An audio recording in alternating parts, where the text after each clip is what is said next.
TheWhoThatDaily.com. That's right, TheWhoThatDaily.com. Your one-stop shop for everything New Orleans Saints, New Orleans Pelicans, LSU Tigers, even the top flight boxing. So if you're a Who That and you're looking for a place to stay up on your team, TheWhoThatDaily.com is your site. TheWhoThatDaily.com for the sport Who That in all of us. Don't forget to do your Christmas shopping at the Pro Shop. Get TSC merch for the holidays right now and get 15% off on all items on the Pro Shop by using the product code TSCXmas21. So get your shop on at the Pro Shop today. Peace. Thank you for making Saint Central your black and gold home for the New Orleans Saints.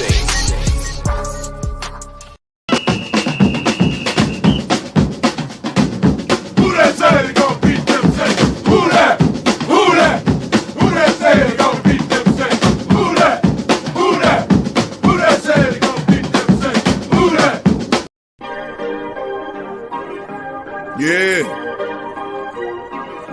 Well, all right.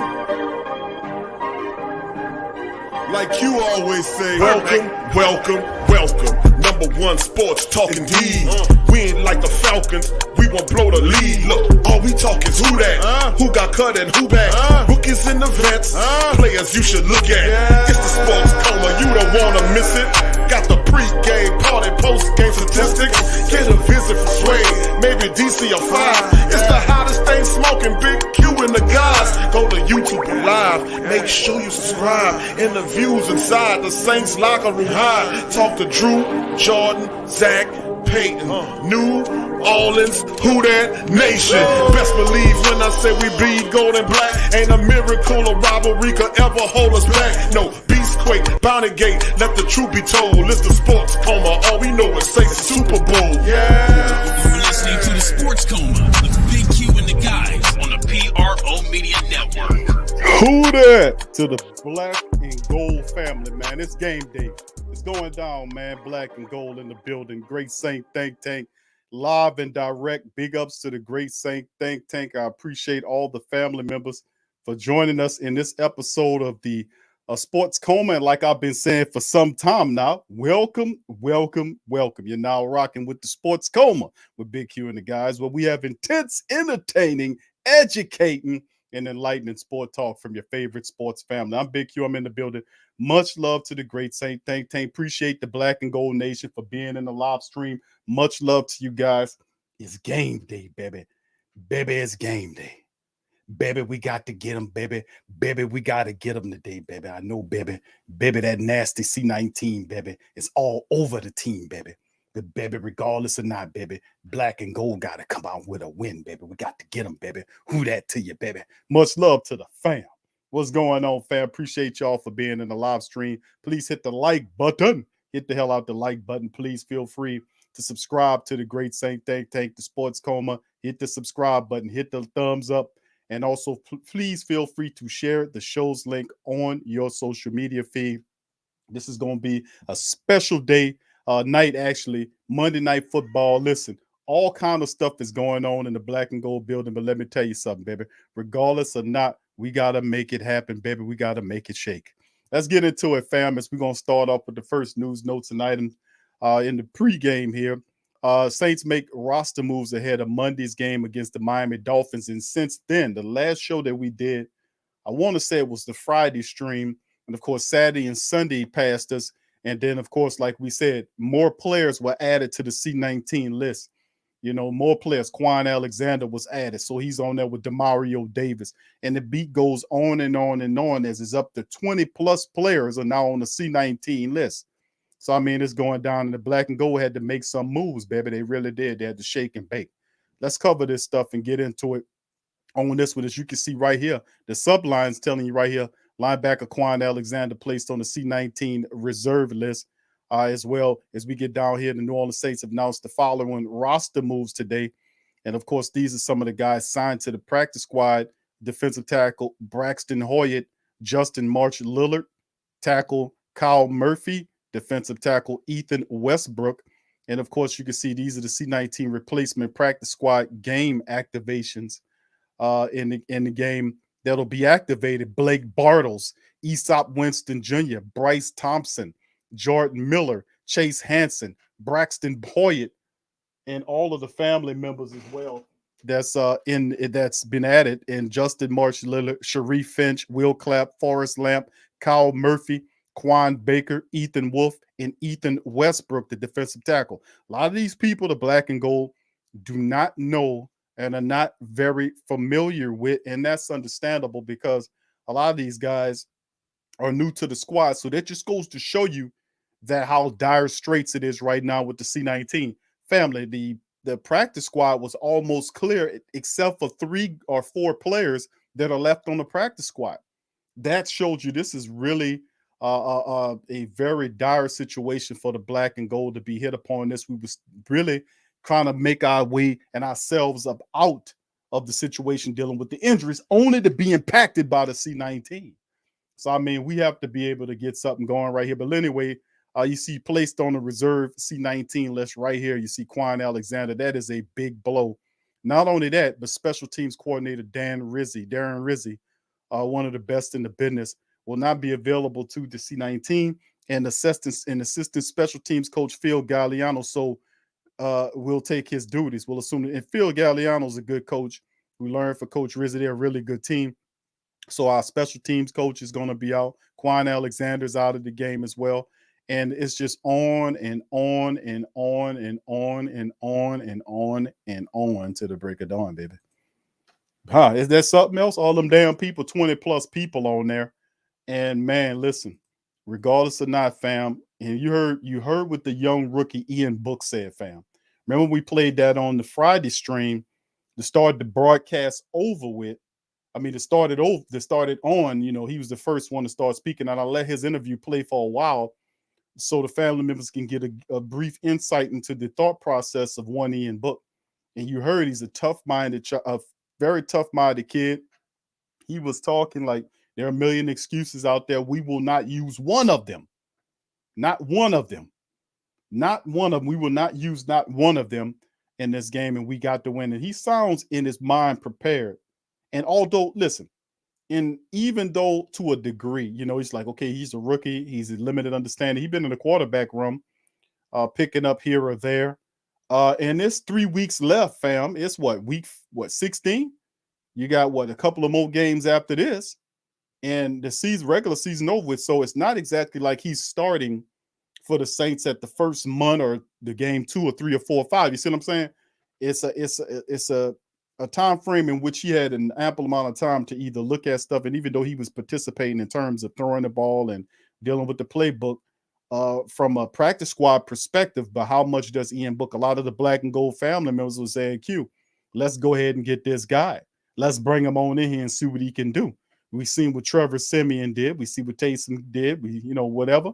Let's see what Book can do, being that the coach Payton took him with the 4th round pick.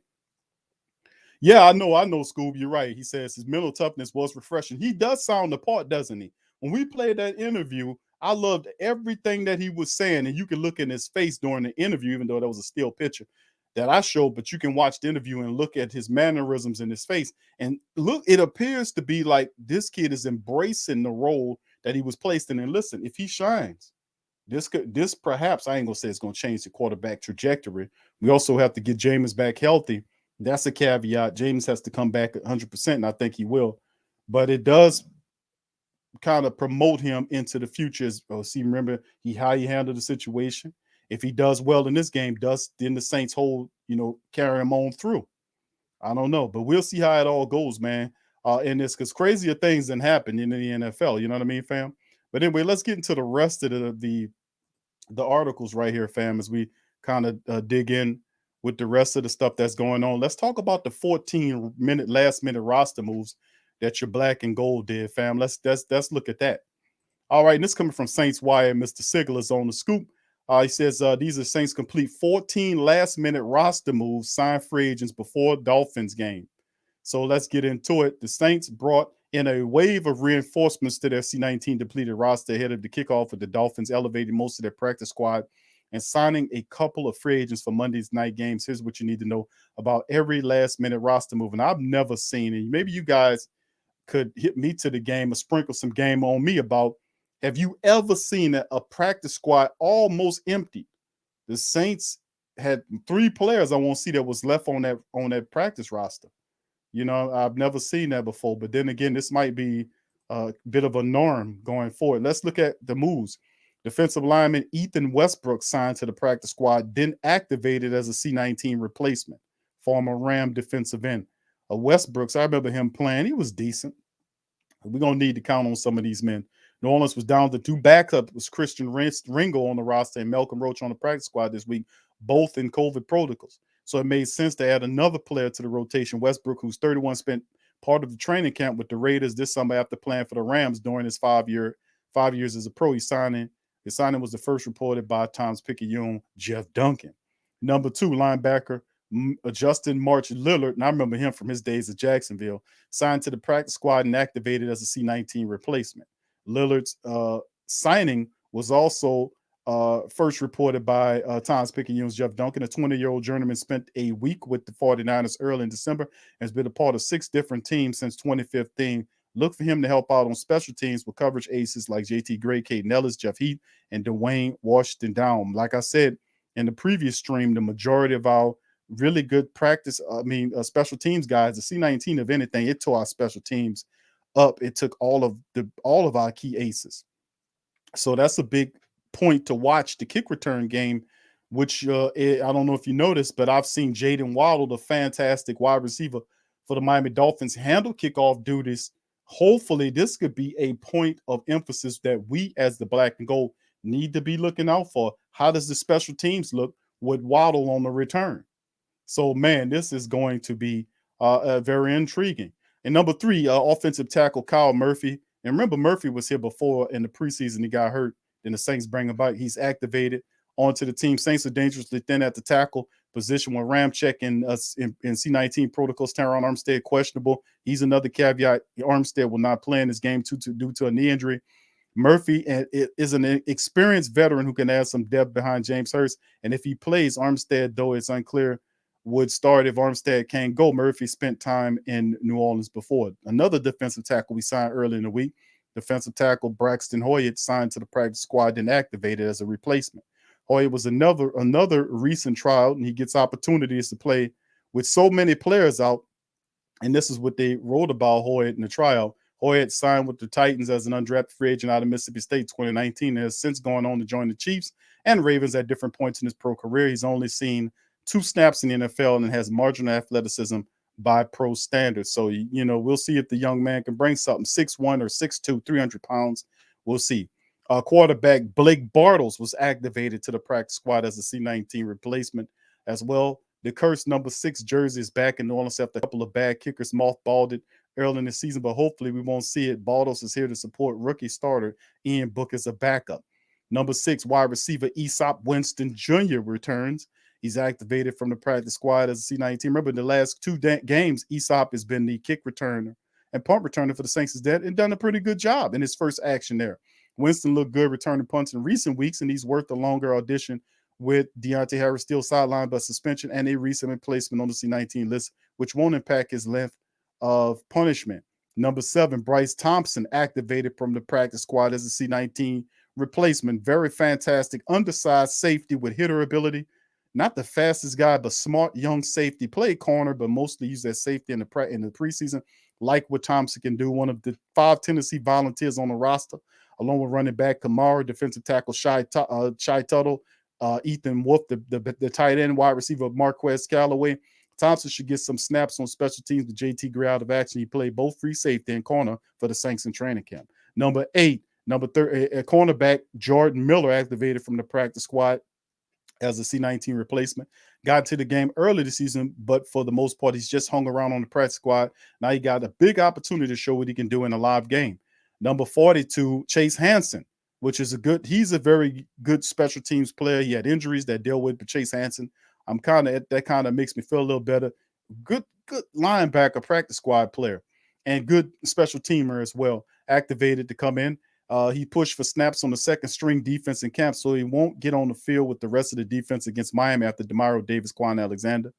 So he could get, on the field. But Demario Davis, Quan Alexander, and Caden Ellis were all sidelined with the C19 reserve. So expect to see Pete Werner and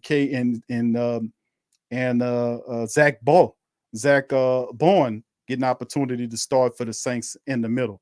Linebacker Sharif Finch, who the Saints activated from the practice squad. He was already on here. He Finch NFL career has been defined by special teams play and should expect to see him in that role covering punts and kickoffs on Monday night's action. So that's good to know.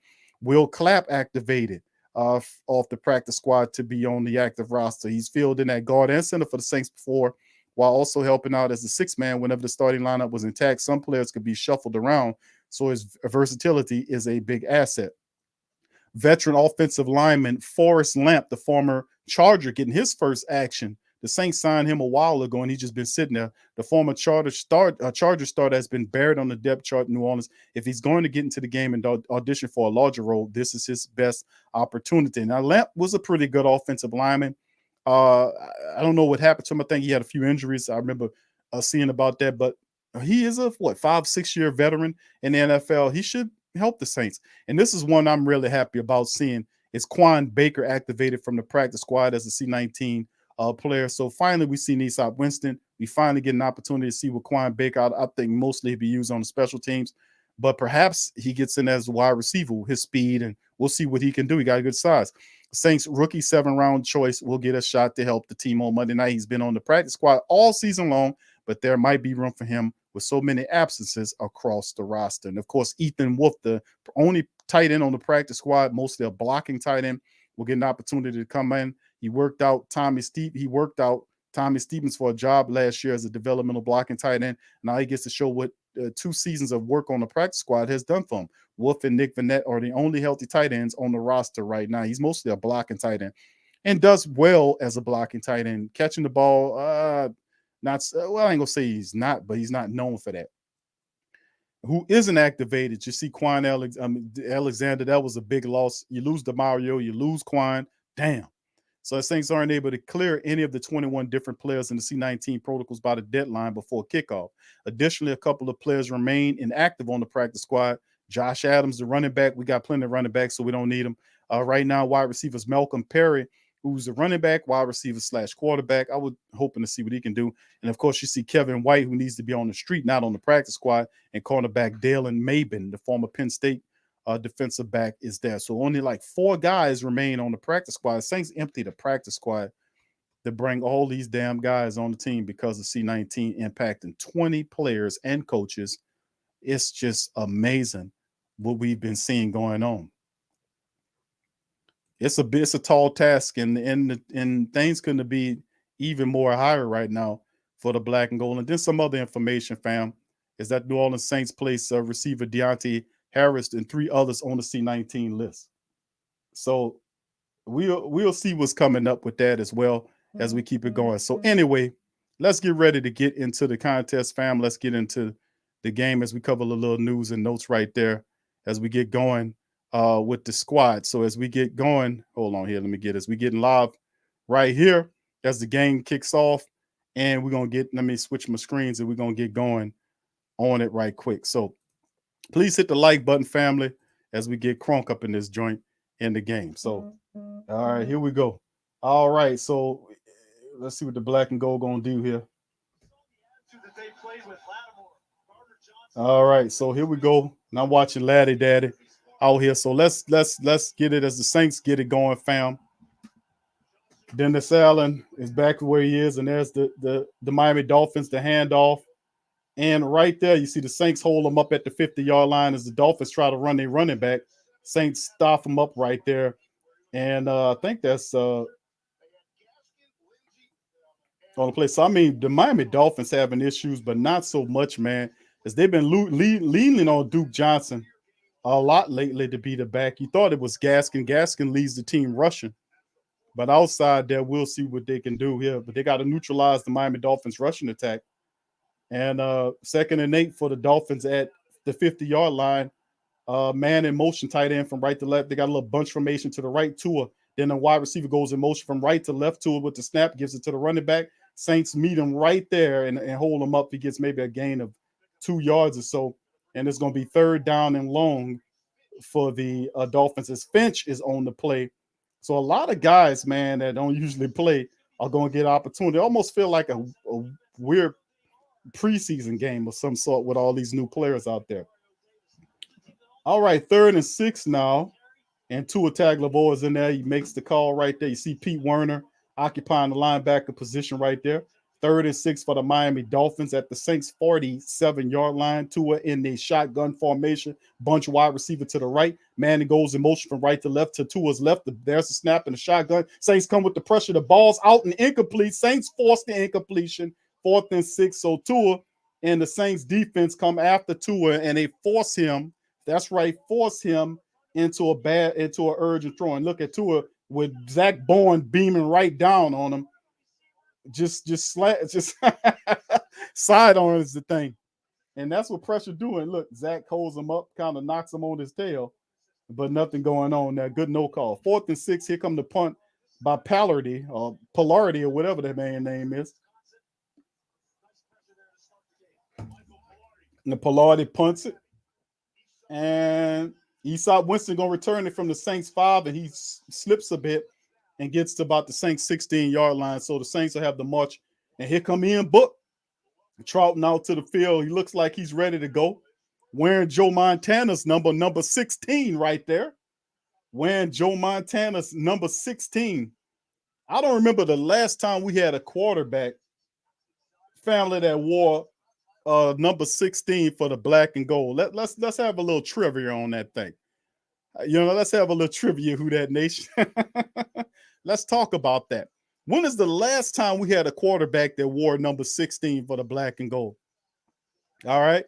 Let me throw that to the Who Dat Nation. Please hit the like button, family. Over 200 of us in the building. Hit the hell out the like button as the Saints. Let's hit the like button for a win, baby. We need this one, man, despite the C-19. Saints had a pretty good defensive series right there, getting the Miami Dolphins off the field. Don't you think? Who that to the fam? Let me give some love out to the family members. Y'all, let me throw a little trivia to the great Saint think tank, the Who Dat Nation. Who was the last quarterback that wore number 16 for the black and gold and was actually good? I don't think we ever had a number 16 that was hitting on something. Let's see if the family members can do that. All right, what's up, KB, baby? Who that to the Queens? My dog Scoob in the building as well. YouTube sucks. Go Saints. All right, big ups to you. Tremal is in the building. Nikki, what's up, baby? Who that to you? What's up, Ahmad? Who that to you, brother? Appreciate you. No mental history of that. Mark Brunel. Okay, Brunel. Did Brunel wear 16? Was it 16? Nola the Trill, who that to you, fam? DJ Gene, what's up, fam? Appreciate you. Who that to you, fam? Brother Dada's in the building as well. All right, and the Groove is in the building. Much love, fam. All right, Tolliver, perhaps. Okay, Billy Joe Tolliver. I know Lance did it. Yeah, Josh Banks, Lance Moore. But what about the quarterback? What's up, Jeremiah? Who that to you, brother? Appreciate you. Was it Billy Joe Hobart? I thought he wore 12 or something weird like that. I don't know. Yeah, I'm with you, Tori. I don't know who. I mean, seeing that number out there, Dollar said, Big Q, that sorry QB we had from Colorado State. Oh, Grayson. Garrett Grayson, was that the dude? Garrett Grayson, how about that? I'm gonna have to check on that. What's up, brother Barry? Who that? All right, here go Ian Book, man, and they bring him up out the bottom of the field in the graphic. He makes his NFL debut, 30 wins at Notre Dame. Could this guy be the future of the Who Dat Nation, family? Who could he? And people are excited to see what Ian Book, man. Let me tell you, I studied the film on this young man coming out of Notre Dame. Man, I love this kid's tape. I ain't going to tell you no lie. I love his tape. So let's see. Here's the first snap. 1st and 10 for the Saints. Ian Book's career starts, and he hands the ball over. Elvin Kamara, and Kamara gets about 4 yards on the run as he cuts to the right there to be second down and maybe about 6 or 7. And, of course, Kamara is there. Callaway is there. And listen, the Miami Dolphins have some players, man. The Dolphins have some players, fam. They got some players. Jalen Phillips, 8.5 sacks. Holland is another dude that'll knock your block off. I was looking at tape of them guys. They're not a complete defense, but they got guys at places that can make plays. Ian Book in the shotgun on 2nd and 7 for the black and gold. That's the snap. Book on the throw. Ball's out. He finds Ethan Wolf on the play, and Wolf picks up a couple of yards as old Coach Payton gets out the way. You see the Coach Payton moving out the way. Oh, he got some quick legs on him. So the Saints find Ethan Wolf, the practice squad tight end. Remember, Ian Book and Ethan Wolf and most of these practice squad, Ethan Wolf, he's throwing passes to Ethan Wolf on the practice squad. So he does have some familiarity with some of these backup players, being that that's who he practiced with on the practice squad. All right, here we go. 3rd and 3 for the black and gold. Book looking around. He's in the shotgun. 2 wide receivers to the right, bunch on the left with running back Ingram to his right. There's the snap. The pressure comes, ball's out, and it's intercepted, and he's going for a touchdown. And there it is. So there's a pick 6. Book looked, and that's a bad way to start his career. And Coach Payton looking like, damn, what was he looking at? And I'm going to have to look at the play, but he came out and stared somebody down, and he comes out and he says, my bad. Yeah, he stared him down the whole way. And then the safety just picks it off, and then the ball was thrown behind LaJordan Humphrey. And then, of course, the man, he just ran right on in. Boy, he threw it right behind him. All right, so that's the Miami Dolphins get the pick 6. They're on the board right there. And Book will have to redeem himself. He's going to have to redeem himself. But Coach Payton trying to get a kid some credit, let him throw the ball. And listen, that's one mistake. They're going to kick it back to him. He got to get back and get it again. This is the rookie. It's part of being a rookie. You don't stare down people in the NFL. Plus, the ball was tapped at the line, and then the safety just made a really good play on it to bring it back for a pick 6. So it's just a point, 7 points right now. Ian Book will have to gather himself and come back for the next play. Listen, fam, don't be too hard on this kid. It's just one. It was an interception for a pick 6, but he has to come back and redeem himself. A lot of time left on that clock. All right, yeah, King Guy said, yeah, I seen it on the replay. It was tipped. Yep, it was tipped. So I mean, we'll see what he comes back, man. He'll get the ball back, and he has to make it right. And let's see what this kid's made of, man. We know he's a good player. We know he's a winner. And you're gonna make bumps and bruises in the game. But pick 6 right now. The Dolphins get the pick 6, return it for a touchdown. They're up 7-0. Plenty of time left on the clock. All right, fam. So yeah, rookie mistake, man. Come on, don't be hard on this kid, fam.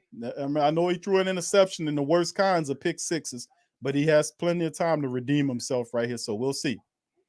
All right, so let's keep it rolling, fam. Just run the ball. All right. Now they're gonna have to throw it because Miami is gonna be putting 9 and 10 men in the box against Ian Book. He's gonna have to throw the ball. He's got to throw the ball.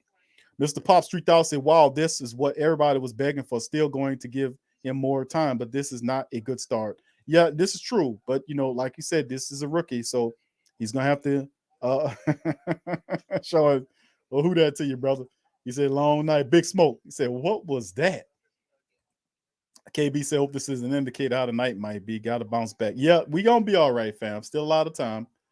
They're going to kick the ball back to the Saints, so we got to make it right. That's all it is. That's right. That's right. In the groove says a short memory is what's needed because the kid bounces back, makes some plays, man. He's a rookie. Don't be too hard on him. Kyle, who that to you? Say, y'all chill out. It's his first start. Golly. I know, man. We could be some tough people sometime, fam. We got to have a little patience with the kid. He's a rookie after all. We know he can play the game. We're going to give him an opportunity to see. And he stared the man down the whole way. And then the ball comes out, and you can see the player jumps up, tips the ball right there. And then it inflected the ball inside to the safety. So, yeah, there you go. So, yeah, the tip right there deflected the ball to the safety. But if it hadn't have been tipped, it was going to LaJordan Humphrey. So that was a real good angle to look at it. Dolphins getting ready to kick the ball back off. 10:25 on the clock, fam. 7-0 Dolphins. All right, ball kicked out the end zone. They'll retrieve it at the 25-yard line. And here come Ian Book. Why doesn't he have his helmet? He was just standing up there looking. Why ain't he have his helmet on ready to roll out? I was about to say, they ain't sit his ass down, did they? He was just standing there looking. Man, what you doing? Get in the game. All right, what's up, Sofa King? Thank you. He said, I'm going to need a few drinks. Thank you for your super chat, fam. All right, so let's go. All right, first and 10 for the black and gold rookie quarterback at the helm. He gonna make mistakes. Let's see if the kid can figure it out, man. Let's see if he can figure it out. All right, thank you, brother Christopher. Thank you, keeping it real. Thank you, Christopher Waterman, for your cash app, my friend. Appreciate you. He says for Big Q, keeping it real. Thank you, Chris. Appreciate you. All right, Saints first and 10. Ian Book under center. Play action rolls, balls out and dropped by Vanette. And then he clumsy. He fell out too on the play. You can't be having drop passes, Vanette. Only 2 damn tight ends on the team. You can't be dropping the ball. All right, so yeah, he rolls out, fire. Come on, man, you got to catch the ball. You know, I often thought about that, family. These guys got gloves on and still dropping the ball. You know, I was like, how? How is that possible? You got to stick them on them gloves. What's up, Melanin guy? Who that to you, fam? Appreciate you, man. All right, here we go. Second and 10 for the black and gold. Blake Bortles is ran black and gold. This is a strange season. Ian Book in the shotgun. He hands the ball to who's that? Ingram, and Ingram picks up about 4 yards. It'll make it third and maybe 5 or 6 yards for the Saints, as the Miami Dolphins are just going. If I'm the Dolphins defensive coordinator, what I do is I just stack the box. I put 8, 9, 10. I put 8, 9, 10 guys in that box and dare the rookie to beat me. I won't let Elvin Kamara beat me. I dare the rookie to beat me. That will be my move, and that's what they're going to emulate. They did that the last time. Last week, Tampa Bay did that, had success against the Saints. They go in, Book in the shotgun, 3rd and 6 for the black gold. There's a snap. Blitz is coming. Book scrambles, and he gets sacked down, and that's he take it too long. Just throw the ball away, in Book. And the Miami Dolphins defense is going to swarm you. You got to get rid of the ball, man. You got to get rid of the ball, dude. Dude, you got to get rid of the ball. And that's the thing, because watch Ingram right here stays in the block. So the check down is not there. He doesn't have a guy. About time, the guy gets, and then, of course, the offensive lineman gets beat. And then he gets through. And who was that? Kelvin Throckmorton, big sorry ass, got beat by 9-1 when the pressure came up the face in Book. And he just took the sack. Throckmorton got beat on the play. There's the punt by Blake Gillikin is back. And there is the wide receiver returning the ball, and he gets pulled down there as the Saints make the play onto that. So right now, offense having problems, interception, and then they they just run the Saints out on downs. And right now, the defense, the Miami Dolphins have that vision right now. I know, Chris. I think Coach Payton knows that if you look at the film, the Miami Dolphins they're stacking that box. They're putting guys in that box, and they're going to blitz a lot against this quarterback. And I would do the same. It's a smart gesture. You got to send the blitz in there. You got to send it at them, fam. You know, if they had a rookie quarterback back there, I would be blitzing the hell out of them too. So I would stack the box and then provide a blitz on the quarterback and try to get him to beat me. But the thing is, Ian Book is going to have to get the passes out there. And listen, let's take this in contrast right quick, fam. Thank you, Chris, for your super chat, fam. Appreciate it. Let's take this in contrast too, fam, before we blow them up. Remember on the interception return for a pick six, the ball was deflected. All right, so the deflection, he threw the ball, guy jumps up, bats the ball, deflects it to the cornerback, or the safety rather. Safety returns it for a touchdown. That's that real deal.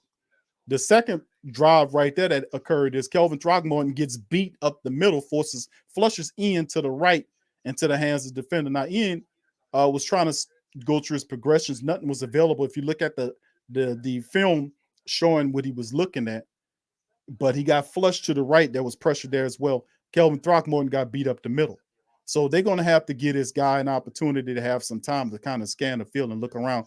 But Book is going to have to pick up the rhythm of the game. And you can see right now he kind of struggling to kind of get to that rhythm of the game right now. So some bad things you don't want to see the rookie happen that sees if he had a short memory or not to overcome it. It was the deflection for a pick six. He has to overcome that, and plus a sorrowful drop. So it's just 2 drives right now. The Saints defense should hold the Dolphins and perhaps even get a turnover or 2 for the night. So let's not be too hard on this kid just yet. B. Thomas, thank you for your super chat, fam. Says better to make mistakes early. Hopefully he can settle in, or you think we'll end up seeing Bortles. No, I don't think Bortles. Only way you see Bortles is if an injury occurs to Ian Book, or he stinks that bad. What the Saints say now, we're gonna put him in, but Bartles don't know a damn thing about the Saints. He would be a disaster. But I think Book will settle down. I'm gonna give the kids some pressure. Thank you, Brother Thomas, for that, man, for your super chat. And thank y'all all, man. I don't know, Tyler. We ain't got nobody else but Blake Bortles. You damn sure won't see him. So let's see what the Dolphins defense is doing. What I would do if I was their defensive coordinator. I would send the house. Okay, here go the Miami Dolphins right here at their own 30-yard line. They hand the ball over, and not much going off to their running back as he's ate up right past the line of scrimmage there. Maybe a yard or so on the pickup, but not much. That's big Marcus Davenport on the play. All right. So we need to keep it. We need to see what the Saints defense, perhaps the Saints do something, but we'll see what happens. This Miami Dolphin team dealing with a depleted Saints roster, but listen, we gotta make stuff happen regardless of not. Duke Johnson's a good running back. Saints have to neutralize his abilities. Tua in the shotgun, 2 wide receivers to the left, 1 to the right, running back to Tua's right. There's the snap. Ball is out. It's too high and incomplete. And there's going to be a flag down. There's going to be pass interference and a new set of downs against Chauncey Gardner-Johnson getting a little too handsy.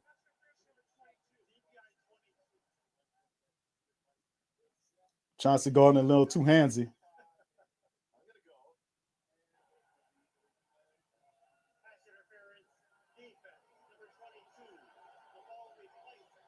So it's against Chauncey Gardner-Johnson. Pass interference that get the Dolphins a new set of downs. Yeah, he hooked him. Yeah, he hooked him right at the last minute. Yeah.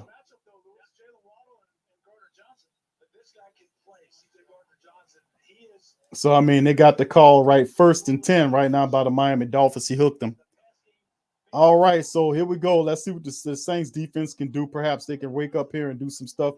Tua in the shotgun, 3 wide receivers to the right, running back to his left. There's the snap. It's a handoff to Duke Johnson. He gets tore down, maybe a gain of 4 on the run by the Dolphins. All right, so, we'll see what goes on, man, in this one here. We can sure use a pick like he had against the Miami Dolphins. That's for certain. Well, all right, Tasha, thank you, baby. Let's go, Saints. Thank you, Tasha. She must be on cloud 9 right now with her Cowboys cutting up. I hear you, Tasha. Appreciate the love, and thank you for the super chat, baby. Much love to the fam. What's up, Andre? Who that to you, fam? Appreciate you, brother. All right, so here we go. On the play, 2nd and 6, Tua in the shotgun again, running back to his right. There's the handoff play action right there. And the ball in Chauncey Gardner-Johnson on the play to get him down very quickly. So 3rd down for the Miami Dolphins on the play. And he gets to Waddle. Now, Waddle's a hell of a wide receiver with 80-something catches on the season. So we can't let him get, and they try to set up a screen play, and he made it happen. So 3rd and 7 for the Saints in the play is Dennis Allen looking on. 7 minutes and counting down in the play clock. All right, Tua in the shotgun again. 3 wide receivers to the right, 2 of them to the left, 2 to the right, 1 in motion. And they got empty. Saints come with the pressure. He has time. The ball's thrown, and on the play, and the Waddle makes some kind of way he gets free. He's the focal point of the Miami Dolphins offense. So some kind of way Waddle gets free to make the catch. Now see right here, Waddle, they're going to move him all around. And then he puts on a play, gets right to that open area. And you can see right there, who was guarding him? Was that Roby? Yeah, Roby was beat by 5 yards, man. Roby was beat by 5 yards. Waddle is their offense, man. You got to neutralize this kid. They have 86 catches on the season. There's the snap right there by Tua. It's the play action again. The Saints, he rolls out. Ball is thrown. It's caught right here by number 81. So their backup tight end makes the grab. It'll be 2nd down. Dolphins have some rhythm here now. Dolphins have some rhythm. 2nd and 3 is a pickup of 7 as Tua finds his backup tight end Smythe to get 7 yards. 2nd and 3 for Miami as they're moving on.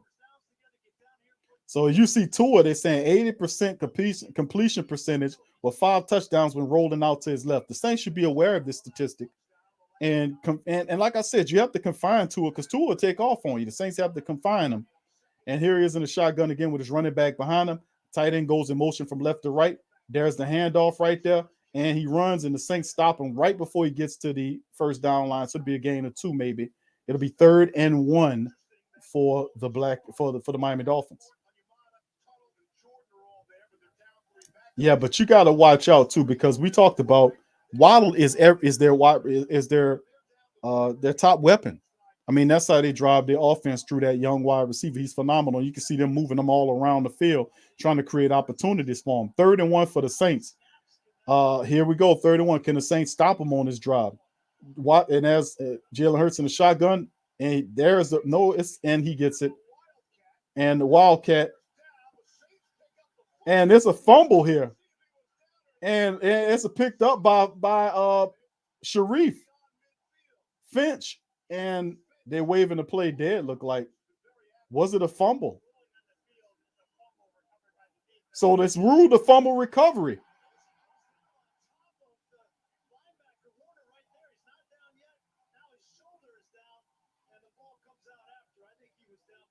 Yeah, that might be. They're going to turn that around.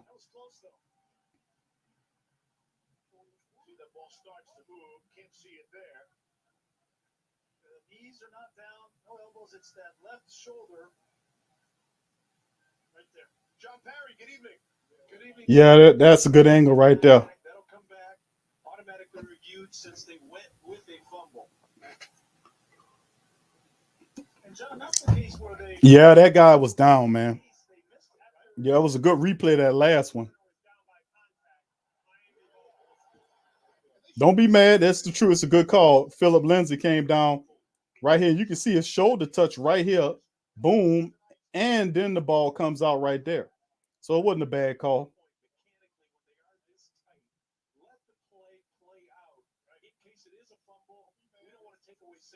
So the Saints almost got a fumble on the play. 4:47 remaining, 1st and 10. The Dolphins get the first down on the run by Philip Lindsay. And they keep on moving, man. So we'll see what's going on here. We'll see, man. It's the Saints right now. Defense is letting them march the length of the field right now. The defense has to be able to create something. And, of course, we know Demario Davis is in there. We got a rookie and Pete Werner occupying the interior. With him and Zach Bourne at the linebacker positions, 8 up with this crap. All right, Tua in the shotgun, wide receivers to the left and 1 to the right, running back directly behind Tua in the shotgun. It's audibles to his guys, and he's going to call a timeout. And Tua, the play clock got kind of low there. Tua stops the clock right there, and they'll use a timeout. After losing 7 straight in the middle of the season, it's been a November and December to remember for the Dolphins. 6 consecutive wins, defense, accurate quarterback. Miami looking to put a bow on the season with a playoff berth. Look all the way over to the right, as Ray Pinkle would remind Dan Marino, laces out. That's a vanity license plate, if you like the snow machines also. Dan's in the building tonight. Got to give it to the Miami Dolphins. I'm going to tell you something. What's intriguing is when you win that many games in a row, man, after being, that takes heart, man. That means a light turned on for this Dolphin club, so they're not to be disrespected or undervalued. Shotgun by Tua in the shotgun, bunt, 3 wide receivers to the right, 1 goes in motion to the left. There's a fake handoff, and he finds the tight end again. And Smite picks up the first down after Marcus Williams cuts him down. He gets the first down. So the Dolphins marching on, and they're eating clock as they're moving on, keeping the Saints defense on the field. So right here, they keep rolling Tua to that right side. Saints going to have to do something about him rolling out here, man. We need to be able to, we have to use a containment or something. We can't let Tua roll out the pocket and make these throws and extend these plays. We got to be able to contain him within that pocket and force him to throw to the pocket. He has too much freedom right now. There he is in the shotgun. There's the play action there. He's going to hold on to the ball. It's thrown to the back shoulder fade, but it's poorly thrown, and Lewis can't bring it in as Chauncey Gardner-Johnson's on the coverage. Should be 2nd and 10. Saints got to contain Tua. We can't allow Tua Tagovailoa to roll out the pocket and extend plays. We have to take his freedom away of movement. You can't let him roll out the damn pocket like that. You know, he's good at that. You got to neutralize that. That must be taken away from him. All right, he's in the shotgun. He got 3 wide receivers to the right side of the field, running back to his left, There's a snap. Saints come with 4 pressure. Ball's out right up the center of the field, and they got a big ass tight end running, and he gets upended. And that was a dumb play. That idiot could have been tore up by that play. Don't ever leave your feet, fool. He lucky, Giuseppe lucky he didn't get his ass busted on that play. You don't leave your feet like that. He lucky nobody really stuck it to him.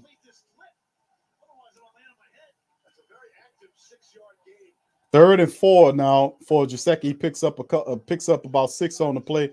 It's 3rd and 4 now for the Miami Dolphins. Tua's in the shotgun, spends a lot of plays in the shotgun. Gives them opportunity to look at the field. Man in motion. They got wide receivers to the left and right. Saints come with the pressure. Tua is hit. Ball is loose. The ball is loose, and the Saints can't recover the goddamn ball. The Dolphins recovered the ball. Saints can't do a goddamn fumble recovery, a fumble drill. Just fall on it. Don't try to pick it up. Fall on the damn ball. The Saints come in, and Tua tried to leak up through the pocket, and they was right there to get him. Boom. Ball comes out, and then look at this dude right here. Just drop on the ball. This guy running in slow motion. I mean, damn. That big-ass defensive lineman, boy, he was running in slow motion to get the ball. I mean, I ain't never seen a guy that slow. But anyway, Jason Sanders is going to try to take the kick, and by the looks of it, he's going to kick from 48 yarders, and he's going to nail it and puts it just inside, and it'll be 10-0. The Miami Dolphins up. So the Saints defense stopped them, and it's time for the Saints offense to do something about it. Now, they've been sitting on the bench for a while. That dude, like he was running on a treadmill. Good grief. Like, damn, dude, how slow are you? Damn. Just fall on the damn ball or something. Punch it or do something. Just pretend it's a snow cone or something. You know what I'm saying? It's a hamburger or something. Big guys like hamburgers and shit. All right, big ups, man, to the fam. Right now, 10-0 right now. About 2 minutes left to go in the first quarter of the play. We're going to see what Ian Book looks how he looks in this third drive here. Plenty of time to coach him up. Plenty of time as the Saints offense had all kind of time. They were just sitting there watching the game play out. And, of course, after a long drive like that, you want to be able to get back on the field, and you got to be able to eat up some time to give your defense a break. We don't want one of these heavy-handed games where the black and gold have to sit up here and keep eating up over 30 minutes of time of possession on the field. The offense has to do its job. It has to be able to move the ball and at least give them 3 or 4 minutes worth of rest if you're not going to do anything but kick a field goal. So coming out of here, the Saints can't listen. It's hometown. It's home game. It's a blackout. The black and gold came and they represented. It's up to the Saints to come here and do stuff. And that means catching of the football. That means making your blocking assignments. We don't have to be perfect, but goddamn it, do your job. That's what you're getting paid for. So big ups to the fam. Appreciate y'all being here. All right, Tim, thank you for your super chat, fam. He says, looking like Peter Griffin. Yeah, I'm telling you, bro. Wasn't that slow?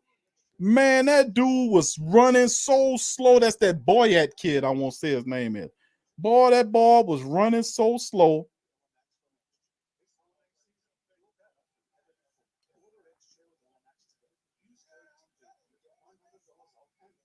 That ball running so slow, Bob. I guarantee if he thought it was a hamburger dressed to capacity, he would have been faster than that.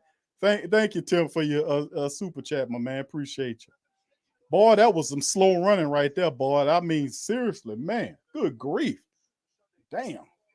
All right, so big ups, fam. What do you think will happen here, fam? Let's talk to the Who Dat Nation. Let's get some of the family members' thoughts on how you think this drive looks going forward. How y'all think it's going to go? Talk to me, family. But let me know what you think will happen on this upcoming drive. This is the third drive with the Saints offense to be on the field here. Hopefully the black and gold can make something shake right here with this Dolphins. They're up 10-0 right now. Saints need to score as the Dolphins kick it out the back of the end zone. Saints will retrieve it at the 25-yard line. And right now, the Miami Dolphins defense, look at it. They're showing you the statistic is 7 in the box right now, and they pick up most of it. Then he deflects the pass. He gets it off, but the pass deflection. They showed 6 in the box this time around. He got 2 safeties, then they drop into coverage on him. So they're showing him some different looks. The problem is on that play is that sorry ass Kelvin Throckmorton got beat on the play to flush him out and disrupt the pocket. But people gonna put that on Ian Book too. Even though Throckmorton gave up the rush, he got beat. Anyway, the Saints, they got to make some throws here, man. All right, here we go. The Saints from the 25, Book under center, hands the ball over to Kamara, and Kamara is pushing the ball. He gets maybe 3 yards as he's held back. And three or four Miami Dolphins, 3 or 4 the Miami Dolphins wrap them up. Good grief. A sea of white shirts was around Kamara trying to run through that thing. Second down for the black and gold, maybe a gain of 2 or 3 of them, not much going on there. So let's see what goes on, fam, with this moving forward. The Saints need some action here. Ian Book in the shotgun with Kamara to his right, wide receivers to the right, bunch formation. There's a snap. They hand it to Kamara. Kamara dances around a little bit, doesn't get much going because the box is stacked. Miami Dolphins Saints got to throw the ball. Third down and not much shaking on that play. The Saints kind of going into a no-huddle offense, it appears. So here it goes, Saints no huddle, trying to get some rhythm. Ian Book, they're going to send the house at him, looks like it. There's the snap right there. The blitz comes, and another guy got beat. Ruiz got beat, and he can't do nothing but take a sack. Ruiz got beat on the play, man. Ruiz got beat. Kelvin Throckmorton got beat the last time. Cesar Ruiz, sorry ass, got beat on that time. He didn't even know the guy was coming. Guy came through clear.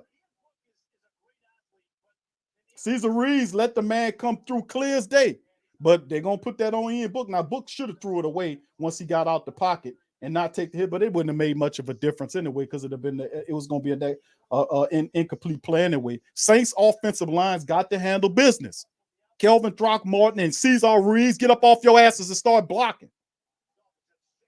Can't blame the rookie if he don't have time to play because of sorry-ass offensive lineman. There's the punt right there to Waddle. Waddle reversing field. And he turns the corner and picks up, and they got a flag down probably against the Dolphins. Ruiz, man, sorry, man. Kelvin Throckmorton, sorry. I mean, damn, that man ran through that clear as day. You got to block, man. All the way over the Dolphins sideline. Find the flag. During the kick, illegal use of the hands to the face against the return team, number 9. That 10-yard penalty is enforced to the end of the kick. First down, Miami. So the bad news is the Saints get marched off the field again, and the defense has to come back out. Defense is already riddled with injuries and C-19 miss players out. So you're asking the defense that's already most of them inexperienced to come out there and defend the field again on not much rest. This is not a recipe for winning. And the Dolphins just might as well hit them with the run. All right, here we go from their own 26-yard line to in the shotgun. And there's the play. And he gets about 5 yards on the pickup as Davenport was completely fooled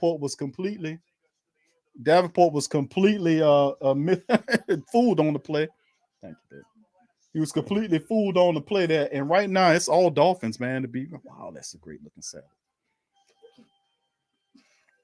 Oh, man, y'all should see this salad I just got right here. Man, this is like a salad you will buy at a restaurant. Y'all take a look at that. Look at that. Y'all see that? Look at that beautiful salad right there, y'all. I'm trying to shake it off here. You know what I'm saying?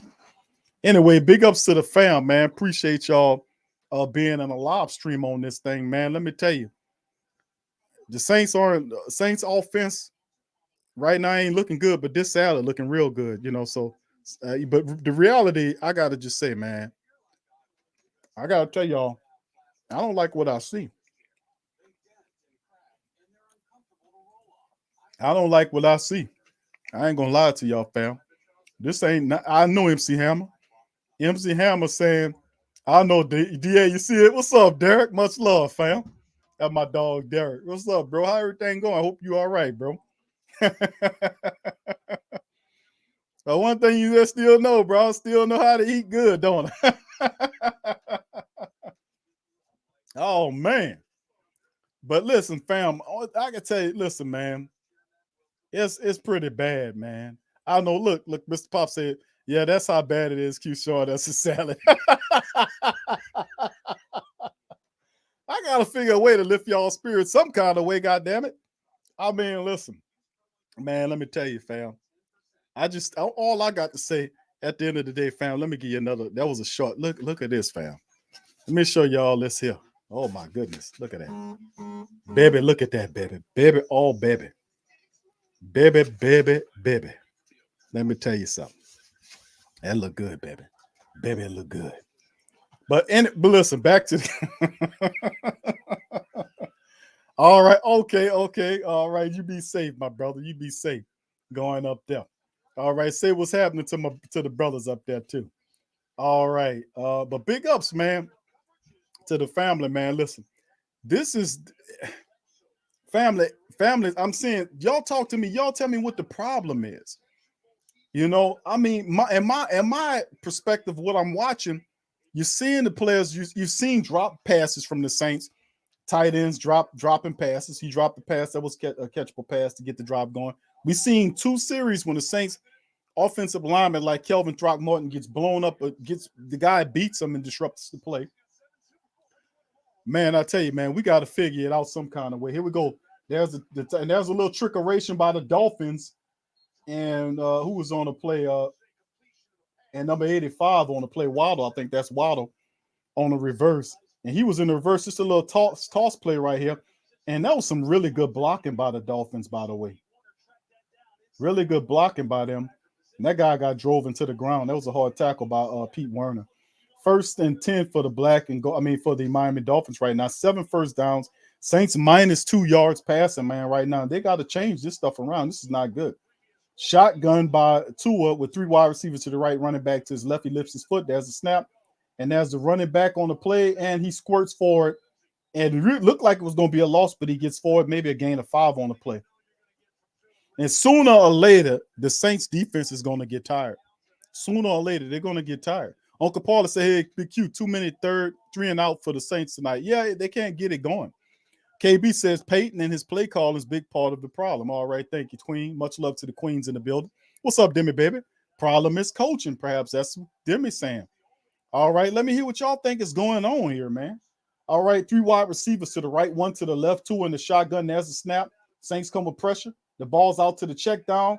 Running back just runs to the first down, picks it up.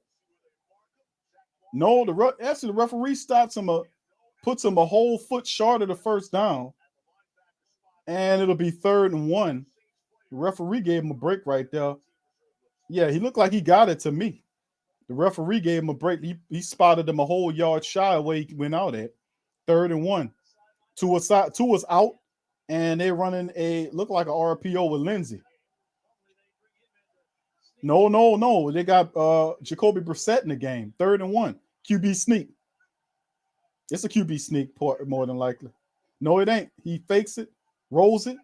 He don't have nowhere to go with it. And the Saints get him, and the Saints stop him short on the play. Cam Jordan, is that a sack? Does that count as a sack? I don't think it does. So the referee's going to spot it short. Referee's going to spot him short because he didn't get there.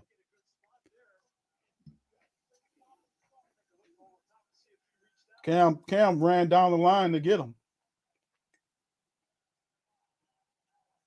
Yeah, I think he's a little short. Yeah, his elbow went down. Yeah, it wasn't about a first down.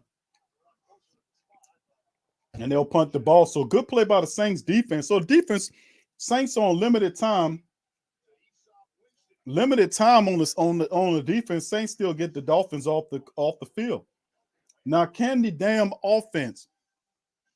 offense protect Ian Book so the guy can make some plays? Kelvin Throckmorton one time, Cesar a smelly ass Ruiz, and the rest. I mean, these y'all guys come on now. It's too late in the season to not know what you're supposed to be doing, fam.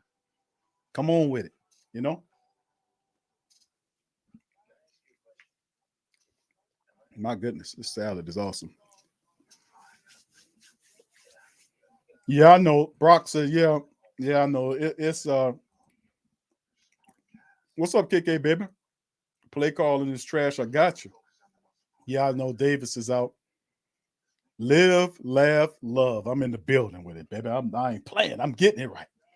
All right. What's up, Young Blood 46? What's up, fam? Says Kid Carrier. How are they going to start? They just signed him on Friday. Fam, don't give up on the young quarterback this soon, man. It's too much football left. My goodness, the Who-Dats need some patience, man. We know Coach Payton good at making adjustments the majority of the time. We expect Coach Payton to make some adjustments to get this together. You need one real rhythmatic series to get going. And right now, you notice what the Dolphins are doing, kind of moving. They're putting 8-man box here, 9-man box here, and they're trying to challenge the Saints to stop to try to run the ball. They know the Saints have to run the football, but it's going to be a challenge to throw the football, so they think. But Ian Book, what does he? He needs to make the proper adjustments. Coach Payton needs to make the proper adjustments, and we need to get this offense going in the right way. We can get this offense going against the team. Oh, don't worry about all that, Tasha. Don't worry about all. Oh, yeah, I got salad here, Tasha. I'm eating healthy, baby. I ain't got that other stuff. I'm just, a little something to wash the salad down, baby. You know what I'm saying? It's all healthy. All right, B. Thomas, what's up, fam? He said we won't know what Book is behind this offense. Yeah, that's a big part of it. The offensive line, that's not just hanging on Book. The offensive line in one of the series and plays that really impacted the drive, Kelvin Throckmorton gave up a pressure that led to, a sack? Cesar Ruiz, sorry ass, didn't know who he was blocking. The guy ran right past him. So the offensive line. Yeah, no. All right, so here we go. Let's see. Saints offense have to make an adjustment. Let's see what the black and gold do here. All right, the Saints at their own 17-yard line. Ian Book under center, wide receivers to the left. And there's the play action pressure coming. Book's ball is out. And Marquez Callaway makes the throw. And that should be a penalty. Throwing them down like that. No call on the play. That should have been a unsportsmanlike conduct play. You didn't have to rip them down and throw them like that out of bounds. That was too much. That should have been a play. And then another roughing the passer play on Book at the end. So two plays where Callaway was slammed down on the ground. No call by the official. That was a personal foul. That Coach Payton telling them that. That's a personal foul. You hit my quarterback, then you slam my guy down and get no call. Shotgun for Ian Book, while running backs to the right and left. Ian rolls to the right side. He finds LeJordan Humphrey, who makes the catch, and LeJordan picks up a good chunk of change there. So we got some traction. Maybe this is what we need. We need some anger here. We need some frustration. We need some emotionalism. Why the hell would they show a picture of Danny Waffle with his helmet backwards? Why would they throw that last rookie that started for the Saints and put Danny Waffle up there? That's why I hate the national media. You know that? They put Danny Waffle up there. 2nd and 2 now. Ian Book under pressure got pushed down. Maybe that can wake some stuff up. Saints hand the ball over to Kamara. Kamara ain't got nowhere to go. Saints offensive line, no mesh at all. 3 guys on them. Kamara running to the side. They might have lost some yardage on that play too. Nothing happening on that drive. So that's dating back to 97, the longest such streak without having a rookie quarterback start. The longest streak goes back. 3rd and 3 now for the black and gold. Let's see what the Saints can do here, man.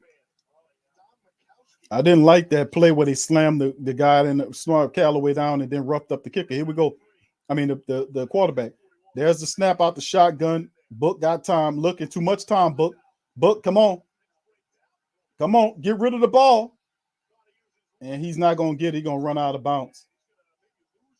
He didn't get it. Coach Payton is really pissed off, man.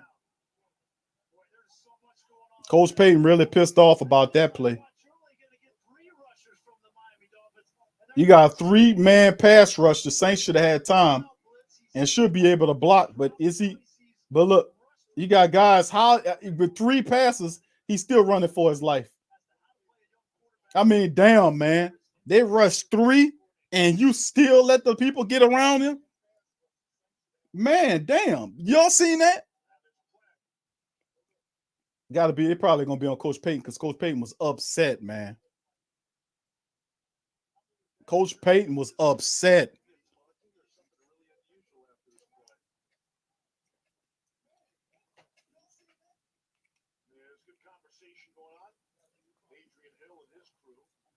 Somebody need to kick them offensive linemen in their ass and tell them get up off their stoop. Come on, refs, let's move it. The referee stopping the game with a flag. Let's see what the call is.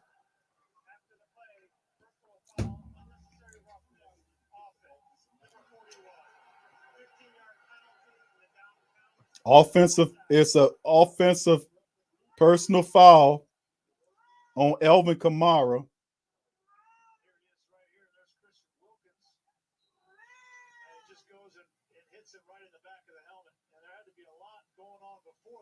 The reaction. I wonder what the action was. 15-yard penalty. You can't do that, Kamara. That was dumb, man. This is dumbass football, dumb bullcrap football going on by the Saints. They're losing their cool and everything. This is dumb football, man. They losing their cool. Somebody got to ring these guys in, man. That's not how you retaliate on the football field. You make plays on the football field, you won't get back at them. You don't go start pushing the guys around. I mean, somebody got to kick these offensive linemen in their ass. Somebody, please, man. Please. Please. My goodness. This is not the kind of football I really want to see here, fam. Thank you, Tasha, baby. Much love. MC Hammer said, man, the Saints team is not a championship team. Let's go. Crazy. I mean, listen, we still got a lot of time here. But my goodness. Yeah, I know, Pam and Whammy. A lot of frustration, baby. Yeah. Yeah, this is crazy, though. But you can't retaliate like that. You already losing 10-0. What good is you to run over there and push that big-ass offensive lineman in his back like that enough for him to turn around and kibosh the hell out of you? You know? What good does it do to do that? That's not the way you retaliate on the football field. That just shows you the Saints are losing their cool here. You don't go and push the man. The way you get even with him is by burning him for a touchdown and getting on the touchdown. That's how you do it. You know? And this is all kind of way. This is very sorrowful, man, to be honest with you. Very sorrowful. I don't like it. Yeah, the offensive line is a joke. I know Snakebite saying, what am I watching here? I hear you, Snakebite. I hear you. We got some Dolphin family members in here. All right. Big ups to the Dolphins family members. Their team is getting a win, man. And our team is not really hitting on nothing offensively speaking. Tasha says, Q, I said you should kick them in their butt. Listen, I'm saying somebody got to kick them guys in their tail. Did y'all not just see what I seen when the Dolphins were rushing 3 offensive linemen and they still got in there? Why would the offensive lineman stop? If you're blocking the guy, why would you stop blocking him and let them run through you between you to go chase your quarterback? You don't block until the whistle is over with. You don't stop blocking until the whistle says blow. Then you stop blocking.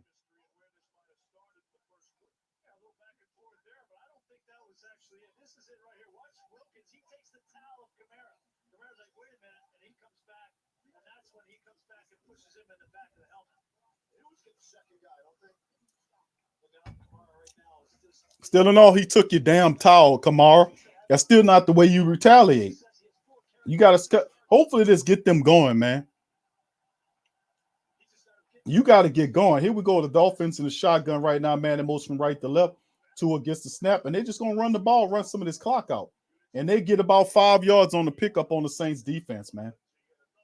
Just work the clock. That's all the Dolphins have to do is just work the clock and keep the unbalanced Saints offense off the field. That's all you have to do if you're worried about Alvin Kamara. The Miami Dolphins, all they need to do, they picked up 4 yards on that run, a little draw play there. All they have to do is just keep eating up the clock. The Saints defense is on the field too damn much. Demario Davis isn't there. Quan Alexander isn't there. There's a lot of backups out there. So right now, the Saints is just right now in terrible straits. There's a shotgun by Tua. They go to another run, and this guy picks up at least another 3 or 4 yards. So it'll be third and maybe 1 or 2 yards from the first down. And Dolphins just going to work the clock on the Saints. run the ball, and it's going to be a throw as they give it to Gaskins on the run. Dolphins got a good rhythm right here, man. The Saints offense stinks. They can't get nothing going because the Saints don't have no goddamn offensive line that's blocking for them. And we can't blame the guys that just made it on the team. You got Suarez, Ruiz, and Kelvin Throckmorton who've been starting for the team for several weeks now. All right, here go Tua in the shotgun. He got two offensive line, players to his left and right, man in motion at the bottom of the screen. One at the top. Saints come with the pressure. Ball's out and a catch right up the center of the field for a pickup. And that's a big chunk of change to Waddle, the top receiver, and the flag's down. Flag down. Who is against Holden? Is it coming back?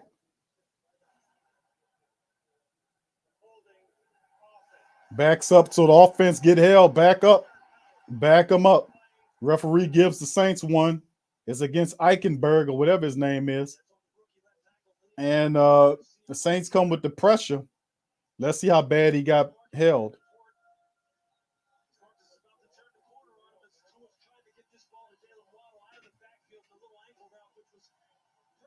I don't see where he held him at. He got beat.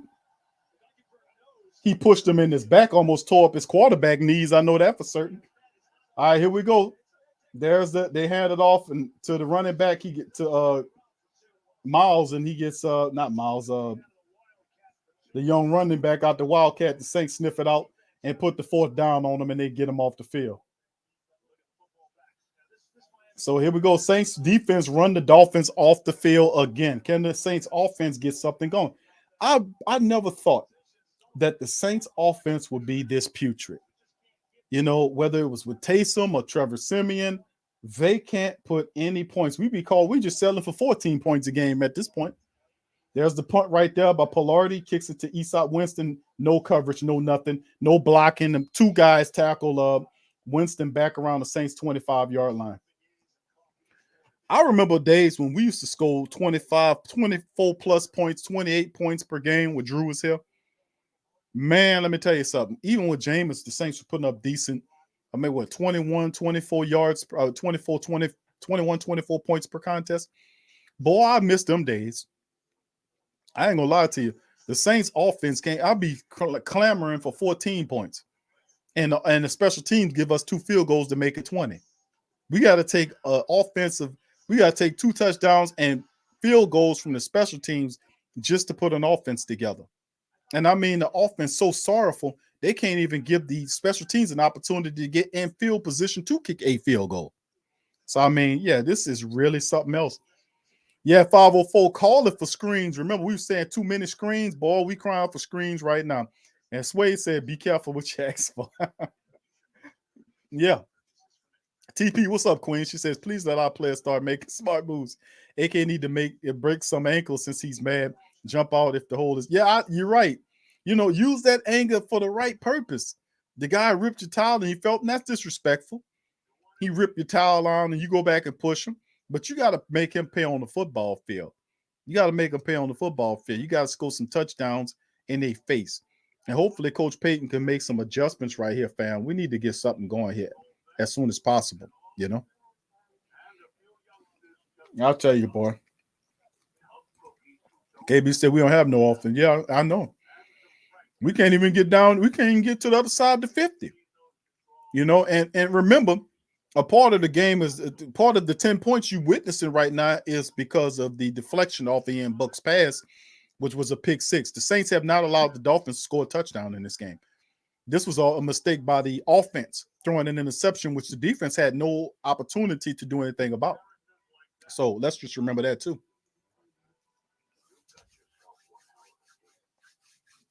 Very intriguing, man, to say the least. Very intriguing. What's up, Brother Jerry? He says, shaking my head. I know, Brother Jerry. This is tough to look at, man. I ain't gonna lie to you. Yeah, I noticed that, Brother Jerry. You've been real quiet, bro, and characteristically quiet. I thought you had usually be breaking your coffee table about right now how bad this game going on. Yeah, the Saints need to win, man. They need to win. They'll fall out of this thing. But I ain't worrying about the playoffs at this point. I just want them to keep winning the game. It's on a 2-game winning streak. Let's see what they can do. Saints from the 25 in booking a shotgun. Wide receivers to the right and one to the left. And there's the pressure. Ian Book has time. The ball is out to Callaway, who twists and turns and picks up the first down and gets about 11 yards off the throw from Ian Book. You got to give Coach Payton some love, man. Coach Payton's allowing the rookie to throw the football. I ain't going to lie to you. Coach Payton's letting them throw the ball, man. And look at that Callaway with a nice little spin out, little shimmy shake. And nice throw by Ian Book right up to Callaway. Callaway makes a good play, picks up 11 yards. Let's see if we can keep this going, man. All right, so nice pick up there to Callaway. Book's under center from the Saints 35-yard line. Got the fullback out there. That's the run, giving it to Kamara. Kamara up, and that's Ingram, actually. And Ingram gets about 7 yards on the pickup, so it'll be 2nd and 3 now for the Saints as Ingram comes out with the power I formation. Coach Payton runs the power I. So 2nd and 3 now, 6:20 and counting down as Coach Payton breaks out the power I formation and gets 7 yards on the pickup. Hopefully Coach Payton returns to that and mix it up a little bit. I haven't seen too many screens from Coach Payton yet, but it's coming. You better believe it. Saints got wide receivers to the right, one to the left. In the shotgun, that's Kamara on a gimme play. Kamara shoots right up and picks up the yardage and gets near midfield. So Kamara out there in a direct snap situation on a little wildcat play with him and Ingram back there, 41 and 14.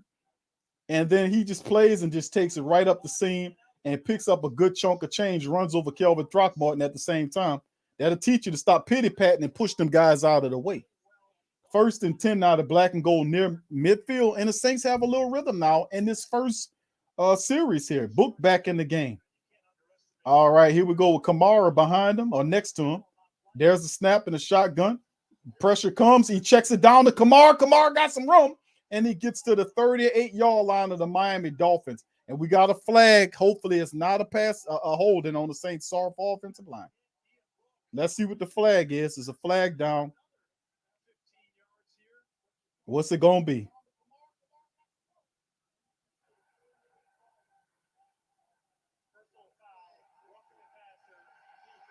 Yeah, why would now see? That's dumb. That's dumb. Watch, he just smacks. Why would you smack him in his face? I mean, why would you do? See that's what I be thinking. It gotta be the roids. Would you make you stupid like that? Why would you smack him in his face? Look at Coach Payton told him, talking and watch him.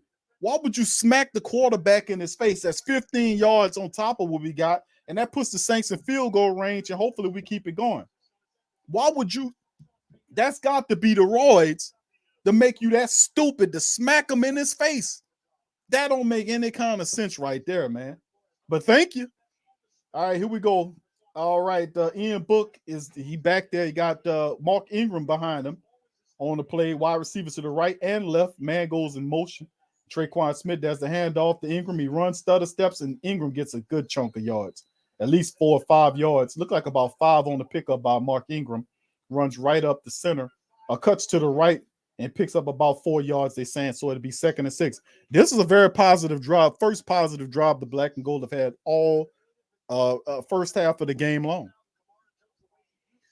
Yeah, Tex saying, what's up, brother? He said, Big Q, we screwed the pooch by winning last week. All we done is hurt our draft position. No, I think the Saints still can win. I hear you on that, Tex saying. I mean, a lot of people still say the Saints can make it in the playoffs. People are like, what good is it to lose it?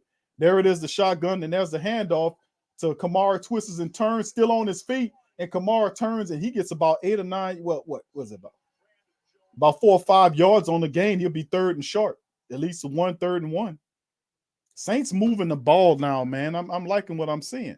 I hear you, Tex saying. I hear what you're saying, Tex saying about that, man. I hear you, brother.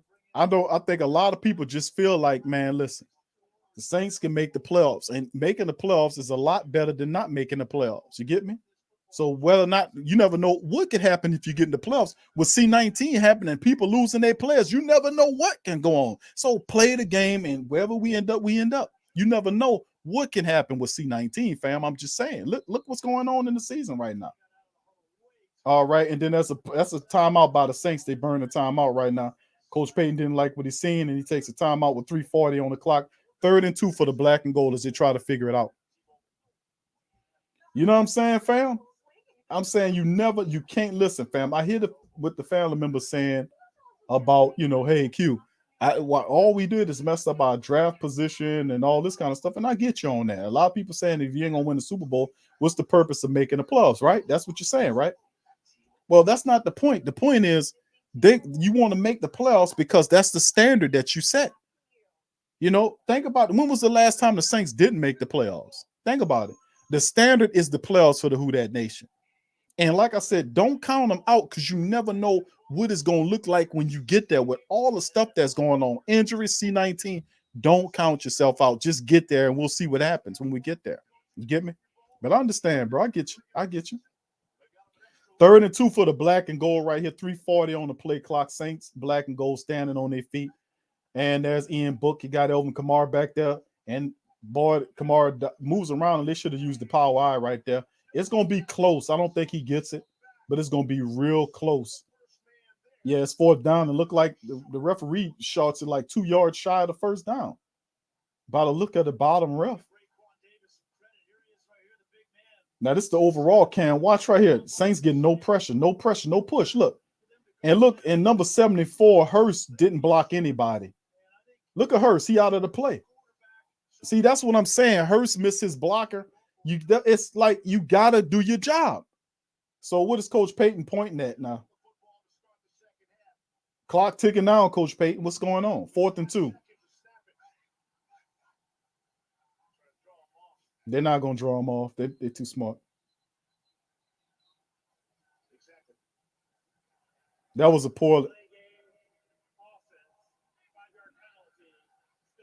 poorly ran play. Very poorly ran play.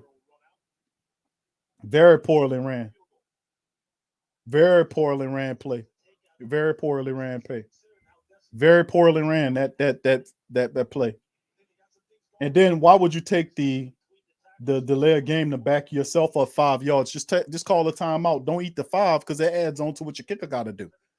Now, it's a 38-yard attempt where it could be a lot shorter than that. I just don't get that play.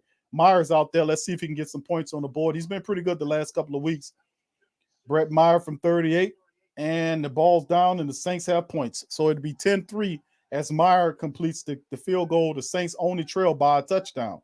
So we're on the board. So, hey, that'll work. Yeah, I seen it. I seen it. I seen the mall cop was the guy making the movie. Yeah, I seen it. Yeah.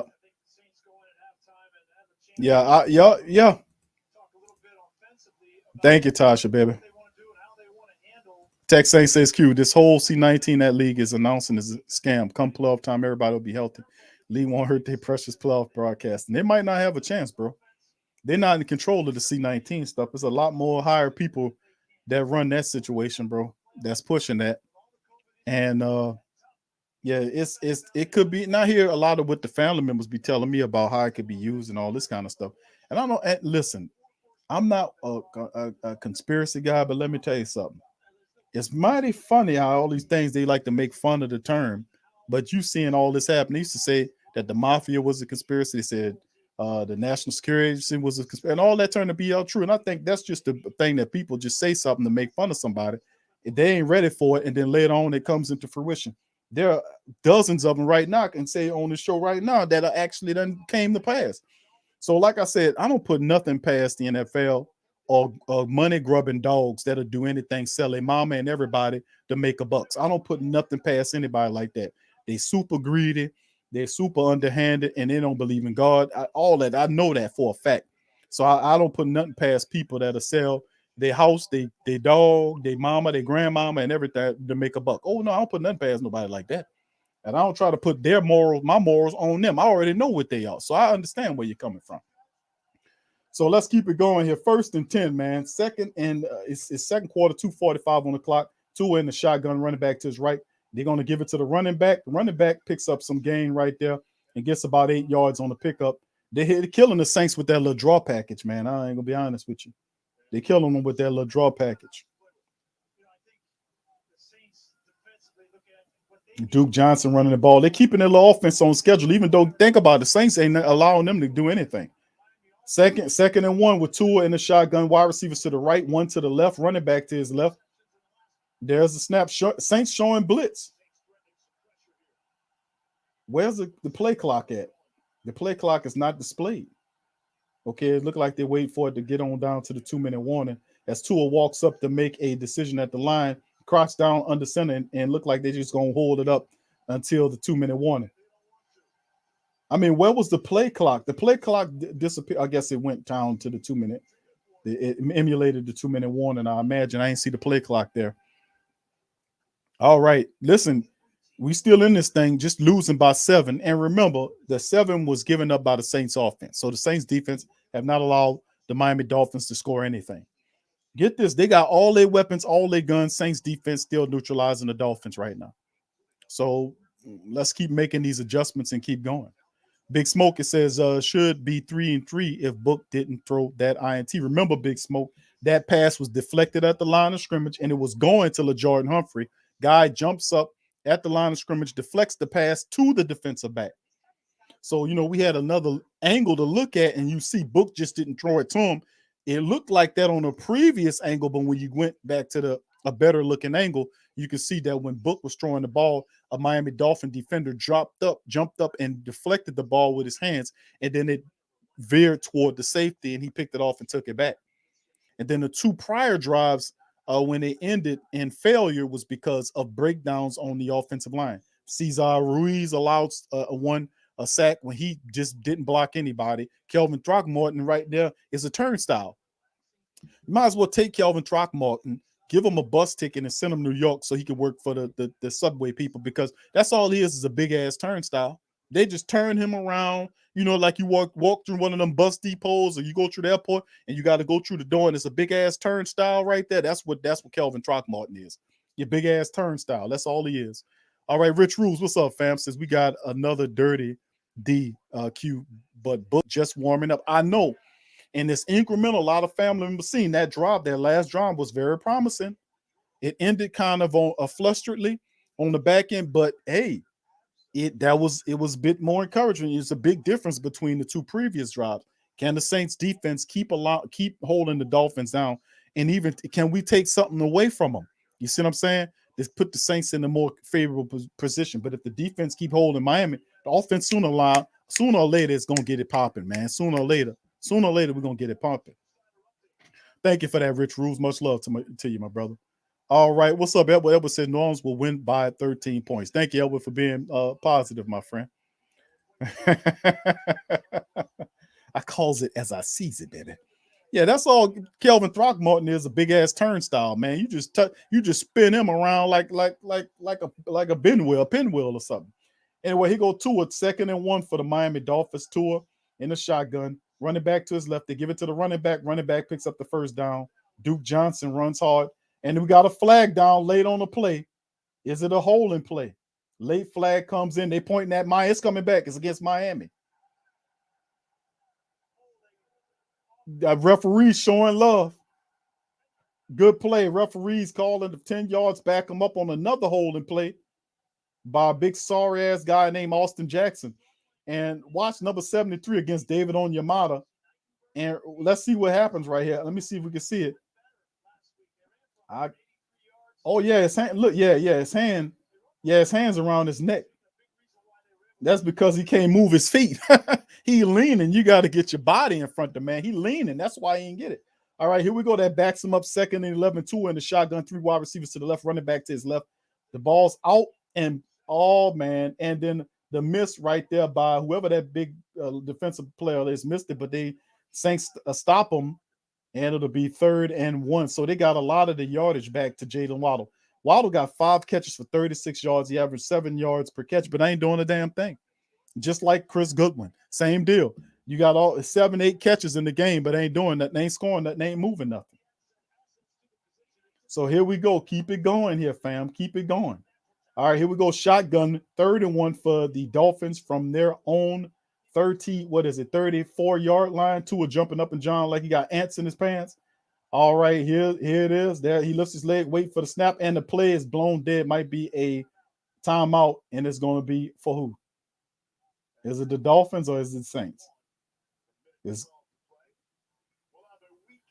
timeout, Dolphins. All right, so timeout Dolphins on the play. So let's see. Saints, like I said, family, pay attention. The offense for the Miami Dolphins is not doing anything. They're not doing a damn thing, to be honest with you. I ain't gonna lie to you. And of course, the thing is too. You look at Waddle. Waddle is their top threat. The Saints should understand that if you want to beat the Miami Dolphins, you got to take Julian Waddle away from him. You can't let him make catches against you. And let's see what they do here. Let's see what they do. All right, 3rd and 1 now. There go Tua's in the shotgun. There's the snap. Saints come with the pressure. Ball out the backfield to Waddle, and he picks up the first down rather easily. Out of the backfield, and listen, Dennis Allen, you got to follow Julian Waddle because they're moving him around. Why isn't anybody on Waddle? But Zach Bowen? See, that's not smart football right there. They're moving Waddle all the way around the field. You've got to follow where he is because they're creating mismatches wherever you go. So he has to be followed. You got to put a guy on him and keep him on him. All right, Tua's in the shotgun, running back to his right. 3 wide receivers to the left there in the first down. There's the snap. Saints come with the pressure. Ball out by Tua. It's caught once again. Is that Waddle again?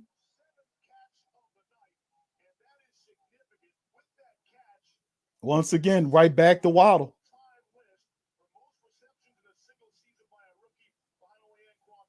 Look at that. And he bits. You might want to consider doubling that, man. You might want to consider doubling Waddle, man. You can't let him beat you like that up and down the field. You can't. Obviously, they can't cover him. 1st and 10. You're might have to consider doubling them, Saints. Shotgun for the Saints. They made it to the Saints 40-yard line, and there looked like the guy jumped early, and it's a flag down. It's going to be against Cam Jordan. Offside encroachment on Cam. Cam jumped early. No, Davenport, I'm sorry.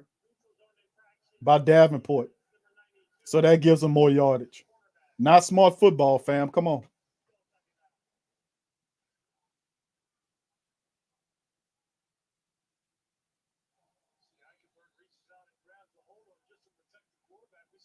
First and 5 right there. Come on, Saints. We need a turnover here, defense. Can't let them get the points. 3 wide receivers to the left, 2 in the shotgun with his running back to his left.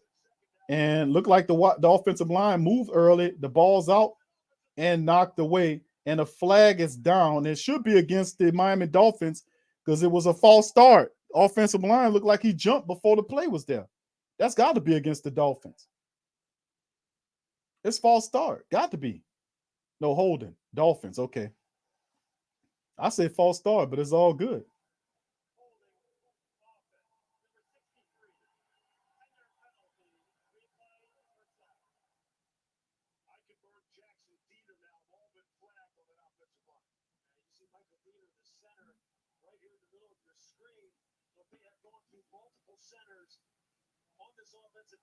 Oh, yeah. Yeah, he hooked them. Boy, that line almost as sorry as ours. All right, 1st and 15. The Dolphins have 5 penalties for what, 55 yards? 1st and 15. They back. Referees helping the Saints out. They're backing the Dolphins up 2 in the shotgun. 3 wide receivers to the right. Running back to the left. You got a tight end down there as well. Saints come with the pressure. Tua steps up. Ball's out. And it's caught by Smite, the backup tight end. And the clock continues. Really good tight. I wish our tight ends can catch a ball as opposed to drop them. Tua in the shotgun with his running back to his left, and look like the ref's going to take a look at it.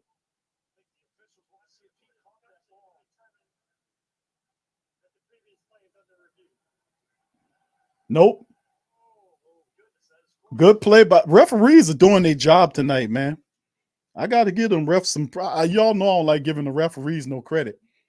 But that Smite, that ball came out. That ain't even a catch. It was all on the ground.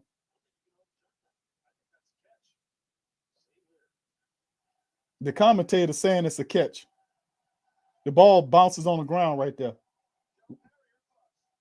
You hear the dumbass commentator say, you can't turn it. I think that's a catch.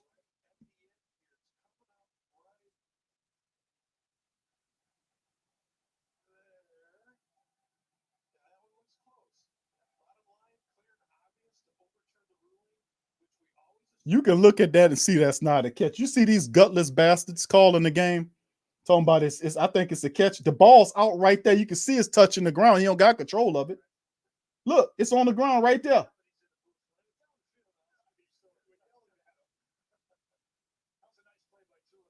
You hear this? You hear that? You see how stupid they are? I think it's a catch. You can't overturn that. And the dude don't even have possession of the ball. The ball clearly touching the ground. He ain't even got it in his hands. But you can't overturn that. Let's see if the referees keep it positive doing for the Saints and overturn and give them and overturn that pass. It wasn't no catch though. That wasn't no catch. Is the commentator in on it? The script? Is he saying it? You can't overturn it? And the tape's showing you that the ball was incomplete. It touched the ground. Man, he even have it in his hands. He had it on his knuckle. It's not a catch. Let's see.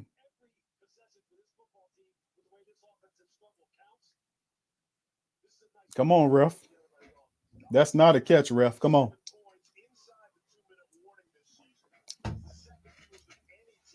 That's not a catch. Dumbass commentator said, I don't think you overturned that. It's too close to call. Really? Dude, y'all are some dumbasses, man. That's why people don't like y'all, man. Because y'all gutless, man. Y'all can't keep it real.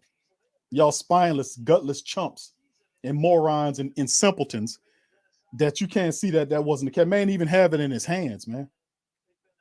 But is it a bit of a foreshadowing here? The commentator knows something that we don't know. Let's see.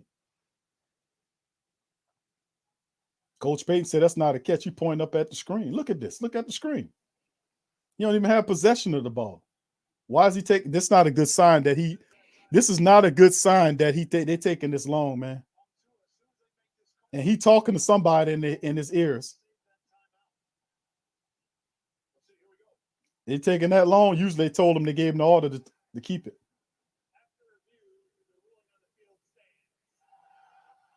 See, that's why nobody respects you, dogs. That's why nobody don't like you, dogs. That's why what's the purpose of giving you instant replay and you squander it? That wasn't a catch. Anybody can look at that and see that wasn't a catch. The ball was on the ground, wasn't even in his hands.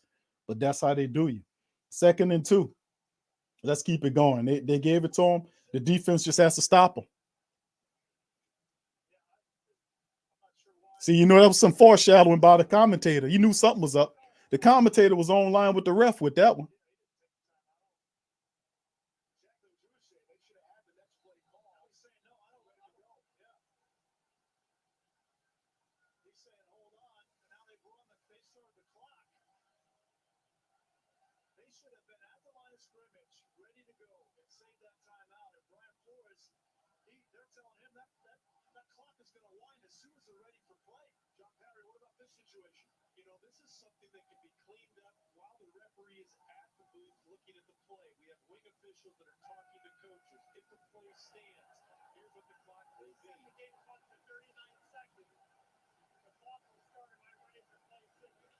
So they gave him the time back what they wasn't supposed to. So they replay. So instead of penalizing the Dolphins for not being ready, they rewind the clock and gave him free minutes. Isn't that something?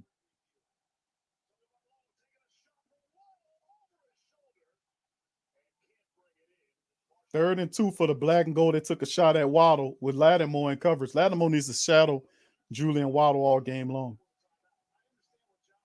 And roll wherever he needs, they need to roll coverage to that side because need to take this guy out of the game. He's the only player they're going to. They usually do that little silly draw stuff, and then they try to throw the ball to Waddle. You got to take him away from them. So it's 3rd and 2 now for the Miami Dolphins at the Saints 32-yard line. 2 in the shotgun, running back to his right, wide receiver to his left, 1 to the right. There's the Saints come with the pressure, and he's sacked down by Cam, the man Jordan. Killer Cam with another sack. Killer Cam brings him down, baby. So Cam stops it and see, this is what the Saints defense do. He beat it, and then Cam right here brings him down, rips him down, and Cam gets another sack in the defense for the defense. And really, that was a big sack because it backs the Dolphins up and they'll try to kick a field goal with it, I imagine. But that play, see now the 4 seconds remaining on the second clock, right there, the 4 seconds that was remaining, that shouldn't even be a thing no more. See, they got 4 seconds on the clock. They gave the Miami Dolphins time back on the clock when actually Flores should have been penalized because he didn't have his offense going. The offense should have been ready to go, and they weren't. And the clock started running as soon as they made the decision. The referees then stopped, talked to Flores, then rewind the clock and put more time on the clock when it should have been a deficit. So, see, that's not right there. That was wrong. The call was wrong, but they try to set the points, but the Saints defense neutralized. Here come the field goal, 59 yards out by the Saints defense. And looked like he was short on it. So 4 seconds on the clock. Sanders has to kick it out. So, I mean, that's what I'm saying. But see, the defense did it again. Remember, this was the same thing that happened to Tampa Bay last week, family. When Tampa Bay was shut out versus the Saints, offensively speaking, is because the Saints had sacks that took Tampa out of field goal range. That just happened again with Cam Jordan sacking Tua Tagovailoa and then pushing him out for a long field goal that they obviously gonna miss. 59 yarder because of Cam's sack on there forces them back and they can't get the pointage. So 59 yarder, and obviously the guy ain't gonna have the leg to make it, and he just kicks it to the right, and that'll go in the hole. So once again, the Saints pulling the Tampa Bay Buccaneer move on the Miami Dolphins. The Miami Dolphins haven't been able to score a touchdown or anything against the black and gold. Only thing they got is a pick six off a deflected ball by Ian Book. That's all they got. The Saints defense has neutralized the Miami team, and they got most of their offensive pieces. So this is something else, man, in the game. So even though we might not be inspired about the play that's going on with the offense, but the rhythm, Coach Payton's fired up. Look, Coach Payton fired up because Coach Payton says, listen, we just need to get a touchdown and a couple of things and we'll be fine. We just need to get a few things going on and we'll make this thing shake. We'll make it happen. All right, so there we go, fam. You know, there you go. So let's get into it, fam. Let's hit this. This is halftime now. We're getting to halftime now. And the Saints defense right now is doing what they're supposed to do. Similar to what happened before against the Tampa Bay Buccaneers. The Saints are handling the business. You know, so I got to say, this is pretty damn good football, defensively speaking. Now, can the offense get together and put together a couple of touchdowns here to get it going? We got close once with the play. It just didn't end right. But let's see how we got going. Let's keep them positive vibes going with Charles. I feel you, Charles. Let's get them good vibes. We got this. Coach Payton pumped up too. You seen him? Yeah, Coach Payton. Let's get that offense pumped up. Let's get into the halftime statistics right now.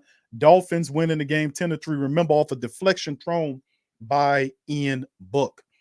But anyway, well, the pass was deflected by the line of scrimmage into the hands of defensive back, return for a pick six. Is the only difference in the game. Saints defense is completely shut out the Miami Dolphins offense. Saints offense gets going, game is going to be a different set period.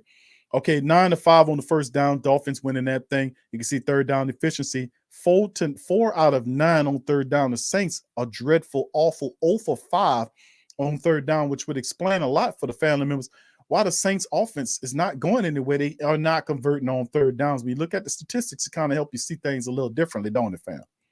0 for 5 on third down. That has to change in the second half, and I think Saints need to make the proper adjustments. Total plays, Dolphins 32-20. For the Saints, total yards 130 to 67. Advantage Dolphins. The drives are 5-5. Dolphins averaging 4.1 yards per play. Saints at 3.4. Passing yards right now, Tua with 91 yards versus Bucks 35. You look at the rushing attack right now is led by the Dolphins. All those carries, they had 12 attempts in the first half for 39 yards, averaging 3.3 yards per carry. Yards, the Saints have 32 yards on 10 rushing attempts, averaging 3.2. Red zone, both teams been in red zone only once. And like I said, the difference in the game is the pick six. Of course, you look at the penalties, the Dolphins pretty sloppy in this one, 5 for 55. Saints right behind them at 5 for 45. Turnover, Saints had that one pick six, and it's a big one. One turnover, the pick six. That decides the game right now, and that's why this is. And of course, you look at the time of possession, Miami leading that thing 18 minutes and 13 seconds versus the Saints 11 minutes and 44 seconds. So remember, your defense has been on the field for this amount of time, for 18 minutes and 13 seconds. That has to change in the second half. The Saints are going to have to figure out a way to score the ball. They're going to have to figure out a way to get the ball down there and put some touchdowns in this thing. Bottom line. All right, thank you, Tim. He says, so the refs are giving the other team timeouts now. Wow, yeah, you know what? It was the thing was too, first of all, it's listen, and that's why, you know, you can't, I gave the dude credit, and right after that, they do some sloppy, underhanded stuff. Number one, that was not a catch. Even the most honest Miami Dolphin person tell you, hey, Q, that wasn't a catch. They took extra long to come up with it, and when you see that, with the experience of watching as much football as we do, and you do, you know when they take that long to come up with a call like that, it's going to be against you. Because that's really shouldn't have taken that long, because you see he didn't have possession of it. But it was a bit of foreshadowing there too, because the commentator said that's not a catch, and I don't think you should overturn it. And I mentioned that. I said this is real odd that he would say that, because you can clearly look and see that wasn't a catch. He didn't even have it in his hand. He had it on his knuckle, and it was pinned between his knuckle and his body, and the tip of the ball was on the ground. How was that a catch? It wasn't. But the commentator said, you can't overturn that. That certainly looks like a catch. And then he said it was too close. Did he know? I'm not saying this, you know, y'all make up whatever y'all say, but I'm just pointing out some of the obvious shit for memory. But then after that, if that wasn't bad enough, what happened after that? Flores was not ready. He's sitting there watching the game like me and you are. His offense not on the field. The referee said, okay, come on, you ready to go? Oh, hold on. No, I ain't ready to go. Well, you got to use a timeout then. No. And then you know what they did? They didn't let him charge. They were supposed to take a timeout from him because he wasn't ready to go. But what they did, they let him keep his timeout, and then they rolled time back on the clock for them to have. That was totally illegal and shouldn't have been done. That shouldn't have been done. The 4 seconds that was remaining on the clock for him to kick that field goal shouldn't have been it. Shouldn't it have existed, period. When Cam hit the sack, the clock, should have been a done deal into halftime. But see, that's how God worked. Then when you're a dirty, underhanded, funky-ass league with rotten bastards trying to corrupt and manipulate games by unfair play and passing yourself off like you're integritous, that's when things start working against you. So it didn't work. We kicked them on out, and then things happen for the black and gold. Let's make it happen on the other side of it. Bottom line. Thank you, Tim, for your super chat, fam. Appreciate you. All right. But listen, if you don't know nothing about the sports coma, listen, I don't play games with these people. I keep it real deal Holyfield. Not too many people talk like I do about football, because I don't sit up here and pretend to be watching football and the mindset where, it's just, I'm just going to protect the game because I'm going to play along with the fantasy. Hell no. Why? No, we're going to keep it real deal. If you out here doing sneaky, underhanded shit, I'm going to point it out. That's what I do. All right, let's keep it moving, man. And this individual statistics for the family members. Ian Book, 5 of 7 for 52 yards. Not much shaking with him. He got the one pick six, which was off a deflection. Guy jumps up at the ball. But this is the thing too, family. 3 sacks in the game. That can't happen. And 2 of which, and I forget the third circumstance when he had the sack, but these sacks are due to poor offensive line blocking. Kelvin Throckmorton, a.k.a. the Subway Turnstile, gets beat for one of them. Cesar Ruiz didn't even block anybody. The guy gets to him. And they have to change that. Guys got to take care of business. They got to handle their blocking assignments to give Book an opportunity to look downfield. 5 of 7. Despite the pressure, it's not bad stats, to be honest with you. Take away the interception. It ain't exactly what you want, but the guy is out there. He's still a rookie out there trying to process the game. I think does it kind of slow down for him in the second half now that the butterflies out the way and he got roughed up a little bit. Let's see if the butterflies kind of change out a bit in the second half. Coach Payton makes the necessary adjustments. Alvin Kamara, 7 carries for 17 yards, 2.4 yards per carry. Not much shaking right there because they pile and they stack in the box in many circumstances and forcing Ian Book to make throws up the field, which he was able to find Callaway twice for 28 yards. Kamara 1 for 12. LeJardan Humphrey caught 1 ball, so did Ethan Wolf. Nick Vannett was targeted and dropped the pass on a rollout. So the Saints 5 catches for 52 yards as it stands. And the top tackler is Zach Bond, believe it or not. He's tied with Pete Werner and Chauncey Gardner-Johnson. So with both Demario Davis and Quan Alexander missing because of C-19 protocols, Zach Bond and Pete Werner stepped up, and they are both tied along with Chauncey Gardner-Johnson as far as that goes. And Cam Jordan in the game right now. Cam has 2 sacks in the game right now. He has 1 tackle for a loss. Cam has another double-digit sack game right now. So I don't know if people know that. And, of course, Davenport got him 1, too. So it's 3 sacks. Cam got 2. Davenport won 1. So Cam Jordan back-to-back games right now with the sacks bringing it. And Cam, man's been kind of woken up and became old Cam since that Jets. He had that C-19 game off against the Jets. He's been firing on all cylinders. And, of course, Brett Meyer was the only points for the Saints with a 38-yard field goal, and Blake Gillikin pinning them deep. 3 punts for 137. Looking at the Miami Dolphins side of thing, Tua looking pretty good back there, to be honest with you. 14 of 17 for 116. No picks, no touchdowns. He was sacked 3 times, according to this. They say it's 2, but you got Jacoby Brissett. That sack that happened when Brissett tried to run, they counted that as a sack. I thought it was a tackle, but they gave that as a sack, as Cam got that one on Jacoby. So 3 sacks on both their quarterbacks, but Tua's rating is 95.1, which is not bad. 14 of 17. Those numbers are good. The Saints are just not letting them get, making the plays when it count during the money downs. Their rushing attack right now is still pretty anemic. 12 carries for 39 yards. The Saints are neutralizing. The longest run was a 9-yard run. They're trying to use Duke Johnson and Lindsey as attacks, but it's not working right now. On a little draw situation, a little quarterback play. Well, I'm gonna keep it. No, you keep it. Then they give it to the Saints figuring that out. You can't do that. We've neutralized that play all season long. So don't think you're gonna get success with that old college ass stuff. And of course, the top guy for them, and really they ain't got nothing shaking.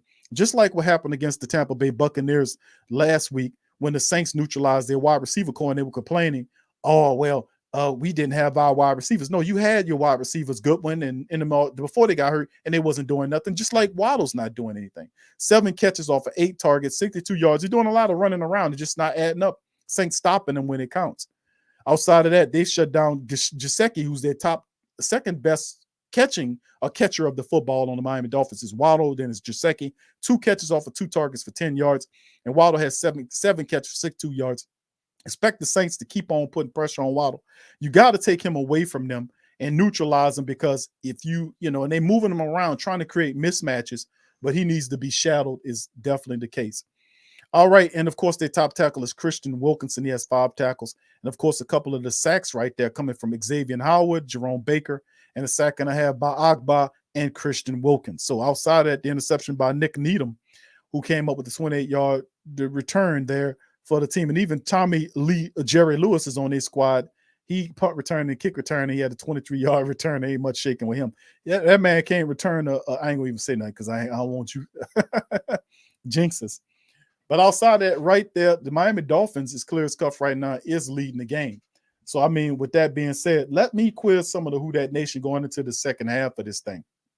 Number 1, hit upon the like button. If you had to hit the like button, hit the hell out the like button. If you're not a subscriber, hit the subscribe button, and feel free to share the show's social media links on your social media feed.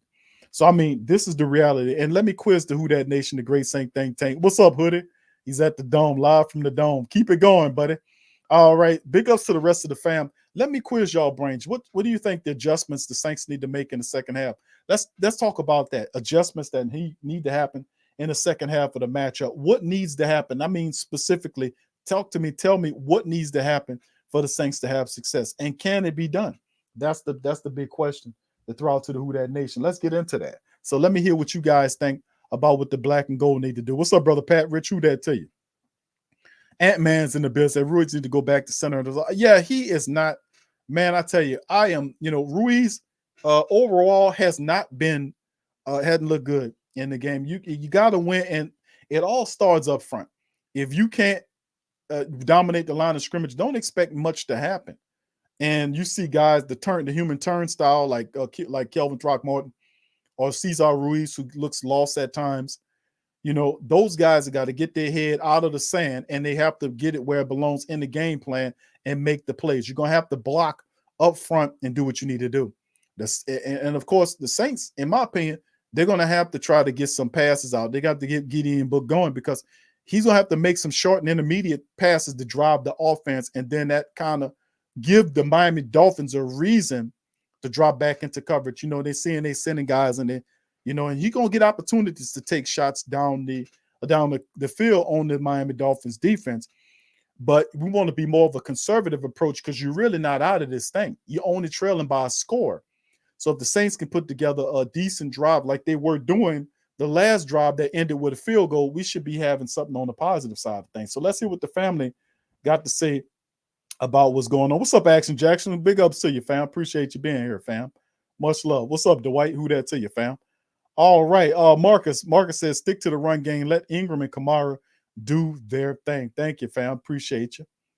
All right. OG Micah 77 says send Barn on more blitzes. You know what? OG Micah 77, we've been preaching that for some time, my friend. I'm not gonna tell you no different. We've been asking Dennis Allen, and I yelled at Dennis Allen one show and tried to say you need to send Zach Barn in there more on blitzes because he did some positive stuff in college, and that's one of his fortes is that he's good at, and we have not seen that. I don't know what it is. I don't know if he's and with all these injuries, all this stuff going on, you would think that would be something that they would do. Send him a little bit more in there to get at that quarterback because he does have that athleticism and he can make that play. We'll see if they tune that up in the second half. Ant-Man says Ruiz needs to go back to center. Yeah, I read that one. Yeah, absolutely, man. Keelan said, yeah, it's the guy's first game. Come on and look at his weapons. He has none. I don't agree with that, Keelan. I think he does have some weapons. There ain't no big name players, but whatever he has, he gonna have to make the throws, and guys got to make the catches. Like most of these guys are not name brand guys. Marquez Callaway, Tre'Quan Smith, Aesop Winston, LaJordan Humphrey, Nick Vanette. My goodness, man. My goodness. When you start running it down, you be like, wow. But at the end of the day, these guys are getting paid money. They got to catch the football. They got to catch the football when the guy throws it to them, But usually the philosophy is to play through your stars, which is Alvin Kamara. Still a matchup problem. Maybe the Saints need to start doing a little bit what the Miami Dolphins doing and creating mismatches with Alvin Kamara. Perhaps we move Kamara around on the line and set him up in mismatches like they're doing Jalen Waddle. Maybe that's what we need to start doing and decoying Kamara and probably hitting him with a guy like Ingram. Decoy Kamara, move him around, run packages out there because you got access to all your running backs. You still got Tony Jones Jr. and the rest of them out there.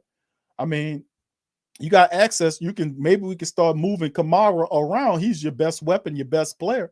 Move him around, create mismatches, have Ingram out there where you could be able to decoy Kamara, run with Ingram on some of these plays. I'm just saying, you got to take a little imagination there to do it. We just need a couple of scores, and the defense going to do enough to shut the Miami Dolphins offense out. And listen, the sacks are already coming, and I'm going to say this right now, the turnovers coming too, just like against the Tampa Bay Buccaneers. The Saints defense is going to do exactly what they did to the Tampa Bay Buccaneers against the Miami Dolphins. The turnovers are coming in the second half. More sacks is on the way, and more turnovers is going to come. Like that, the play when he sacked Tua, the ball came out, and you had that slow motion defensive lineman who was slow as hell getting to the ball. It's coming. The Saints are coming for him. Michael says Saints need defense steal for TD. That's the kind of week. Thank you, fam. Appreciate you. Brian says, I know Ruiz is degressing. Okay, all right. Thank you for that. Melanin God, what's up, fam? Thank you, fam. Appreciate you. Latasha, what's up, baby? Says control Waddle. Absolutely. I mean, even if I know people don't want, they'll put Laddie Daddy on them. But listen, the reality is let that Debo cover Parker and let Laddie Daddy shadow Waddle. I don't care where he goes. He has to shadow Waddle wherever he goes because that's what Flores is trying to do. He's trying to create a mismatch with Waddle to keep the offense going. See, their standard or their basic offense is skidoo. It's not good. It's not working against the Saints. Saints have that on shutdown. So whatever they do, they're trying to implement little trickery, but it's college level trickery that the Saints defense is too sophisticated to fall for. And even when they have the possession, the time of possession, or have the Saints defense out there for 18 minutes of a 30-minute first half, the Saints still hold them to squidoo. So, I mean, the offense just got to give them something, at least get down the field and let them kick a field goal or something. Damn. Double Waddle. Thank you, Pam. Well, yeah, you neutralize him. it's not. And two are going to try to force the ball to him, by the way. So I would you might want to consider that. Kenny, what's up, Kenny? Who that to you? Michael says, get the ball turnovers. I got you, Michael. We're going to need that. Nola Ball says, strong first down and screen passes on third. Good ideas. All right, Brother Patrick says, keep an extra blocker in for Book. There you go. Tex Saints Big Q, the O-line isn't helping Book at all. They're sucking big time and playing with no pride nor shame. Yeah, I can't say McCoy. McCoy looks all right, but Kelvin Throckmorton is a turnstile. Ruiz is confused at times, not all the time, but at times. And then, of course, you're seeing Hurst got pushed out of like a play on the third down. Well, Hurst wasn't even in the play. He got pushed clean out of it. I'm like, what are you doing? Wait, why are you way up there? You're supposed to be in the – we got to change it. And, of course, there's live, love, laugh, love. Goodness gracious. Live, live, laugh, love, says AK-41 is the answer. Yes, indeed. Thank you. Bishop says 51 can finally start blocking. If he can start blocking, right? What's up, Brother Doug? He says, where's Smith? Traquan Smith. Family's always missing in action. Hadn't heard. He hadn't even received the pass. I seen him out there blocking. He had a good block on a drive. I seen him pop the hell out of the defender. But outside of that, I ain't been saying too much from Traquan Smith. He's supposed to be the veteran of this group, by the way. It's J187 says they need to put another lineman out there or stay in a 2 running back set. Seem like that Book gave him. Yeah, you're right, bro. That's a good idea.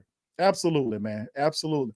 A lot of great ideas from the Black and Gold fam. Y'all guys are smart as hell. Y'all are really smart on this, man. Y'all are really smart, to be honest. And that's what we got to do. We got to be able to start doing some stuff here because the reality is it's a full quarter of play left, and we've got to handle the business.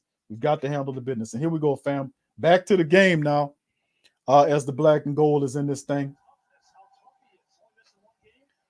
And then there's the Saints running, and they pushing the Saints. Look at the Saints defense all over, and they just run them out third down with Zach Ball and P.J. Williams on the play. So, I mean, my goodness. You see the Saints defense bringing it. Look, and they playing with energy and effort. So, man, I told you, the Saints the defense is doing everything they're supposed to do. It is simply up to the offense to make it happen, and we about to get a big play. I already seen it. 3rd and 9 for the Black and Gold. The Saints calling for it. It's a blackout in the dome. The family feeling good. It's 3rd and 9. I told you the turnover's coming. Didn't I tell y'all that?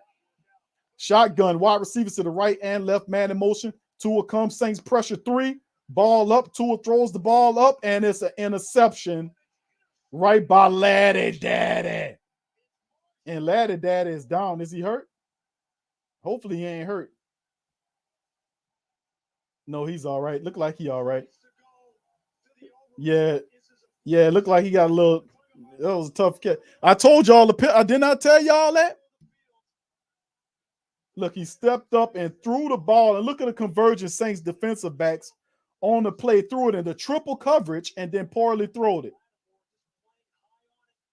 And then threw it right in the triple coverage, and Lattimore makes a tough catch. That was a tough catch, and he fell kind of funny. I told y'all the turnovers coming. Didn't I tell y'all that?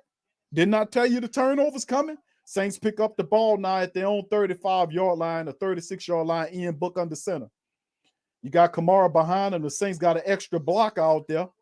Let's see what they do. Should be a running play. Saints turn, hand the ball. Nope, it's a play action to Ingram. And Book is taking too long, and he runs and it's a flag down. It's probably going to be holding. Book, you got to throw the damn ball away, bro. Book, you got to throw the damn ball away, man. And it's going to be against the Saints anyway. False start.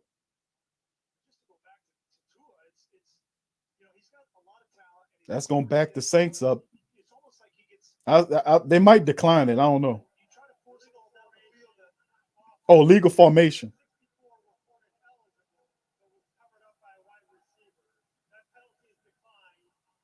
So no penalty. Of course, they're gonna take the sack. Yeah, Book, bro. Just throw the damn ball away, bro. Just throw it out of bounds, man, toward the side where wide receiver. But they only lose 1 yard on the play, 2nd and 11 right there. Saints get the pick. Can the offense turn it into anything is the question. All right, so here we go. Ian Book under center again. That's right. Ingram's behind him, man in motion. is Aesop Winston. There's another play action. Books out, nice throw, and it's caught by Callaway around midfield. That was a nice throw by Ian Book, by the way, man. You seen that? That was a pretty nice little throw by Ian Book, family. Not bad at all. Look at the throw. Nice throw. But Ingram, yeah, that was, Callaway had to make the throw, but that was a nice pass, man. Put it right down. Callaway had to kind of extend out to get it, but that was a tough.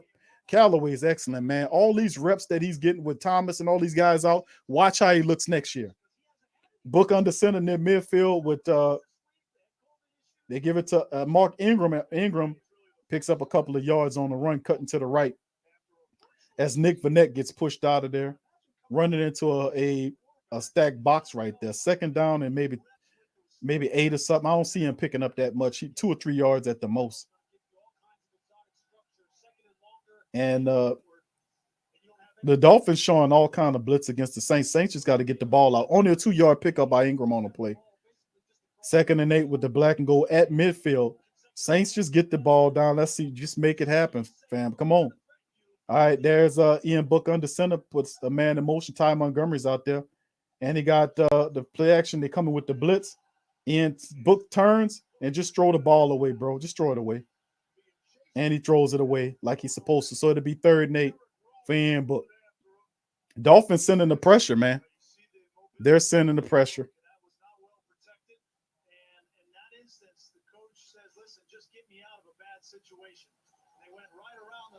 I mean, Kelvin Throckmorton got beat again, man.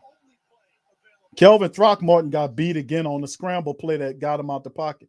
Kelvin Throckmorton needs to be removed out of the game, man. Kelvin Throckmorton got beat on that play, which caused Ian Book to scramble out of the pocket. It was his man that created the pressure. But see, I guarantee when it's all said, they're gonna land base Ian Book, even though he got a shitty offensive line. In particular, Kelvin Throckmorton needs to be pulled out of there, man.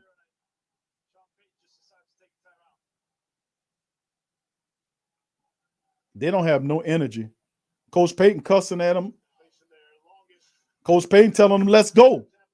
They playing, they don't got, you see that? Coach Payton cussing and fussing at them because they dead as a doorknob out there. That Kelvin Throckmorton is getting beat like a dog out there. Every time it's his man running free. They got to get his sorry ass out of there, man. He can't block. He can't block to save his life.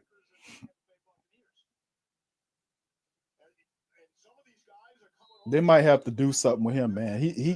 He's Saints 0 for 6 on 3rd down right now. 3rd and 8, can they convert for the first time in the game? Shotgun Ian Book at midfield. There's a snap, and he steps up and goes down again.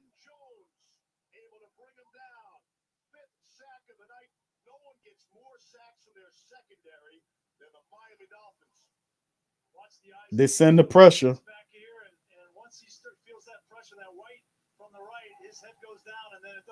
And look at Ruiz. What is Ruiz doing, man?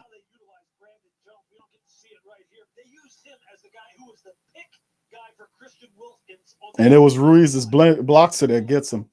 This is pathetic, man. Real pathetic play. The offense, this is so terrible, man. The offensive line is pathetic, man. The defense, you mean to tell me the defense gets you a turnover and the offense turns and gives it back to him, say we don't want it. My goodness. That offensive line is pathetic, man. Throckmorton needs to get out of there. And Cesar Ruiz is not too far behind him, fam. Not too far behind him. This is terrible. Give me just a second, fam. I'll be right back with you. Give me just a second.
That was almost intercepted by Roby.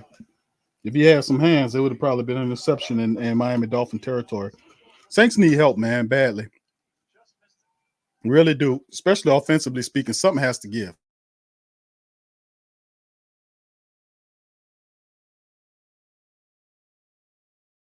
We got to figure a way to score touchdowns, man, to win the game, for real, fam.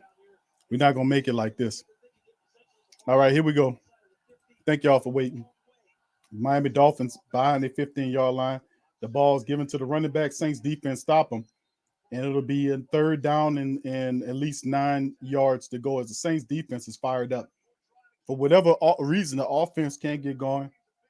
Thus, Coach Payton made a personnel change and pull Kelvin Throckmorton out there and put Will Clapp in there. I mean, Kelvin Throckmorton, man, I mean, he doesn't look good, but Cesar Ruiz don't look good either. So, I mean, you know, what goes on? Let's see. 3rd and 9. The Saints defense is pulling the Tampa Bay Buccaneer on them. Shotgun with Tua. You got 3 wide receivers to the left, 2 to the right. In the shotgun by itself, the Saints send 4. Pressure comes. Ball is whipped out.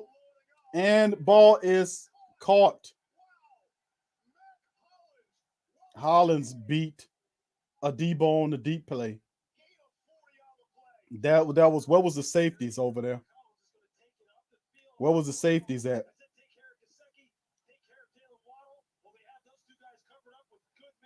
Yeah, look at that. Yeah, that was big play, big chunk of game, puts them on the Saints side of the field at the 45-yard line. And Adebo just got beat.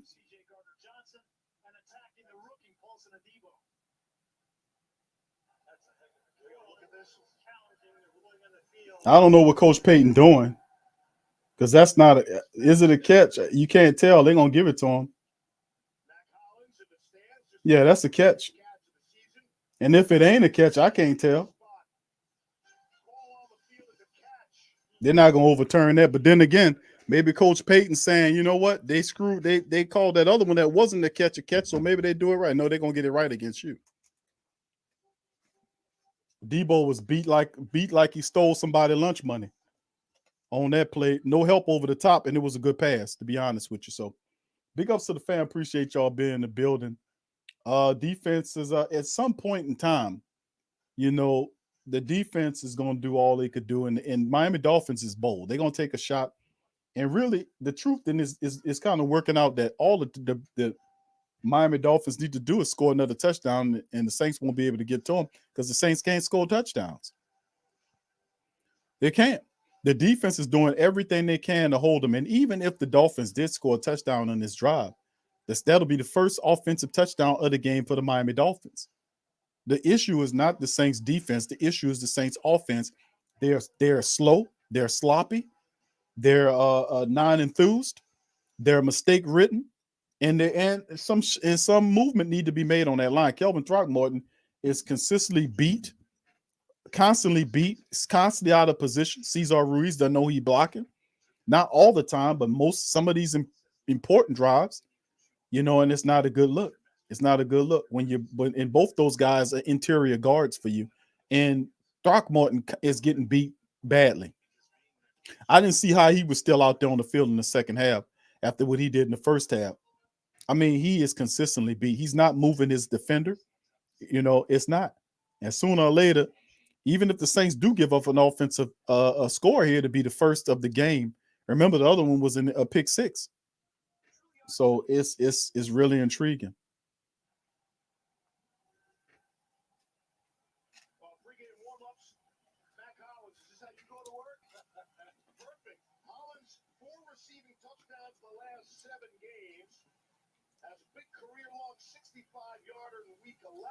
I can't tell if it's a catch to me.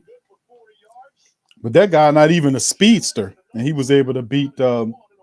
That's probably as important as anything is that Sean Payton loses that time. I remember they burned one timeout because they were discombobulated on offense. So 23 and a half minutes. You expect stuff to happen with the offense, but man, the offensive line's got to get it together, especially with a rookie quarterback. Okay, here you go. There's the Tua, and it's a toss, flea flicker. Ball's out, and it's wide open running down the field. Once again, Waddle. Saints not paying attention to Waddle. They keep going to Waddle, man. Come on, man. This ain't rocket science, man. You got to donate resources to Waddle. That's all they have, man. Then he cuts across, nobody even paying attention to him, and he gets the space. You gotta double Waddle, man. We know we got a shutdown in Laddie Daddy, but this guy is a special wide receiver. You can give Laddie some help every now and again. All right, here we go from the 21-yard line. The Miami Dolphins are moving the ball all kind of little ways here against the Saints. Man in motion from right to left. There's a snap by Tua. They give him the hand to run it, and he runs over somebody, and Duke Johnson runs for 10 yards on the play. Ran over a Saint defender and went and got them 10 yards. He ran over Zach Bourne.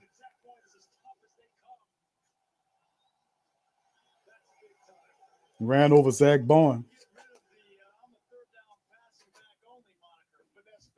Ran over Zach Bourne, and that right there is it. That creates something right there, family, about the Dolphins. They got a little mix going on here. Can the Saints stop them? There's a direct snap. Running back gets about 4 or 5 yards on the game to get near the 5-yard line. Dolphins are eating the clock. 7 minutes and counting. The Saints got 1 timeout left for the rest of the game. So there ain't very much room for error as the Dolphins are now eating up the clock. So the Saints defense, man, my goodness, it's so sad that the Saints defense got to be attached to this pathetic offense, man, for real.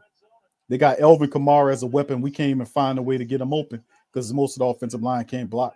Shotgun with Tua, man in motion, goes to his right, and he's going to give him the ball like a college player, and the Saints just eat it up and stop him at the line and maybe gain a yard, one yard. And it'll put it at the 4-yard line. 3rd down and goal now for the Miami Dolphins. And Pete Warren is calling the plays. He's definitely the future of the team. And this 3rd and 2 now. 3rd and 2 for the they're saying 3rd and 2 here. All right, so a down is right at the goal line. Saints come out with the pressure, and he gets ate up. The ball's thrown and batted away by Chauncey, and it's a flag on the play. It should be holding against the Miami Dolphins. It should be holding against the Dolphins. That was a lot of holding by the offensive line by the Miami Dolphins, grabbing and holding the Saints defenders as they try to pass rush. Should be holding against the Dolphins offensive line for all that holding. That's holding against the Dolphins, should be.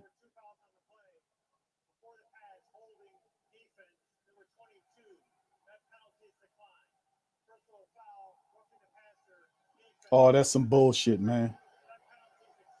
That's bullshit, man. Let's see it on the replay. That's BS, man.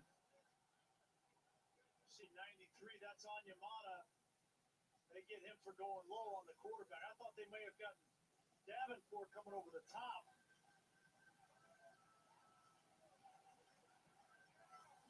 Can't go low on the quarterback. Bull, so much BS, but it is what it is, man. Even though he got held to the ground, so he was going down because he was held down, but never mind that. 1st and goal, they give him a new set of downs on the play, despite the fact that they was holding them. The power wide formation by the Miami Dolphins. They're going to hand the ball over. They stop him right at the line. Saints hold him up.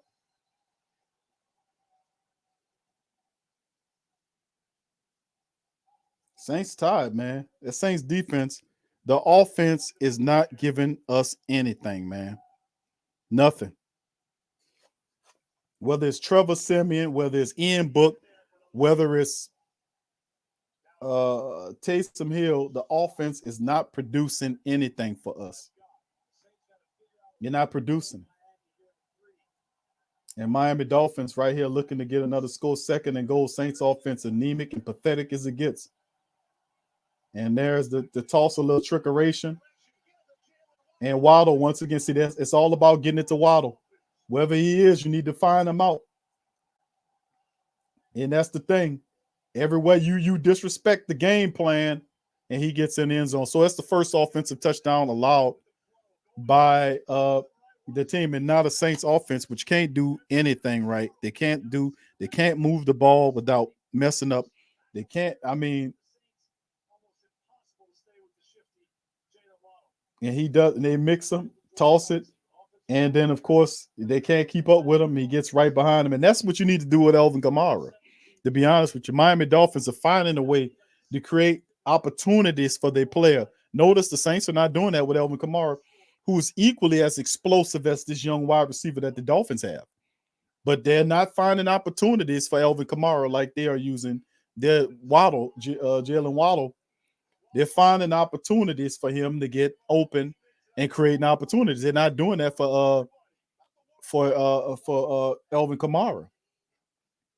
And Saints offense demanded, and the crazy part is we still got a lot of time in this game. They got to figure it out. But the Saints offense they are pathetic, man.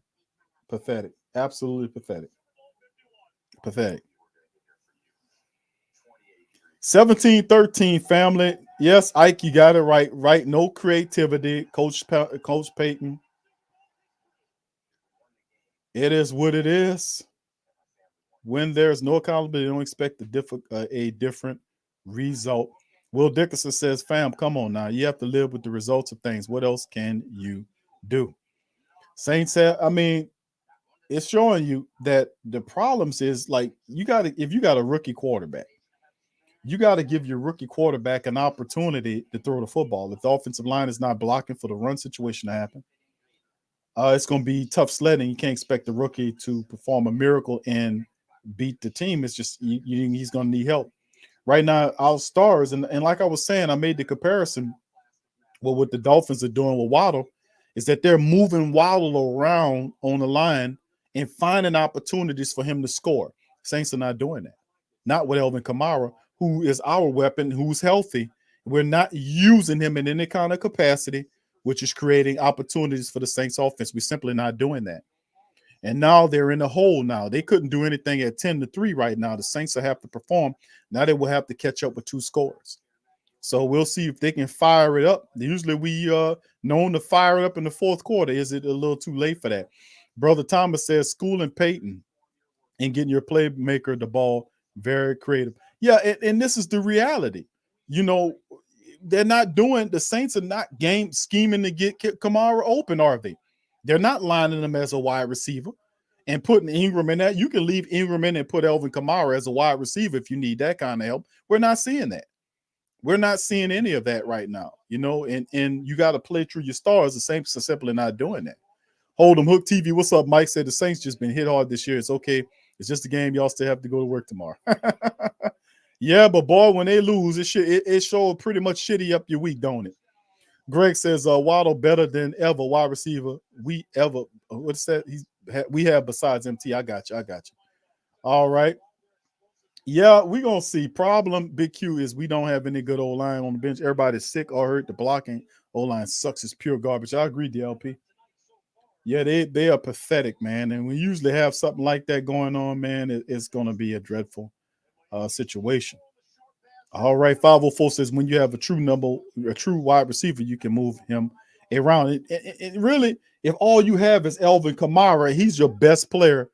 He should be schemed like Waddle is. I don't understand why they're not doing it. No creativity. You've got to move Kamara around and create mismatches and give him opportunities to drive the offense. The offense has to flow through somebody. If Kamara's your best player, if you want to win, it got to go through Alvin Kamara. So come on now. Flores is schooling Payton on how to use his stars.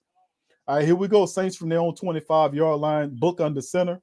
Turns and hands the ball over to Alvin Kamara. No blocking back. Kamara got a little running room there, and he gets and picks up about 10 yards on the play. And he gets a nice little run there, gets to the sideline with 5:03 on the clock. Saints still have plenty of time to get back into this thing. They trail in here by 2 scores. Offense is pathetic. Well, I ain't going to stop. Keep saying that. Maybe we can turn it on here and make something happen. So they go to a running play with Alvin Kamara. He's now the running back behind there. Let's see if Coach Payton them could create something. The offensive line could get something going if they kick them in their tail. Let's see what's going on. Book under center again from the 35. Gives it to Alvin Kamara. Kamara stutter steps, nowhere to go. Looking for a route. And then he goes forward, picks up about 4 yards. So there you go. I mean, it's milk toast. To be honest with you, I'm looking at how they're using. There's nothing really exciting about use. I would have to move them around. And you got Mark Ingram now. I was seeing packages where you have Ingram and Kamara on the field at the same time.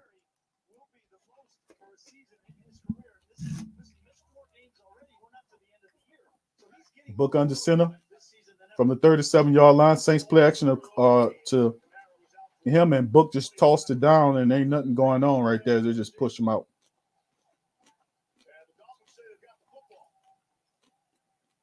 Got a flag down. Referee starting to come with it now. And holding against the Saints.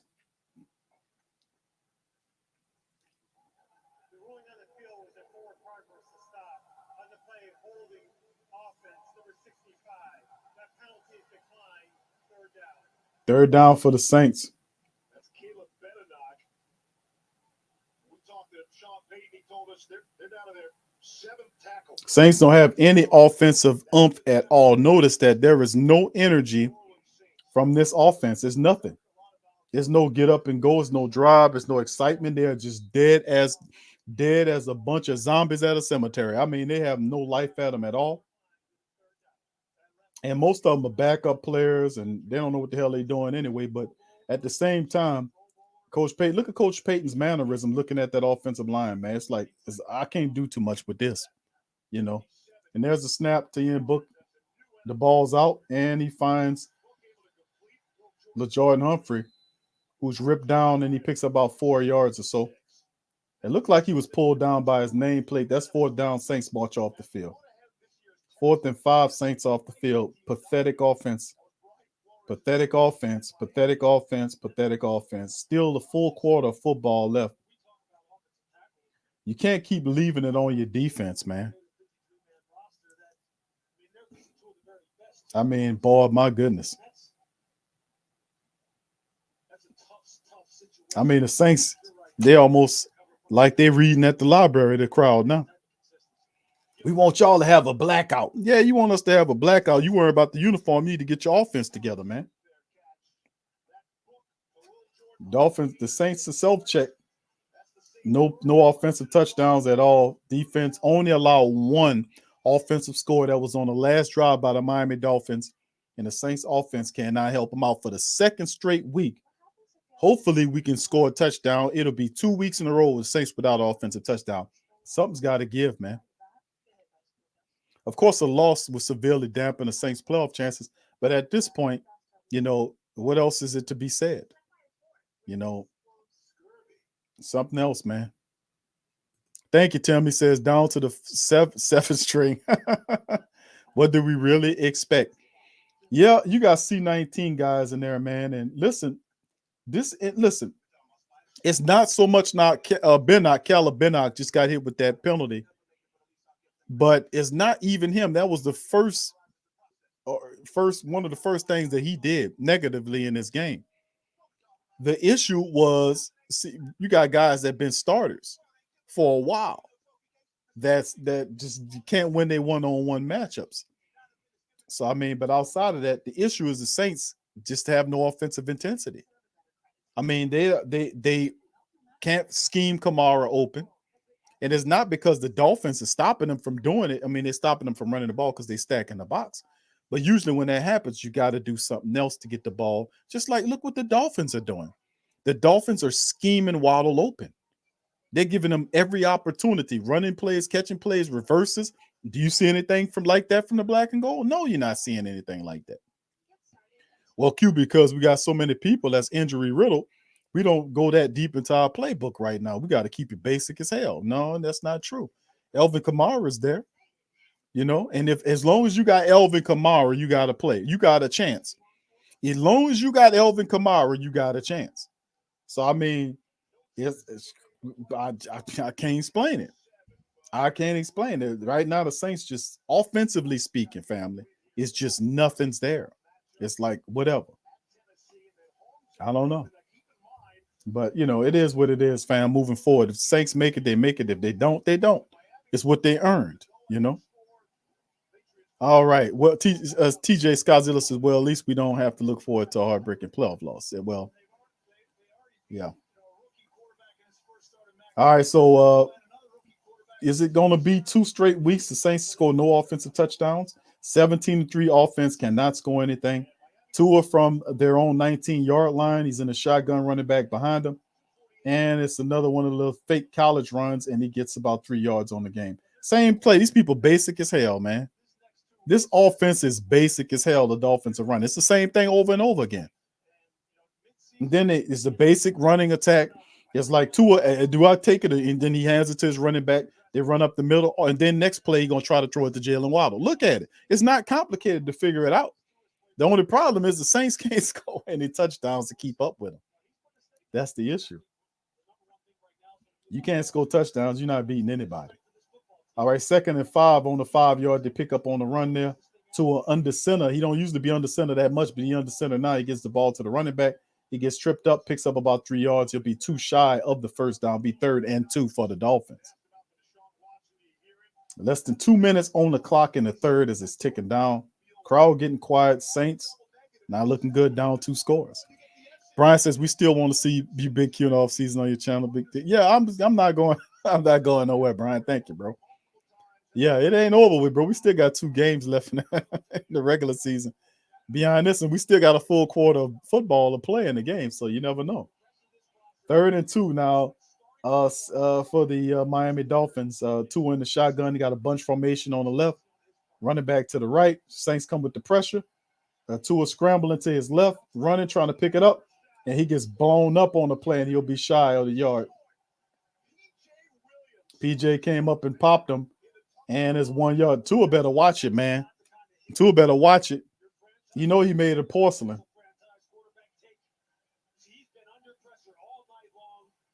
That's not. He should have slid. Boom. You don't do that. You don't do that, Tua.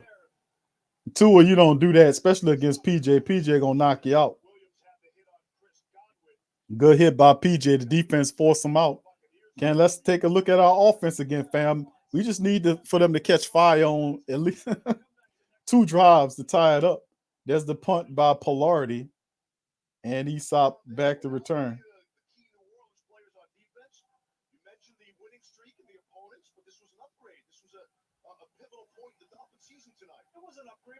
Man, I tell you, man. Listen, that's not Miami's problem. They had to come out and they had to play, and they still had some really good players up front. Cam Jordan, Marshawn Lattimore. So they had to play well. Let's see what the black and gold do, fam. We got plenty of time here, man, to see what they do here. We got to get some offense.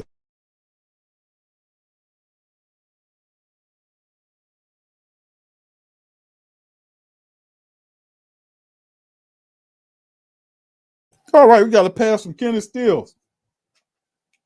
Pick up 2nd and down on the play.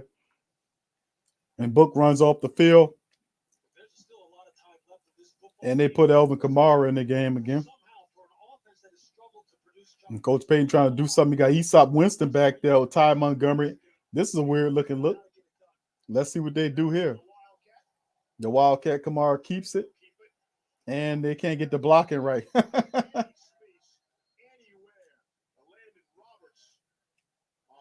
They can't get the blocking right. And that'll be the end of the 3rd quarter on the play right there.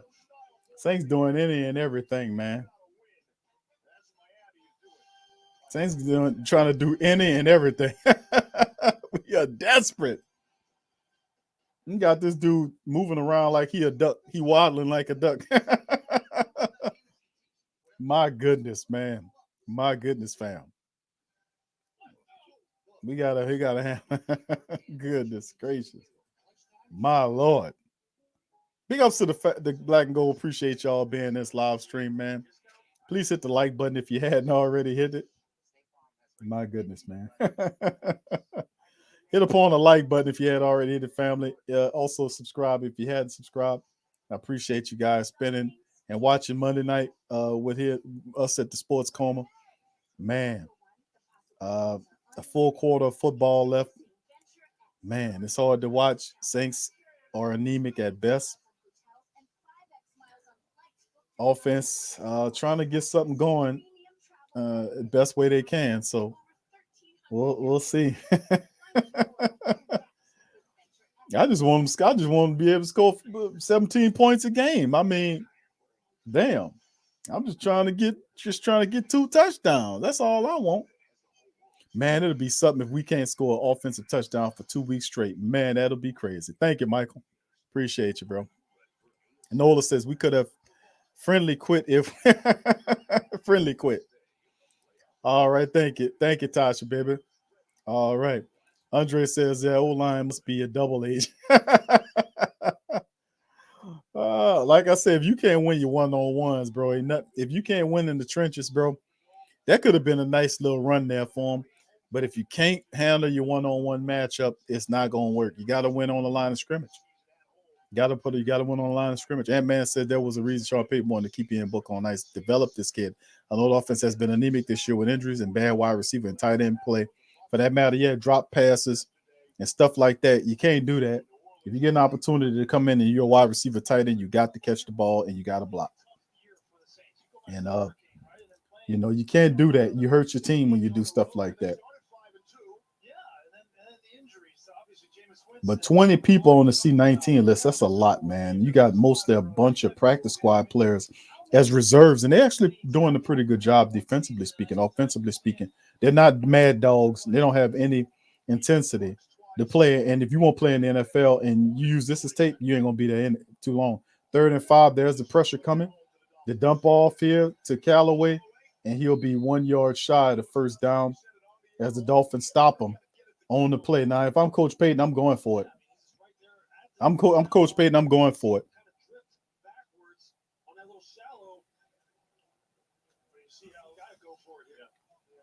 It's no. I don't like the energy, man. I don't like the body language of the Saints offense either. Ian Book, if he wants to be a quarterback, he gotta. I don't know. They're gonna send the house and everything. And they roll them out. And look, that's just terrible.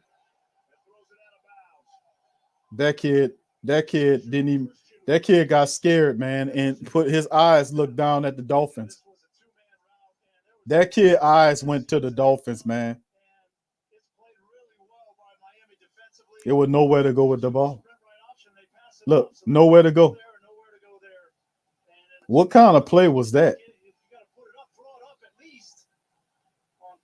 It was they ain't help him out at all. What kind of play call was that, man?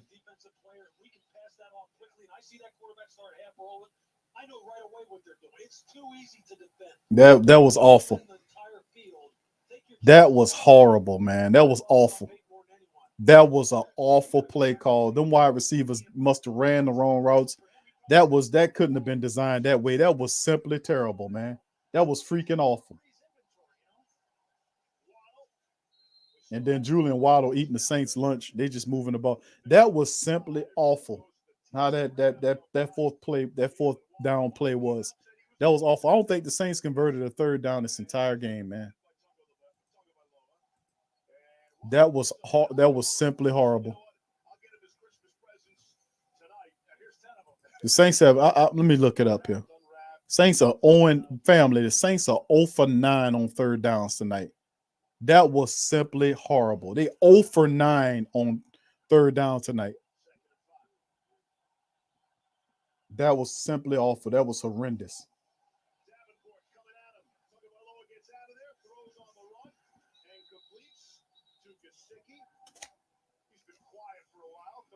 That was awful, man.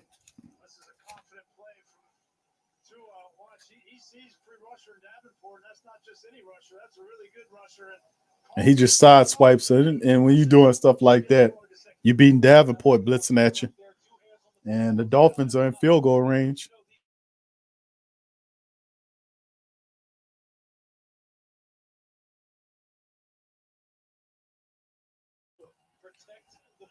First and 10 after the throw that made the first down. They're at the Saints 21-yard line, shotgun, 3 wide receivers to the right, 2 to the left. There's the snap. Saints come with pressure.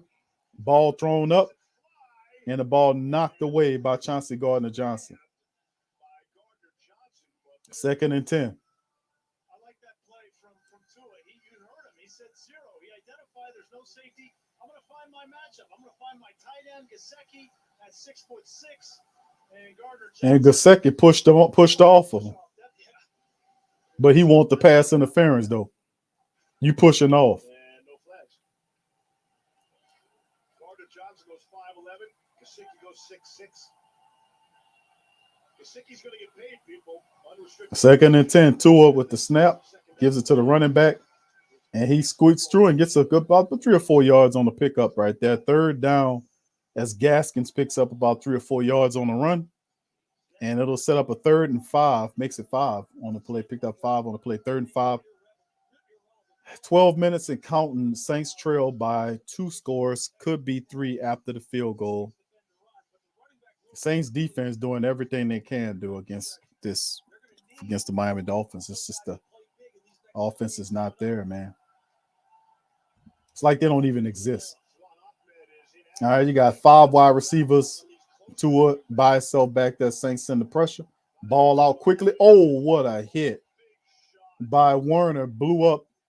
Was that Waddle? No, Gaskin. Yeah, Pete Werner popped the crap out of Gaskins on the play. Boom. You want that ball to be at the belly button of that receiver to protect him from the hit. And Gaskin takes a wicked hit. Wasn't as bad as I thought it was. Well, buzzing all the way out to number 1, the number 1 wide receiver running that in-breaking route. That's a great job with that. And the Dolphins, Sanders get an opportunity to kick it from 34. Saints defense hold him to a field goal, and he kicks it through. And really, the Saints defense have held the Miami Dolphins to 10 points tonight. The extra, actually 2 field goals, I want to say, right? 13 points. And then the 20 comes as a result of the interception return for a touchdown. Man.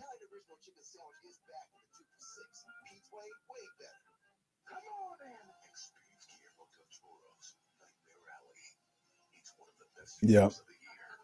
I don't know what to say about this. Yeah, I know Doug. Doug says offense is terrible. This would be a blowout if it wasn't for our defense. Yeah, I know. I like I said, Fab, I don't know what to say about this. To be honest with you, I don't know. Sean says, okay, question. How in the heck we hold Tom Brady scoreless and let these boys run over us? They scored 13 points on the Saints. 13 points is with the Miami Dolphins. They got 1 offensive touchdown and 2 field goals. And I'm saying 13 because the offense only scored 1 touchdown and they kicked 2 field goals, and the Saints offense gave them a pick 6. That's why we're at 20-3 right now. So if you think about it, the Saints only held the Miami Dolphins to 1 touchdown. That's the truth. And then made them kick field goals on to make it 13. And then, like I said, the 20 comes from the 7 on the pick 6. So Saints defense still representing. The offense is stagnant. It's not the defense. It's the offense is not carrying the day. Even the Saints special teams are kicking field goals and punting.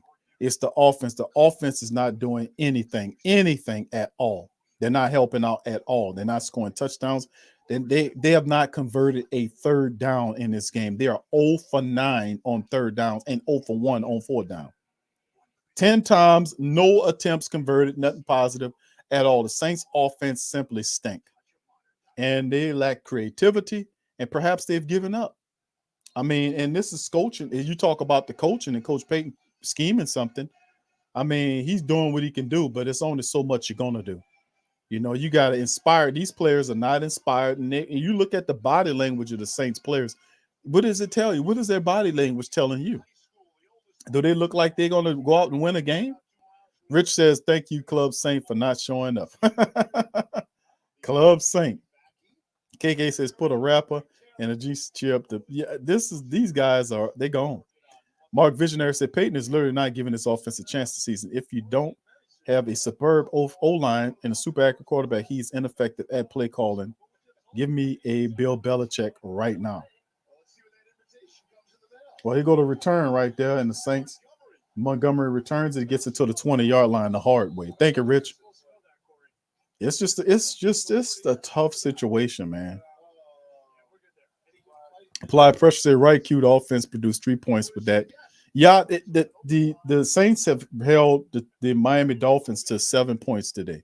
The Dolphins only scored 7 points on the Saints defense today. The Saints made them kick 2 field goals, and the Saints offense gave up a pick 6. So they just keep getting down and down and down. It ain't hitting on nothing. You go to Saints from the 20, shotgun, 3 wide receiver look, 4 wide receiver look.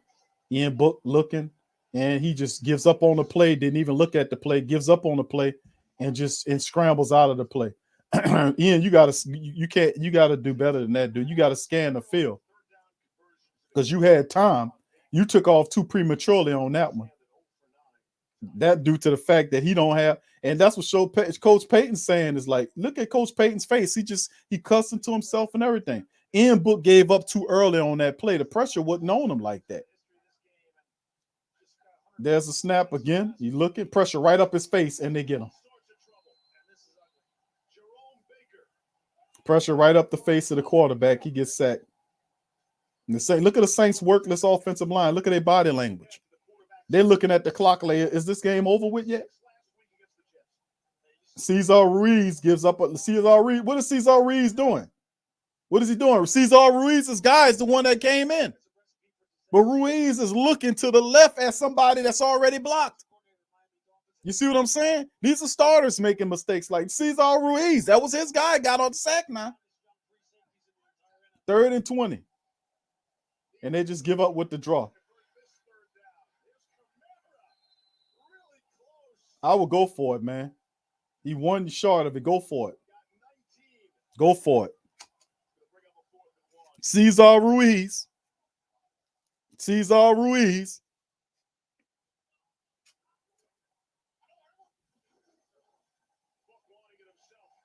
And the Saints get the quarterback sneaky, get about 3 yards with it, and get the first down. That's the first positive thing they did. That's the first completion, mark it in the history book.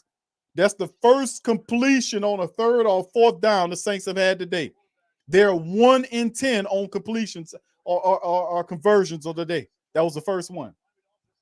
Shotgun from the 32-yard line. M looking, the ball's out. He finds Kamara, and Kamara not much going on right there. Maybe a gain or 2. 2nd down and 8. Flag down.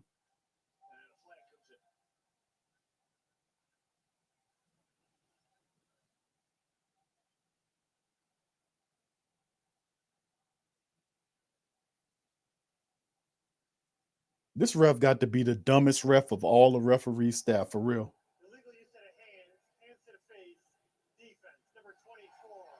It's against number 24, Jones, Byron Jones. And it gives them a first down as the Saints keep it moving.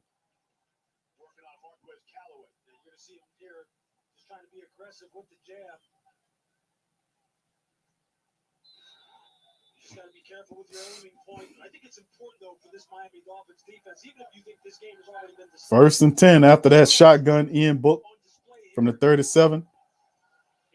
And he's running for his life again. Instead of trying to throw the damn ball, the goddamn rookie takes a sack. Just throw the damn ball away, man. Throw it away. Why would you hold on to the ball? Just throw it away. Just throw it away.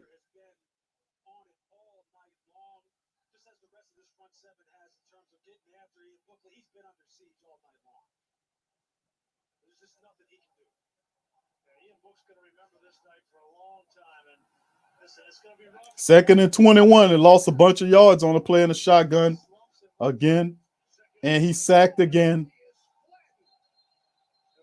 The Saints offensive line has completely given up. You're witnessing the Saints offensive line quitting on their quarterback right now. You're watching the Saints offensive line quit on their quarterback right now.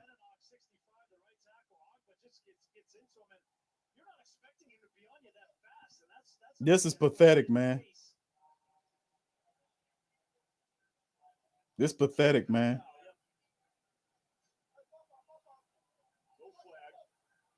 It ain't no flag.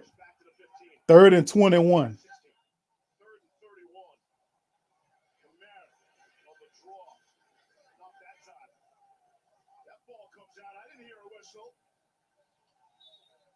That's Jerome Baker. And one signals touchdown. The Dolphins are celebrating. First of all, and the referees give him a touchdown on the play, which should come back because the defender hit Alvin Kamara in the face. He hit him. He stuck him in the face. Watch on the play right here. Watch the defender run right into his face. Well, no, he actually. I just don't understand how they got that bad. Did he got him right in the? No, he didn't. Camaro went down really awkward there. His left foot underneath him, and I wonder how much longer. Okay. After review, it was determined that the runner was down by contact. It will be New Orleans ball, fourth down. This was disastrous, man. The Saints called for a blackout in this game, fam. They asked the family members to come to the dome and yell their heads off and all of this kind of stuff here for them, the dome, but gave the Saints nothing to cheer for. Side says, I guess I lost my $5. Man, I tell you, this is awful, man. This sucks. This is one of the worst Saints games I've seen in a very long time. I ain't gonna lie to y'all. This is one of the worst Saints games I've seen ever before. One of the worst.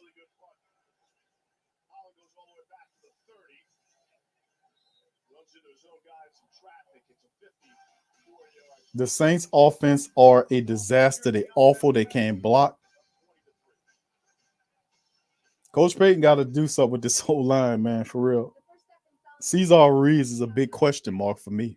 What y'all think, fam? Talk to me. What do y'all think goes? Why is the Saints losing the contest in y'all opinion? Y'all let me know. Yeah, that man running for his life. Ain't too much he can do. They asked for a blackout, bro. But the only thing got blackout is the Saints, both of their eyes. The Miami Dolphins just punched the shit out of them in both their eyes, and they blacked out both of their eyes. The Saints asked for a blackout, and the Dolphins punched them in both their damn eyes and gave them 2 black eyes. That's what the hell they asked for. They asked for the Saints to be, if you believe that, give you a blackout for what? To bury your ass and obscure. I mean, in the darkness. We want a blackout, family. Come on down and give us a blackout. Give us a blackout. We want the family members running it. Really? And this is what you give? People come down there, spend their hard-earned money, and that's what you give them? I mean, seriously, we want y'all to come on down to the dome because we want y'all in the blackout. Yeah? Well, guess what? The Dolphins said, can we participate? And the Dolphins punched them in both their eyes and blackened both of their goddamn eyes.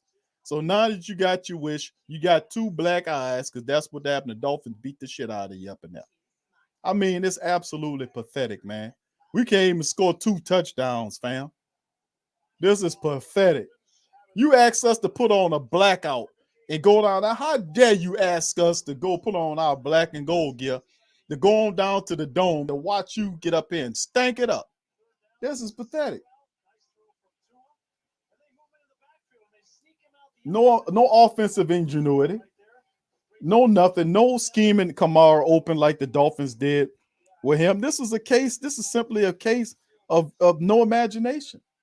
And of course, the offensive line. And of course, if you've seen Kelvin Throckmorton struggling like that, he got to come out of there, man. He got to come out of there because he ain't ready to play. And I know we deal out on the COVID, but goddamn, I would move Will Clapp in there. We got Clapp that could take Throckmorton's position. He ain't doing shit. He ain't that shit. He ain't up at a turnstile. And Ruiz, some serious questions need to be asked about Cesar Ruiz, bro. He don't know what he's doing out there. Miami Dolphins from their own 40-yard line. Tua snaps the ball to the running back, and he picks up a couple of yards on the play. True Louisiana says, this is just tough to see, man. The offense struggling like this. Yeah, this is pathetic. The Saints offense, bro, they are 1 for 10 on 3rd down and 4th down. How dare they ask us to put on black and go down there? For what? The team, we go put on a blackout with a team with white uniform with green on, beat you down in the dome, 20-3. And the offense sitting up there, nothing, no vibe, no nothing. It's pathetic. Dolphins from their own 43-yard line right now, Tua under center. And he tosses it to Duke Johnson, and he's ran down by Pete Werner, and then they got a flag down on the play. And let's see what the flag's against. I know this has been a frustrating night for this football team. You got some young guys getting some opportunity, and you see Pete Werner here just grabbing first collar tackle defense, number 20. Oh, that's some BS. He did horse Scotland though. Yeah, Werner got he got stiff armed. But he grabbed the back of his jersey though.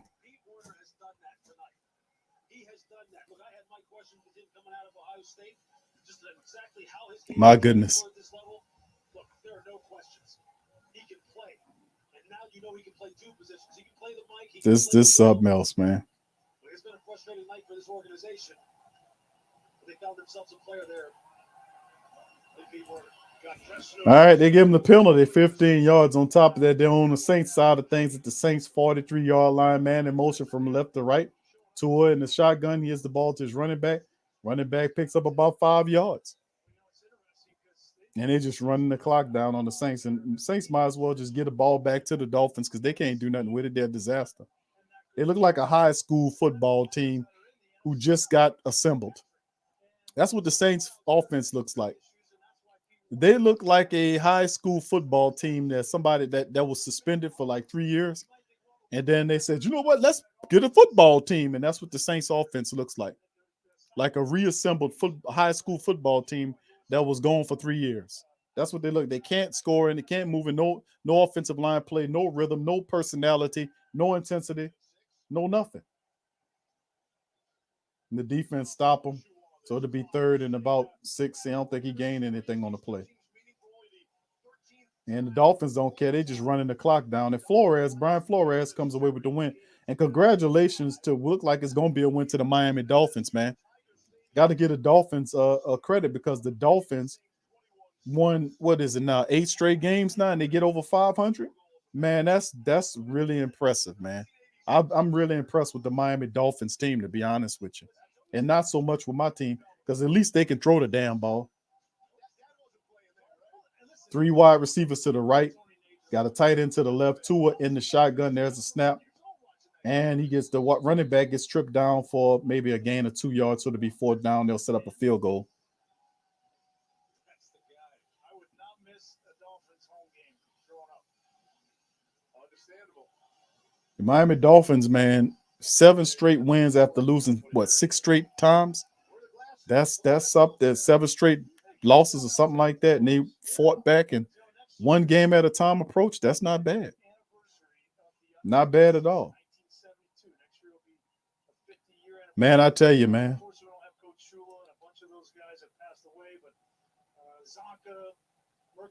4th and 6 for the Miami Dolphins still got it's 4th and 6. The Dolphins disrespecting the Saints so bad. They still got their offensive unit out there on 4th and 6. Only thing they have to do is kick a field goal. And look like that's what they're going to do. My dad was drafted in the 2nd year of the Dolphins' existence, and they had some rough years before Shula got there. George Wilson was the head coach. And the cold-blooded part about this is the Saints, if they had offense, actually they're going to punt it. If the Saints had offense, it's not an insurmountable lead for a decent offensive unit, but that just goes to show you the Saints stink. And if they keep this going, they're going to be 2 straight games. The Saints did not score a touchdown offensively speaking. That is absolutely horrible. There's Pilardi's kick. Easop Winston's going to let it bounce, and they fielded it right at the 1-yard line. So, yeah. You might as well put Blake Bortles in there now. He can't do no worse than this kid has done today, man.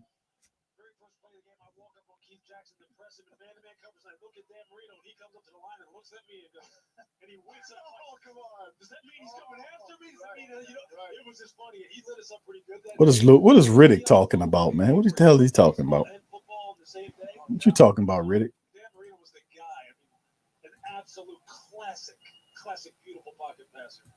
He beat the tar out of us too. First it was a Monday. Everybody beat the tar out of you, Greasy. All right, here we go. Saints power I formation at the 1 yard line. They hand it to the fullback Prentice, and Prentice gets stood up, maybe a 2 yard pickup. Not even that, maybe a yard. We lost that game, but I'll never forget starting. Look at the Saints body language, man. Defeated team, man. All right, let's see. Can the Saints get an offensive touchdown, man, with 4 minutes left? You know, at least let's take some practice. Get a 2-minute drive or something. Get a little practice or something. Everything they know the game over with. Just lose it. Just lose that language. Pressure comes. There's a throw. You had to adjust. And LeJordan Humphreys make the grab. And he's off on the roll. And LeJordan makes the grab on the play. So LeJordan Humphreys, they finally get a shot downfield. And they wait with 4 minutes left to go on the play. And LeJordan had to make an adjustment for the ball. And not bad. And he found that the ball was underthrown. LeJordan made a adjustment to the ball and gets all the way down to the Dolphins 40-yard line. And Ian Book is going to keep it and run out of bounds. I mean, he was moving around. Ain't nothing open.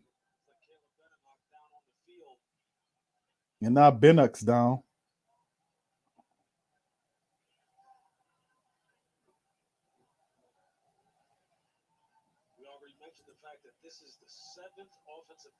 The Saints is catching it, man.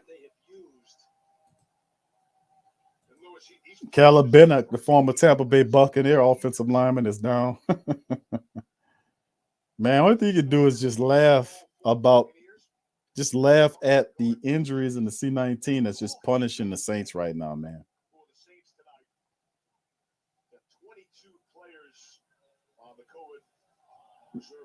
Take in 65. Take Cesar Reeves and Kelvin Throckmorton with you. Take them on over there. Put them on the sideline.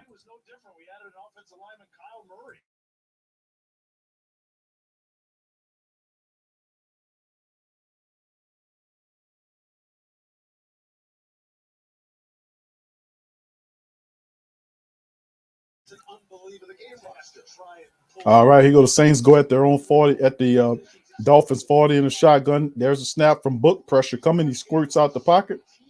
Ball thrown and caught, looked like. No, it's incomplete. Tough pass on the sideline by LeJordan Humphrey. 3rd and 9 now for the Saints.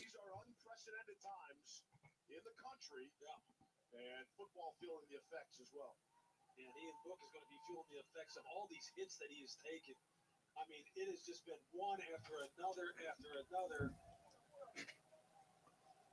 You might not think this is an important drive for Ian Book, but I think it is. I mean, he's constantly being evaluated. Shotgun. You got 4 wide receivers. Running back to his left. There's a snap. Pressure all out. Ball out. It's to Alvin Kamara, and he dropped the football. I mean, check down to Kamara, and he dropped the ball. That'll tell you everything you need to know about the Saints night tonight. There was not a soul around Alvin Kamara. And Kamara, he got none but green, but Kamara drops the ball. 4th and 9. That says everything you need to know right there.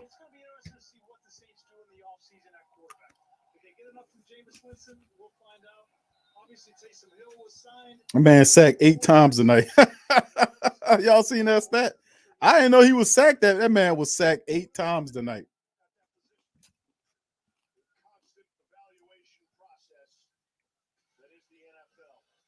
Yeah, but if you get a man a line.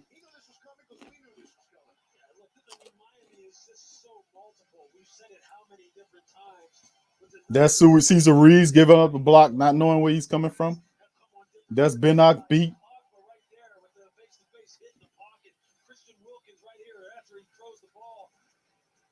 That's not a penalty. They're up to 33 sacks, guys, over the previous 7 games. They got 8 sacks tonight on the Saints, man. Now 14 of the last 2 weeks.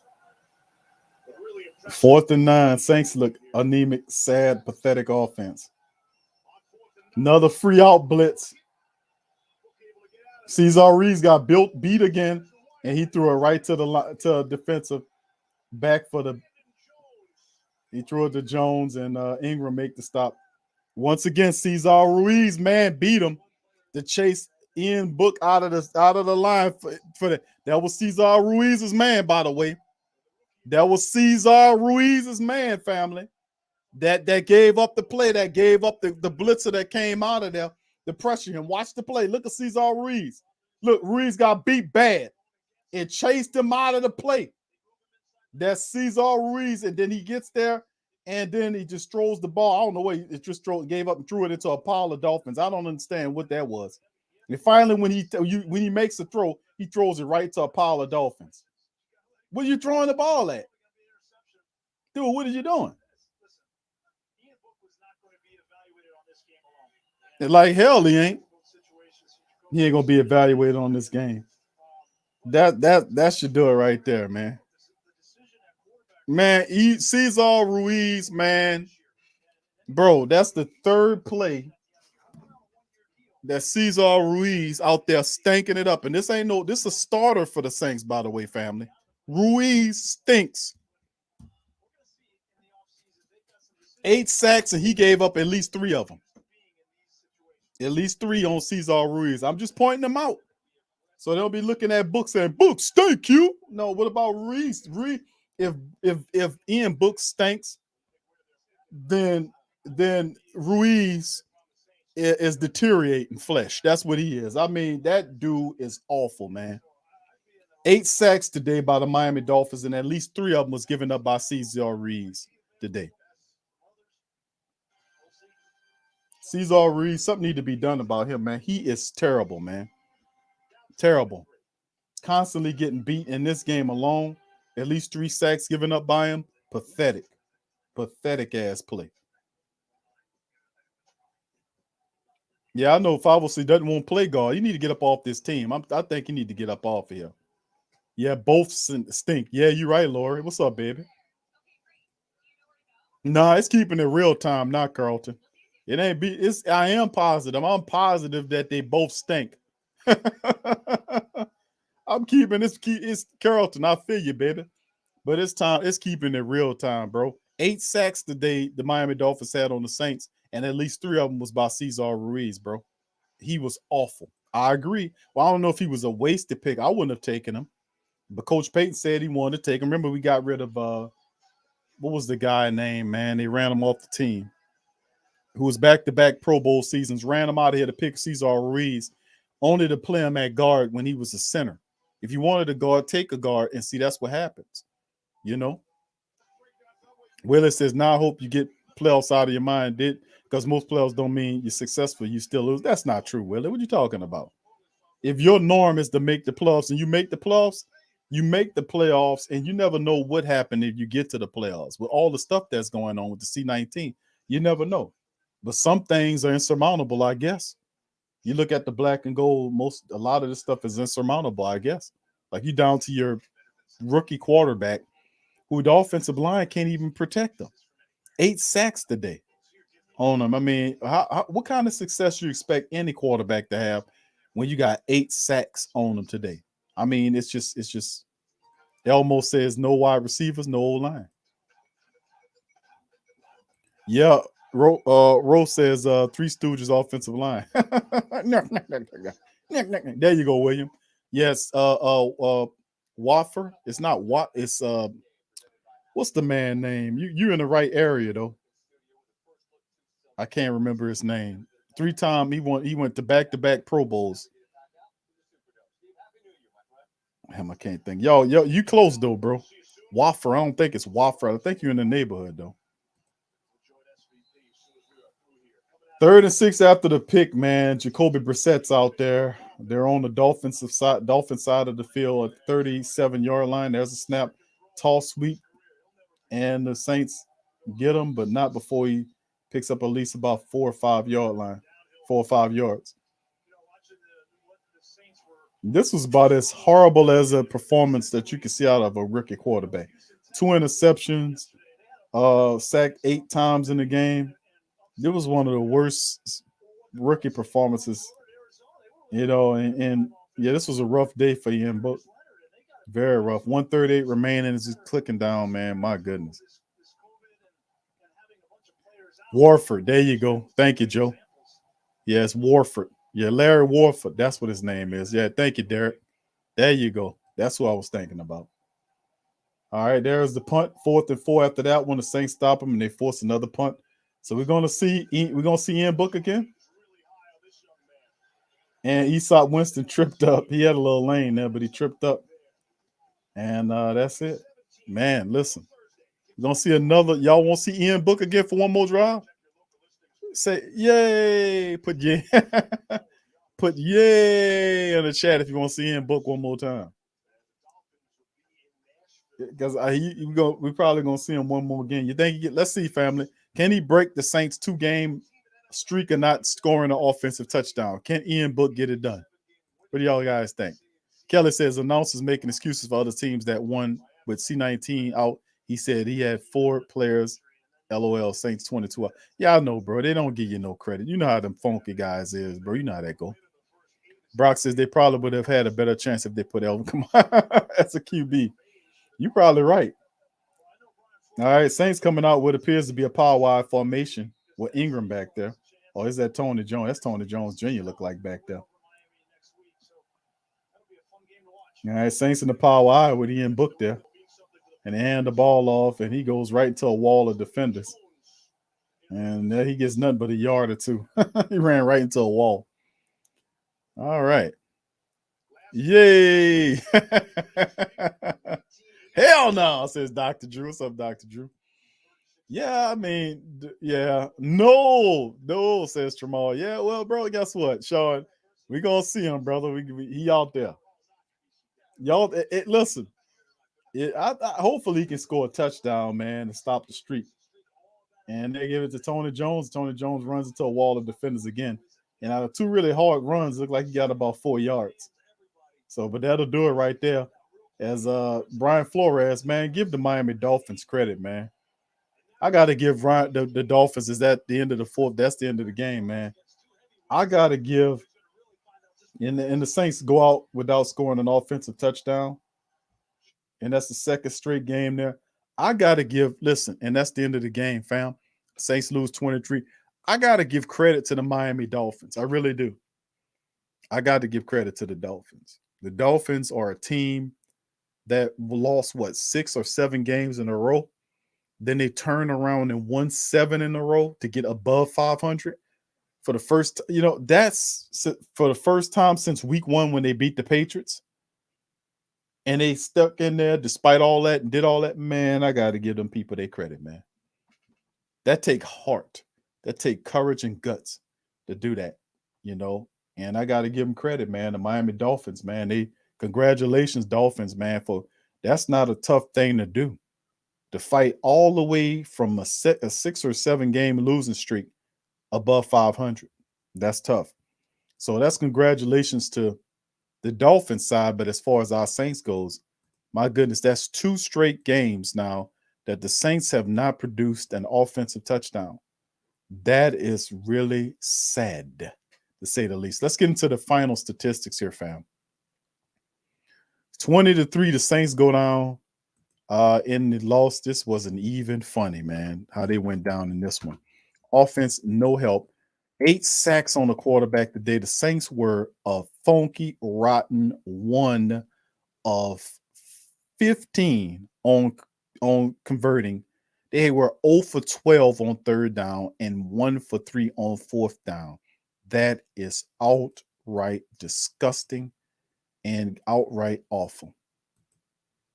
Pathetic. But at the end of the day, I don't expect the Saints to score 50 points. 14 points would have been nice, per se.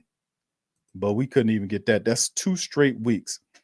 The black and gold went without even getting a offensive touchdown. 20-3, the Dolphins take care of business. And despite the fact that the Saints defense family held the Saints defense held the Miami Dolphins to 1 touchdown today. Just 1. I know the score looks deceiving for people that might have not seen the whole game, but the Saints defense held them to one touchdown. One touchdown. The rest were field goals, and the other 7 came from the Saints offense with a pick 6.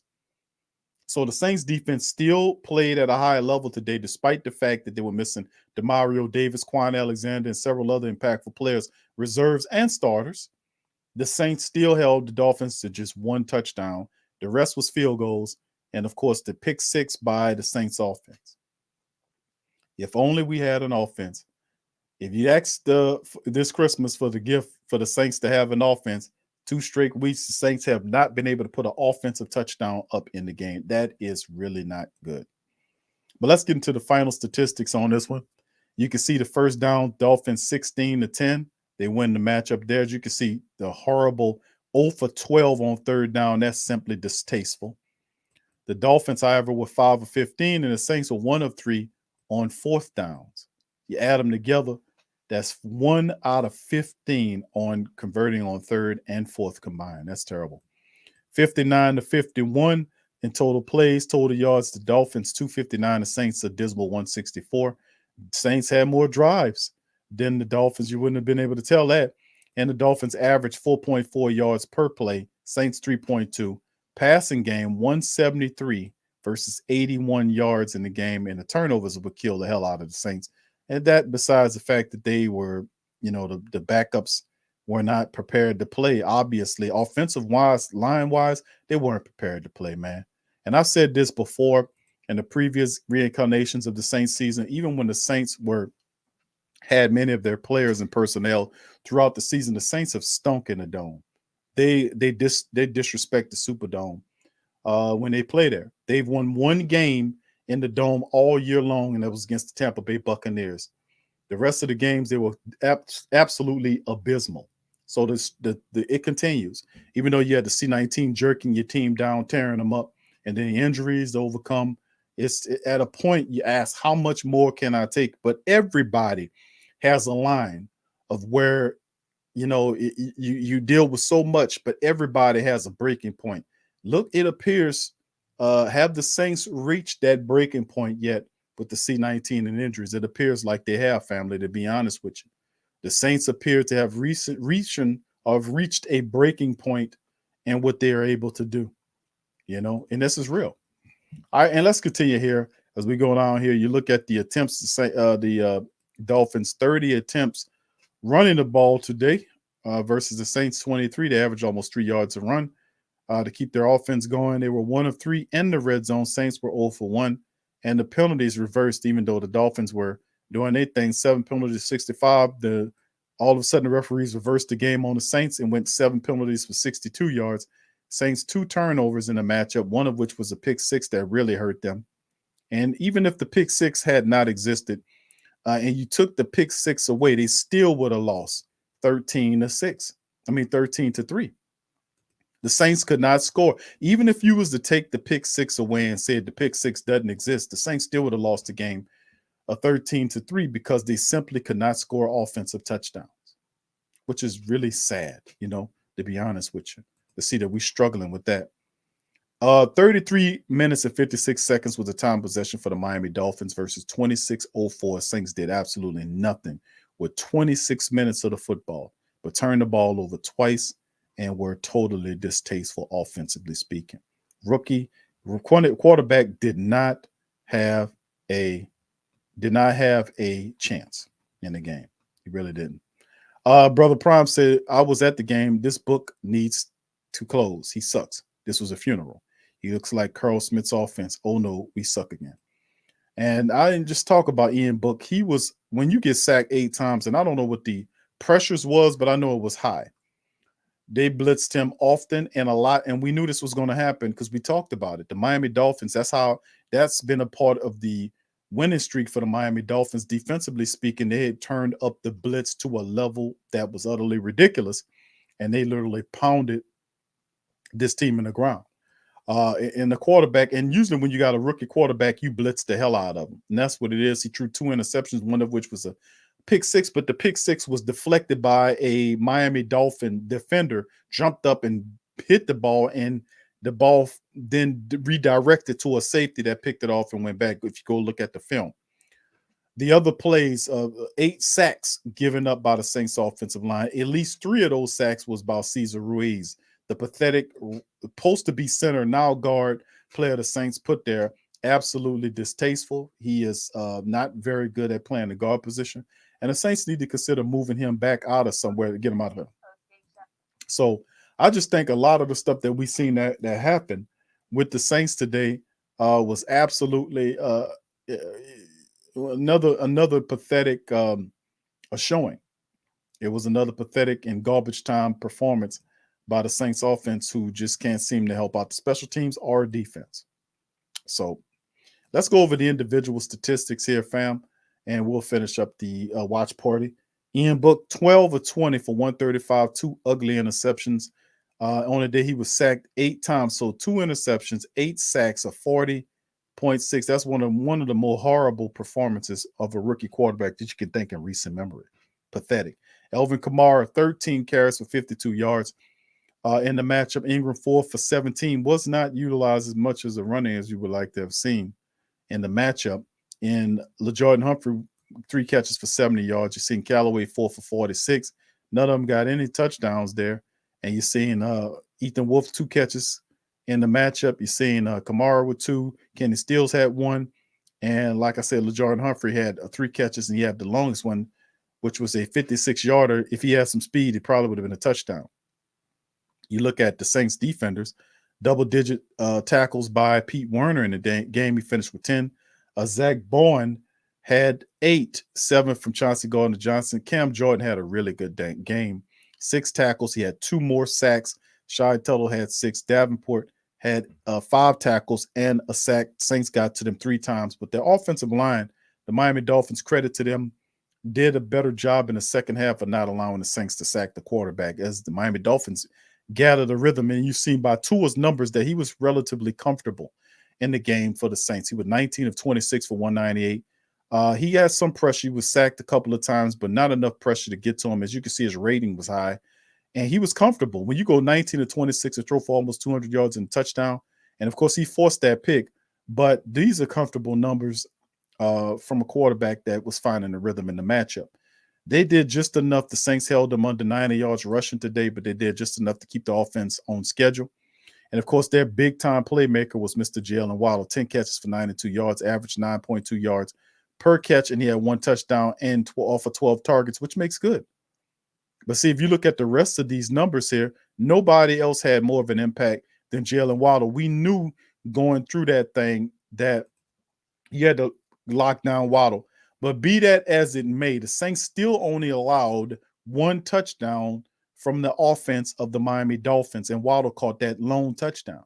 Outside of that, if the Saints could produce enough pointage, we'd win. The offense really hurt the Saints in this one because A, they didn't score any offensive touchdowns, and B, they gave up 7 points or 6 points, or might as well say 7 when it's all done, to the Miami Dolphins off a pick 6. So you're harming the entire team. So not only did you spotted Miami 7, but you didn't give any points to neutralize the disadvantage that you already placed the team in.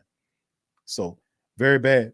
And of course, their top guy was Christian Wilkins. And of course, you can see the Saints 8 sacks on the day from this team. 8 freaking sacks that they had on the Saints today.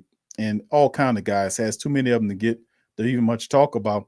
But 8 sacks from the Miami club. And they picked them off twice in the matchup. So by Needham and Jones in the matchup. So like I said, the Miami Dolphins, congratulations to the Miami Dolphins, man. I like a gutty, hardy team.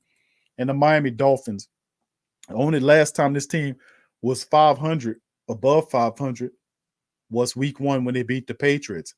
And then they went on a losing streak, and then they fought all the way back to get above 500. They were 7-7. They're 8-7 tonight. And congratulations to the Miami Dolphins, who put on a hell of a performance tonight. And usually when you see something like that, man, you got to give it up to them guys, because anytime you see a bright team doing stuff like that, Flores, he outcoached Coach Payton today. He really did, even though Coach Payton didn't have all his guys. But Flores did something that we didn't do, which was get the offensive player involved in the game. get the offensive star involved in the game. We didn't get Kamara, who's our best player, involved in the game. Our offensive line was rotten at best, and we simply are pathetic in a dome. I'm sorry to say that way, but that's been the entire mode the entire season. The Saints stink in a dome. This team can't win they couldn't win in the dome. And tonight they was fighting against the COVID. They was fighting against all other stuff that was going on, the injuries. And then, of course, like you mentioned, you watch the team at its breaking point. You try to play football, but you bring in these players, and you would try to bring in players that at least have some idea of what you can do. But not only that, but have some fire. So have some fire in their heart, some fire in their soul, some grittiness, not a bunch of milquetoast bastards that get walked over. So I mean, it's really sad to see it at where it is. But watching tonight, you gotta look in your head and say, man, I think this team reached the breaking point with everything that's been going on. And of course, with a loss today, you're now 7-8, and my focus is one game at a time approach. But right now, what could you do? You have to finish out. You got a matchup next week against who is it? The Carolina Panthers, who are not that good. And then you close out against the Atlanta Falcons, who are trying to keep up in that thing. So the best the Saints could do is try to do what they can do in the rest of these matchups, and it's just what it is. One game at a time. So that was stink. That was real stinking funky today. I ain't gonna even lie to you, fam. That was some of the rottenest football I've seen in a long time. It was pathetic. And a lot of them backups are gutless, and I would release their ass tomorrow. I would put a lot of them guys in the streets, because if you don't know what you're doing, at least show some heart. And they showed no heart. They showed no intelligence. They showed no guts. And I can deal with people making mistakes, but what I can't deal with is a gutless bastard. And that's what we seen. I seen a lot of gutless big bastards in there today. And if I was Coach Payton, I would put them in the street. Maybe that's why I ain't a GM or a coach. I ain't Coach Q, because Coach Q will be putting your ass in the street. I'm telling you, you got to play with some heart. I mean, seriously, if you ain't got no brains, at least play with some heart. If you ain't got no brains and no heart, then what the hell you doing on this team? You ain't gonna be collecting a free check off of me, But anyway, man, it's funny, man, that it's just what it is. The Saints have reached a point where they just can't get over. We look at our black and gold and say, man, at some point, we can just do this, we can do that. But the offense is so pitiful, they can't even score a touchdown. 2 straight games, the Saints offense have not scored a touchdown. That goes to show you a lot of stuff has to, it's just, I don't know what to say about that. I'm sorry, fam. Yeah. And look what Pam says, true empty wagons make a lot of noise. Yeah, they got nothing in their brain, in their head, a lot of them. Yeah, it was all for 2. Thank you, Dan. WM. Junior says the play calling was all for 2. Yeah, it was non-imaginative, was it, a WM? Non-imaginative. Like, if you would think, like with Flores, and he didn't have a great offense, he was doing the same stuff. If you think about it, remember that, fam? The man wasn't really doing anything spectacular. He's running that old bullshit college offense where your quarterback keep the ball, the keeper, and you can either keep it or I keep it.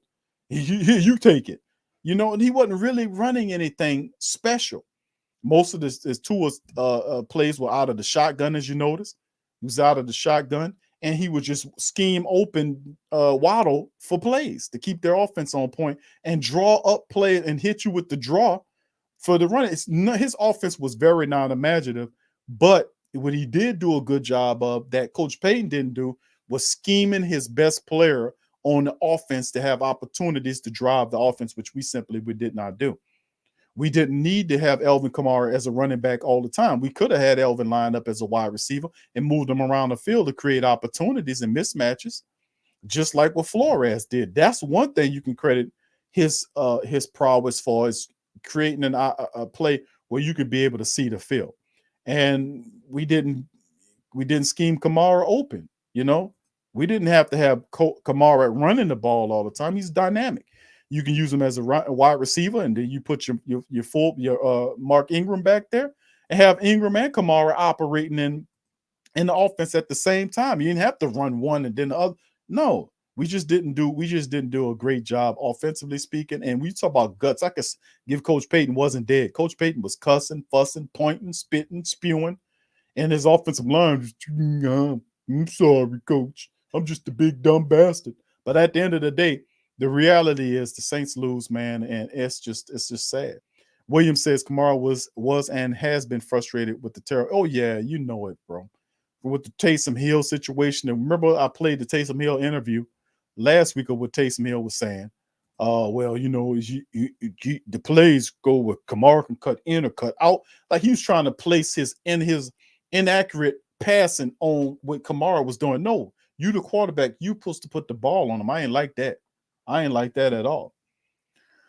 Channel 23 says Saints ain't got any margin of error. If Panthers go off like they did versus the Cards, then boom, it's over. Yeah, you're right, bro. The margin of error is over. Saints then gave all that up, man. Dane says, man, y'all was thinking, why aren't they already gone? It's funny, man. What Manzer says, the offensive line played with no heart. I agree with you, Manzer. I agree with you big time. Then you know what they ain't play with? They ain't play with no hearts and they ain't play with no brains, bro. They have no brains and no guts, no nothing. They was just out there looking pathetic. And I would put, like I said, fam, I would put them in the street. And if I was Coach Payton, I'd be having questions about Cesar Ruiz, fam. Cesar Ruiz is not a good guard. He's not. He gets beat way too often. 3 sacks given up just by my count. If I go back and study the film, I'm pretty sure I can find another sack or play given up by Cesar Ruiz, but at least 3 sacks that I personally witnessed tonight that Cesar Ruiz gave up on that quarterback back there. You let your quarterback get hit 8 times? 8 times by the – come on. And then after a point, you got to look at it. The guy was running. He when you get sacked 8 times, he got knocked down numerous times. When that starts happening, he starts running backwards. He starts seeing ghosts. And that's what he was like. He finally found an opportunity, just threw the ball into a crowd of white jerseys. I'm like, what the hell is that? That man scared as hell, man. He might as well have 3 angry, ravenous raptors from Jurassic Park chasing his ass around on the field after seeing all that kind of stuff. Really pathetic. But anyway, family, let's go ahead on. We're gonna jump on over. I'm gonna put Coach Payton up here, and we're gonna play hear Coach Payton's thoughts on the game, and then we're gonna end the screen. So give me a second. We're gonna set up Coach Payton to chime in on his thoughts on the game. Here's Coach Payton. Give me just a second.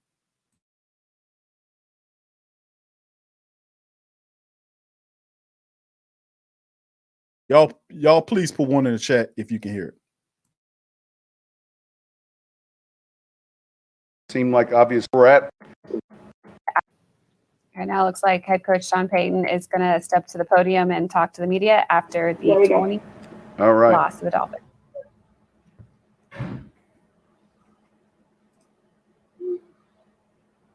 Put one in the chat if y'all can hear that, fam. Hey, Sean, just how difficult were these circumstances today, just considering all the guys you're without and the situation Ian was in?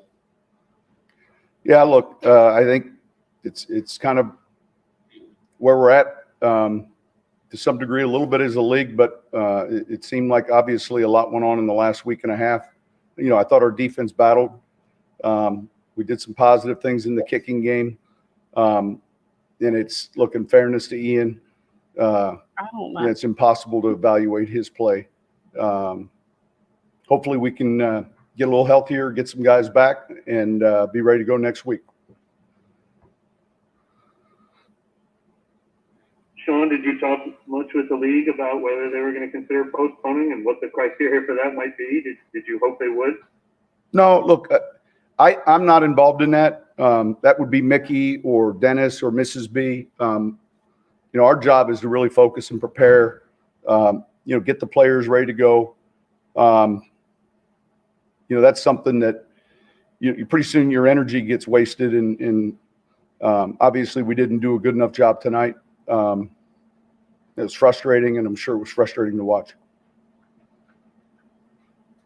Sean, when you say it's impossible to evaluate Ian's play, is it just in reference to all the guys you were missing, or even just the preparation time that was kind of shrunk? No, I don't think preparation. I think he prepared well. I just think that it's one of the challenges sometimes that can take place even in the later part of preseason games where, man, you want to try to evaluate, especially at the quarterback position, but, just keeping them upright tonight was a challenge. And I'm sure there's some plays that, we'll look at and he'll look at. The first interception, was a throw he'll want back, but it's a tough position for him to be in.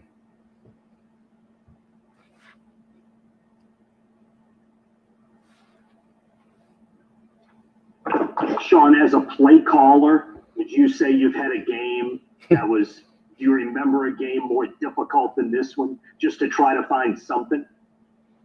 Oh, look,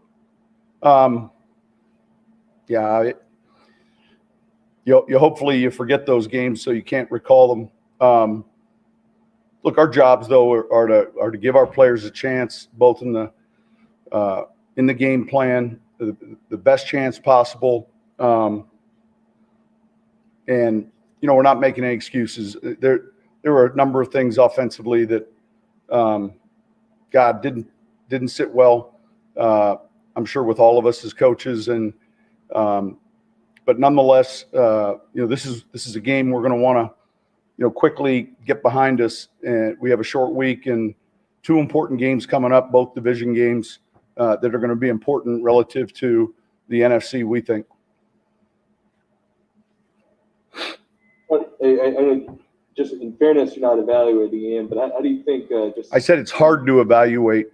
I got it. Yeah. All right. But how do you think he mentally handles a game like this today? Just knowing that the challenges of it. I think. Look, he's competitive and tough, and he's going to be fine.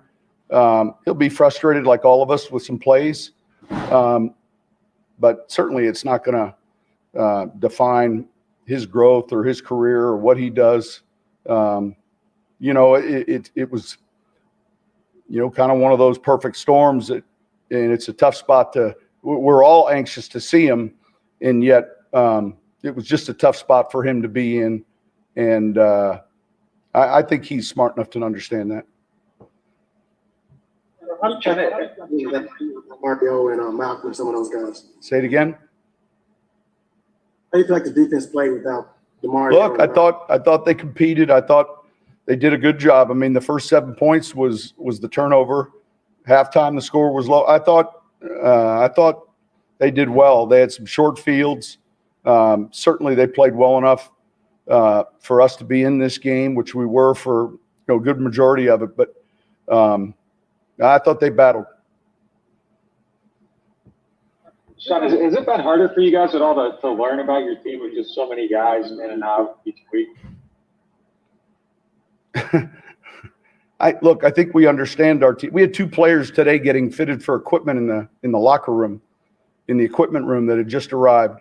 I think we have a good idea of what this team's capable of doing. Hopefully we can get some guys back here this week and be ready to go for next week's game.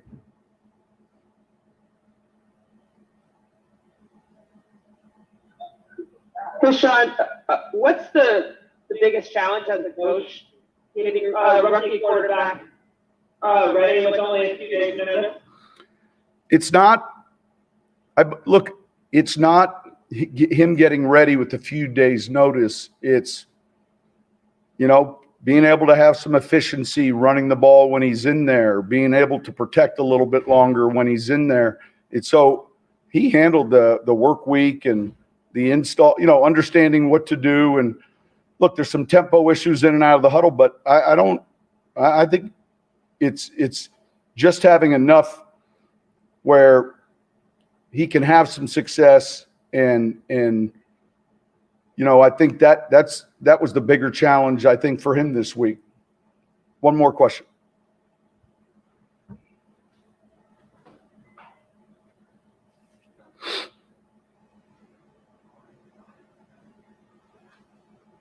All right. Thank you, guys.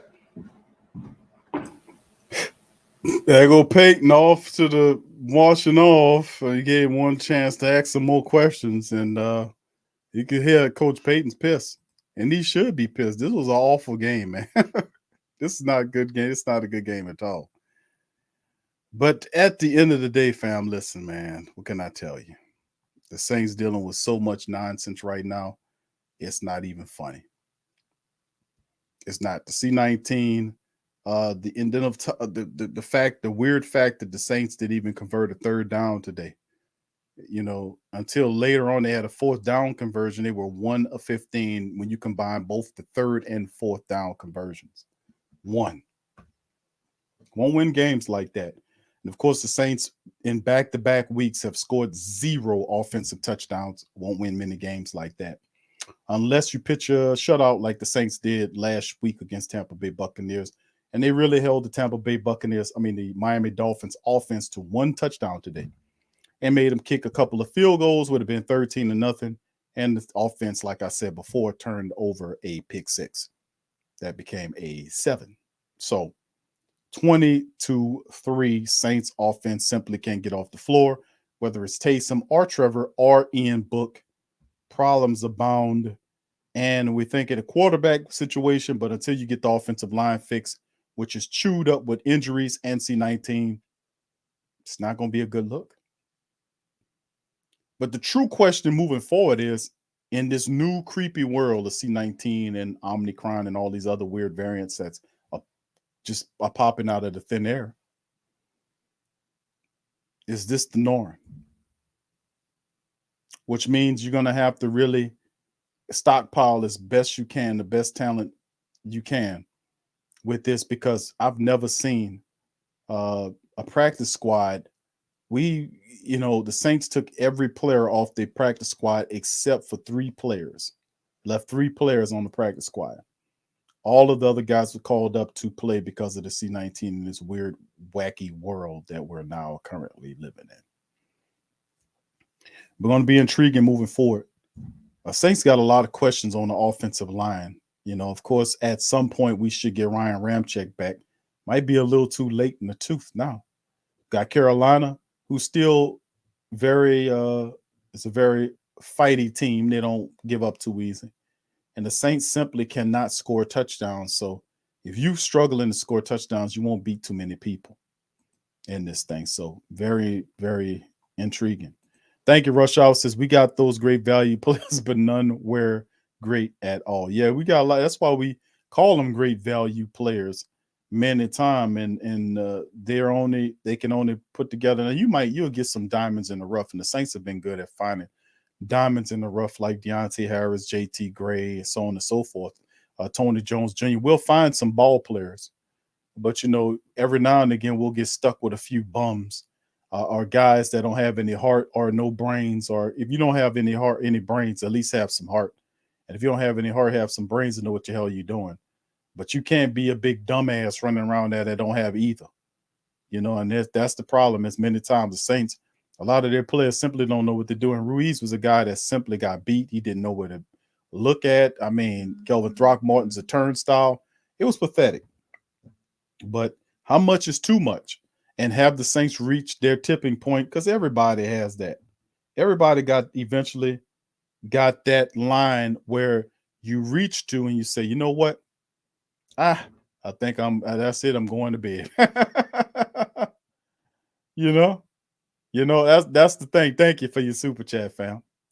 All right. Eric says, who else we got? Cute. They all cool. Yeah. That's the thing, man. I don't know. I mean, the C-19 stuff is whipping the Saints bad, man. 20 plus players and coaches, personnel on the C-19 list. It's a different world. You got to stockpile talent and have a lot of fortune and be prayed up in this game, man. Because at any given time, you can lose guys that can be out. And it's the world we living in now. And that's why I said, if you get there, you never know what could happen if you make it there. They're not mathematically eliminated from playoff contention. And Coach Payton's mindset is to win and finish up on the up and up. And it'll still be an accomplishment if the Saints can finish out the season with a winning record, despite all of the odds of what happened with the C-19 and all this kind of old stuff. People want them to bow out to the playoffs, to get better picks and whatnot. But that don't necessarily grant you a positive outcome on the other side of this thing. Just because you bottomed out and you become how often you seen the freaking Detroit Lions or some of these other bottom feeder teams still sit there accumulating all these draft picks and they still haven't been able to do anything with these picks. You know, so that's not the all end all be all. You wherever you end up, you're gonna get a dime in the rough that's gonna fall to you any kind of way. But it's a part of the game, man. You know, with the injuries and now the C-19 stuff added to it, it's a whole nother world. And I think we have to kind of add that or update our thinking about what the world we headed into. And then, of course, like I said, I posed the question to the Great Saint Think Tank and who that nation is the Saints, have the Saints reached their breaking point or their tipping point where they can no longer, surmount their defeats? Has it gotten too big? And me personally, I'm always the person that says, no, I'm gonna fight until the end. That's just how I am. That's how you win. You fight to the end. You don't lay down to that kind of thing. You got to fight through it, and that's what it's about. Because if it's tough, then I get tougher to whip its ass. That's how I look at it, and we'll see, man. Everybody got their tipping point, and we all not cut from the same cloth. So we'll see. I don't know, but you lose so many players, the DeMario Davises and all those guys, man. It's hard to overcome that. You had two guys, inexperienced linebackers playing in the game today to replace a guy like you can't replace a DeMario Davis or a Malcolm Jenkins. But despite that, the Saints defense still did amazingly well. The offense is that's another question. What do you do with the Saints offense? What do you do with the Saints offense? Even if Taysom makes it back or Trevor makes it back, is that the answer? In the prior matchup before this one, says no, he couldn't move the ball either. What is the answer to the Saints offense? Are they doomed to not score another? They probably score one touchdown. Probably next week against the Carolina Panthers, perhaps even two. But the Saints really struggling offensively speaking, and the weapons people running. You got to have somebody you run the offense through to have success. Saints not channeling it through anybody, despite the fact that Alvin Kamara is there. Like I said, one thing I can give credit to Brian Flores' club today is that he schemed Waddle open. He schemed him into mismatches. He schemed him in move arounds and having linebackers to guard him to create mismatches. He schemed him open for plays to keep driving the offense for the he schemed that man open. I got to give him credit for that because he knew that was all he had. We did not do the same thing with Alvin Kamara. We did not place Alvin in situations where he was successful. We was running up against a brick wall with a stacked front. That is not imaginative. That's simply offensive football that's below Coach Payton's standard. But in the end, 2 straight weeks of inactive or players is ridiculous. So anyway, that's gonna do yeah, I know. So that'll do for the show, family. I appreciate y'all for joining in on this thing. Much love to the family members. I wish I had better news, but the Saints lose to the Miami Dolphins 20-3 today. They fall to 7-8, and they are 2-5, really 1-4, 1-4 in the dome. 1-4 in the dome, because the other win, the two, they say 2-5, but really the other win came in week 1 against that Green Bay Packers that was in Jacksonville. So that wasn't in the dome. The Saints stink in the dome.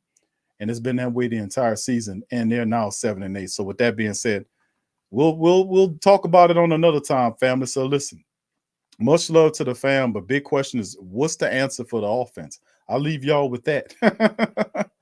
So thank y'all for joining us today, man. I appreciate y'all joining me on the watch party tonight. Please feel free to hit the like button. If you hadn't already hit it, subscribe. If you're not a subscriber, feel free to share the show link on your social media feed. And check out the Pro Shop, which is our merch store. We have several merch shops, but the Pro Shop link is in the description section. If you go there, we got a holiday sale going on where you get 15% off on all goods in the Pro Shop all the way through January the 1st of 2022. So if you want to help out the platform and get some really cool merch, hit up the Pro Shop, get 15% off with the product code TSC Xmas21 is in the description section below. And if you want to help out the platform by becoming a member, feel free to join and become a YouTube member or join our Patreon at patreon.com/Pro Media Network. That's patreon.com/Pro Media Network. For our Patreon Tuesday, we go and we do over 8 shows. We got over 80 shows of locked content on Patreon. And as a YouTube member, you'll have access to those locked content. Tomorrow we'll be on Patreon doing a live show as well.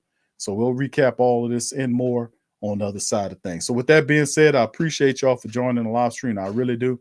You guys be safe out there.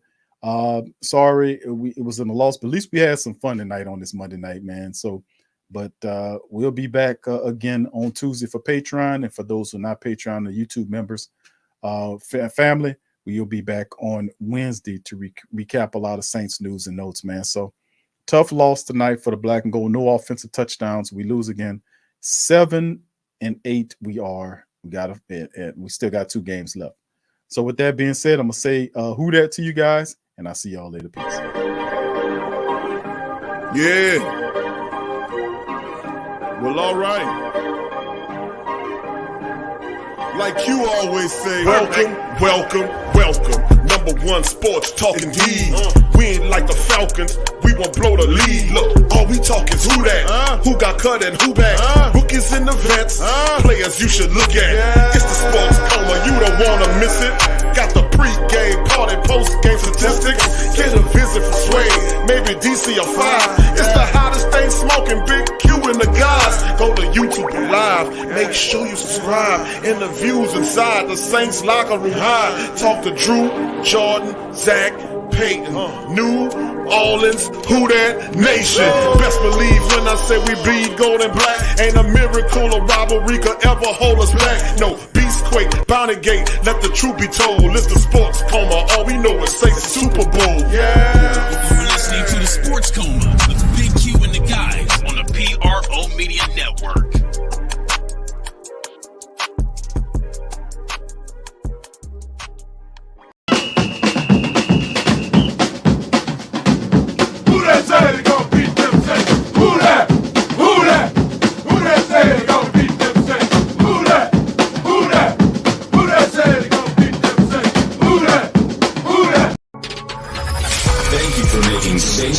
Your black and gold home for the New Orleans Saints.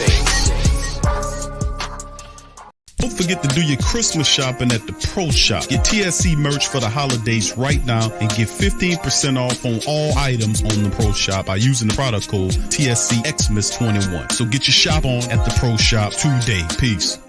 TheWhoThatDaily.com. That's right, TheWhoThatDaily.com. Your one-stop shop for everything New Orleans Saints, New Orleans Pelicans, LSU Tigers, even the top flight boxing news. So if you're a Who That and you're looking for a place to stay up on your team, TheWhoThatDaily.com is your site. TheWhoThatDaily.com for the sport Who That in all